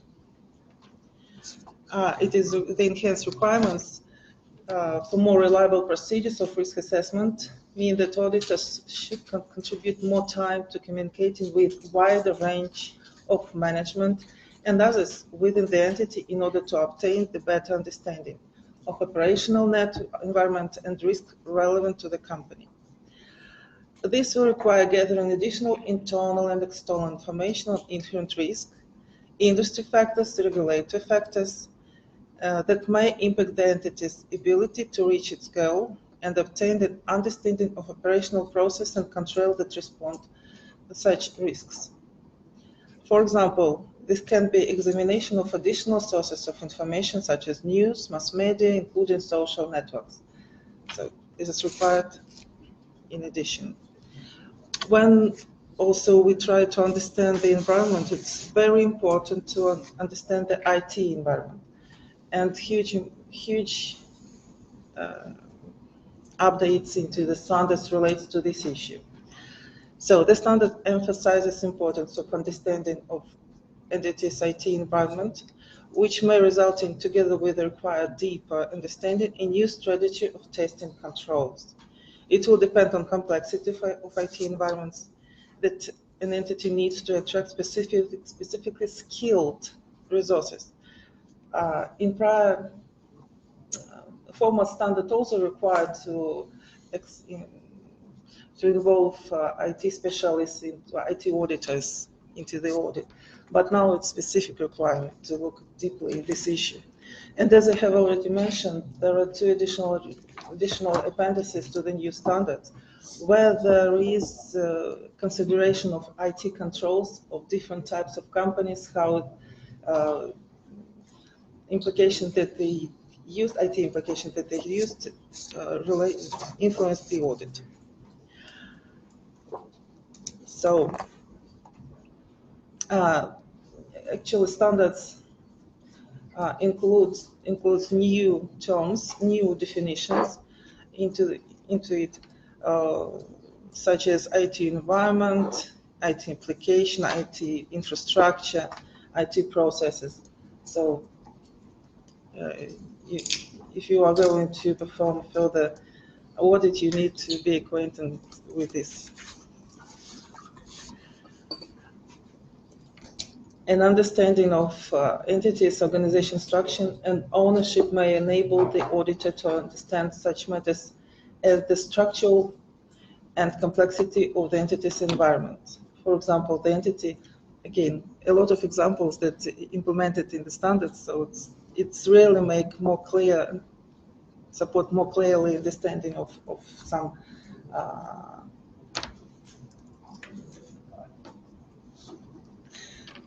more clear understanding. Can you hear me? Yeah. Да? Что опять умирает? Я не знаю, что происходит. Она умирает. Something abnormal.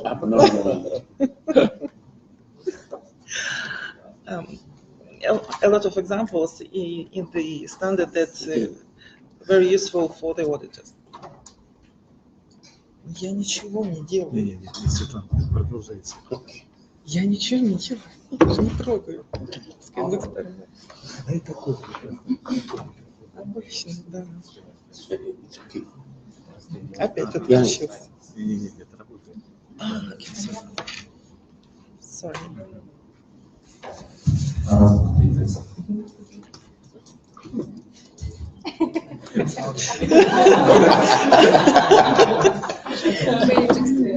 Я не знаю.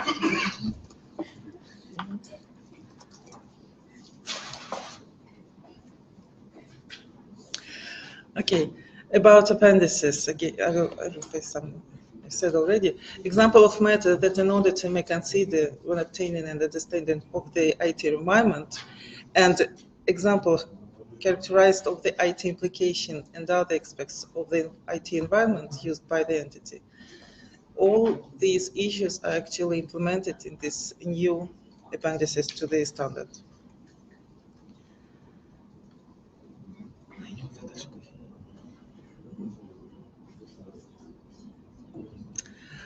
And also, it is some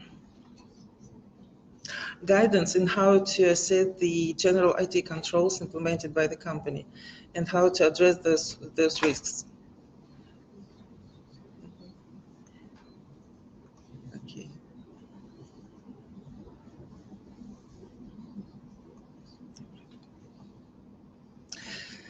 Then the second thing that I would like to say about today is assessment of inherent risks. I have mentioned this. In accordance with ISA 2200 and 315 revised, assessing inherent risks of identified risks of material misstatement at the assertion level should include assessing likelihood of misstatement and magnitude of misstatement. The combination of the likelihood of a misstatement occurring and the magnitude of the potential misstatement determines whether, on the spectrum of inherent risk, identified risk is assessed. In considering the likelihood of a misstatement, the auditor considers the possibility that the misstatement may occur based on consideration of the inherent risk factors. In considering the magnitude of misstatement, the auditor considers the qualitative and quantitative aspects of the possible misstatement.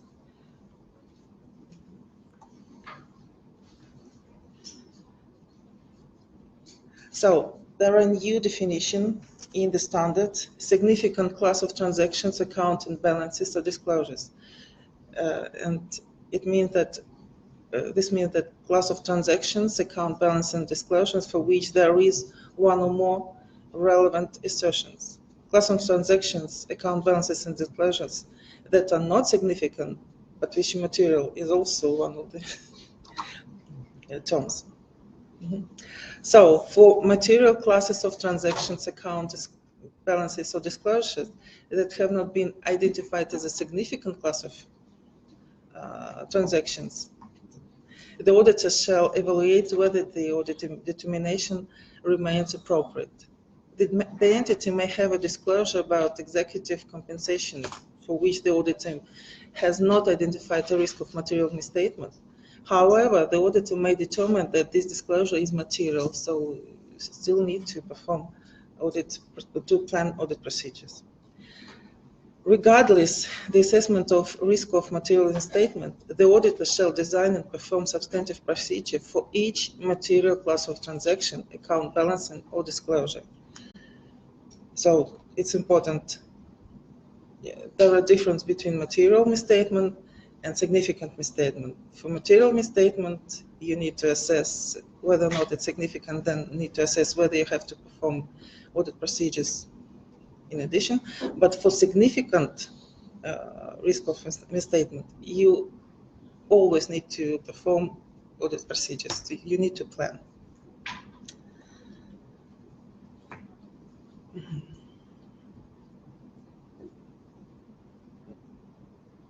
So at the stage of the third stage, stage of assessing risk of material misstatement, it is required to assess the likelihood and magnitude of identified risks with the degree to which inherent risk factors affect the susceptibility of relevant assertions to misstatement. This is important, as I said, to understand whether or not risk is significant. Assess inherent risk related to the identified risk at the assertion level, and assess controlled risk. So controlled risk are assessed separately in order to determine the expected effectiveness of the controls. And to perform, after you assess effectiveness, you have to perform overall assessment, efficiency and appropriateness of risk assessment procedures. So, again, what is new in the standard is inherent risk factors consideration. So inherent risk factors consideration characteristics of events or conditions that affect susceptibility to misstatement, whether due to fraud or error, of an assertion about a class of transactions, account balance or disclosure, before consideration of controls. And such facts may be qualitative, as I said, and quantitative, and include complexity, subjectivity, change, uncertainty, and susceptibility to misstatement due to management bias or other fraud factors, insofar as they affect inherent risk. So I would like to show the table that actually, like illustrative example how to consider the risk, how to assess inherent risk and controlled risk. So as you've seen, taking into account what you consider as a significant account or significant class of transactions, you assess whether it is within your scope or not. On the first, for example, accounts receivable, we say yes, and then we are looking at the relevant assertions of financial statements, because it is important that inherent risk assessed at assertions levels, and this is important. And afterwards, in relation to every factor of inherent risk, we need to assess the degree, and based on this, then you perform the overall assessment of inherent risk based on all these assessments in relation to different factors. And afterwards, you have to look at the control risk.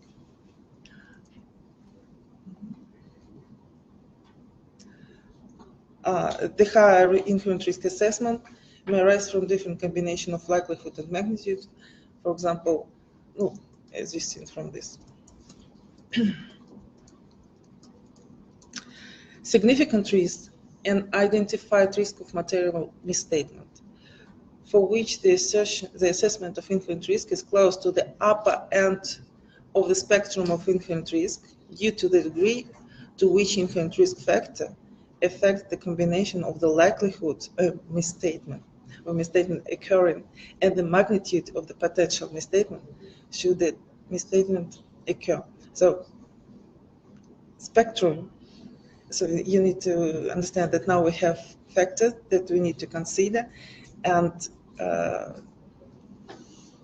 size of the risk that you can see from this spectrum depends on the combination of two factors, as I said, significance or magnitude and likelihood of the risk.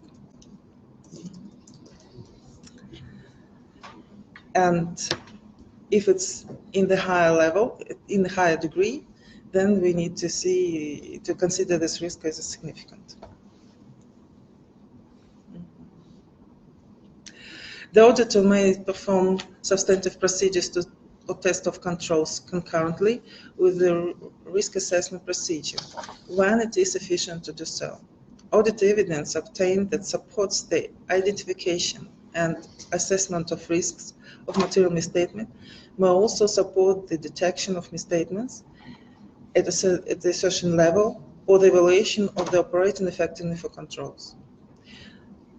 It is again said in the new standard that using automated tools and techniques, the auditor may perform risk assessment procedure on large volume of data, including for analysis, recalculations, reperformance, or reconciliation.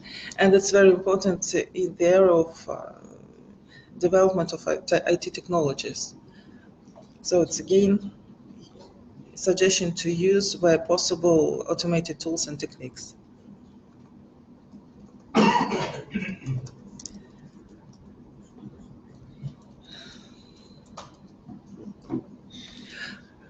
So, standard introduces a requirement for the audit team to evaluate whether the audit evidence obtained from the risk assessment procedures and the appropriate bias for the identification and assessment of the risk material of misstatement.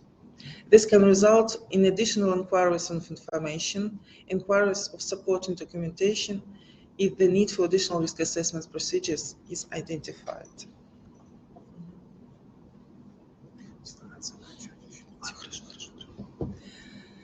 So, actually, there are so many changes and too less time to discuss. So, standard is an approved standard on auditing aimed at identifying the assessing risk of material misstatement. The revised standard significantly enhances the requirements from the previous standard in certain key areas.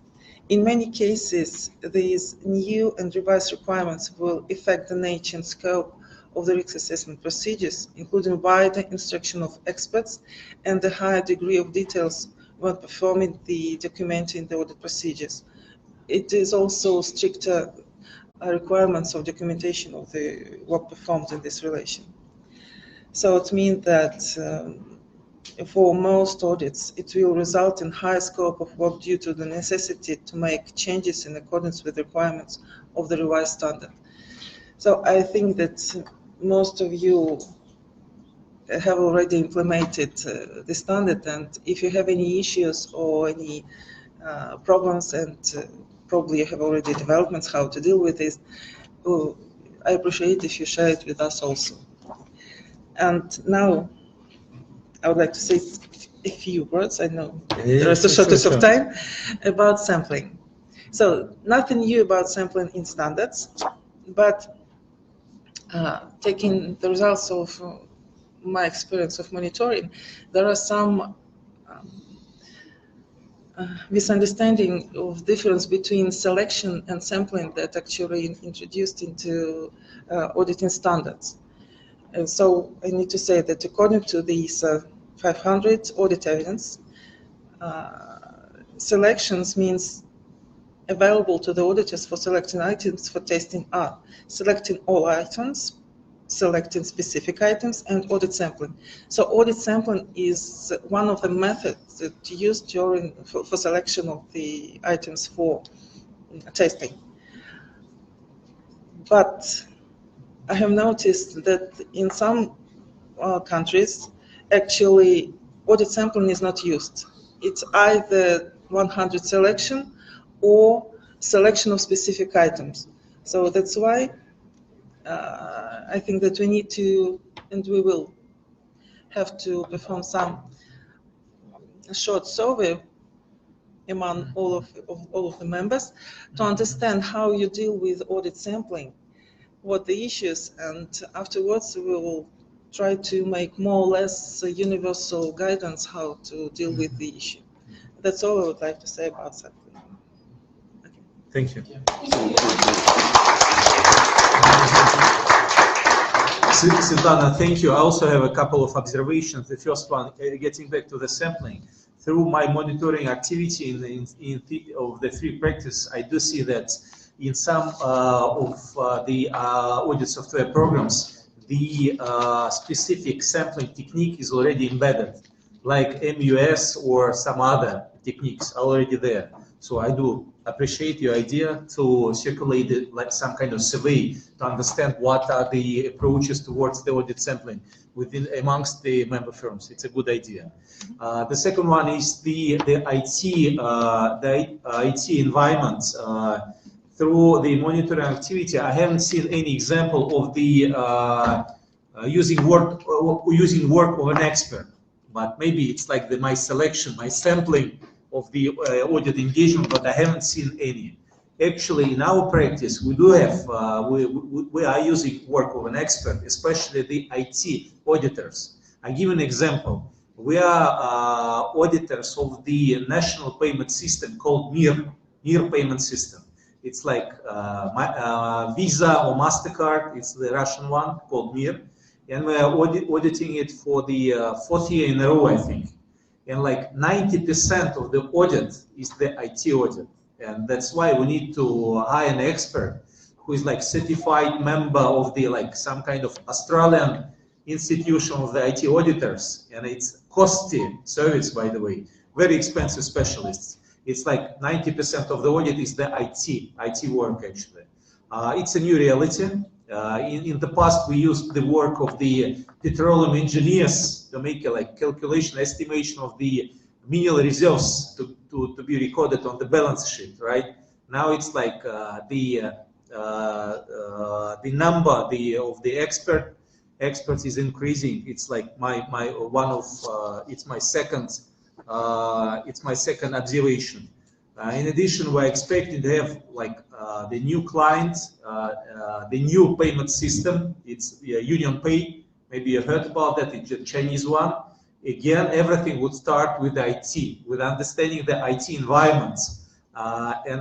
It's very risky area, I think, because it's a huge, enormous volume of operations, and you need to set up your audit approach in a proper way from the very beginning. And then just manual sampling won't help at all. It should be the like wise IT approach towards the selection. So now we're going to have the break until 4 o'clock, 10 minutes, and then we'll get back to the room. Please don't be late, and we'll have the like break-even session, and after we'll give our presents. So please don't be late. Thank you. At 4:10, 10 minutes past 10, no, past 4. Yeah. Thank you. We'll have like more than 17 minutes break.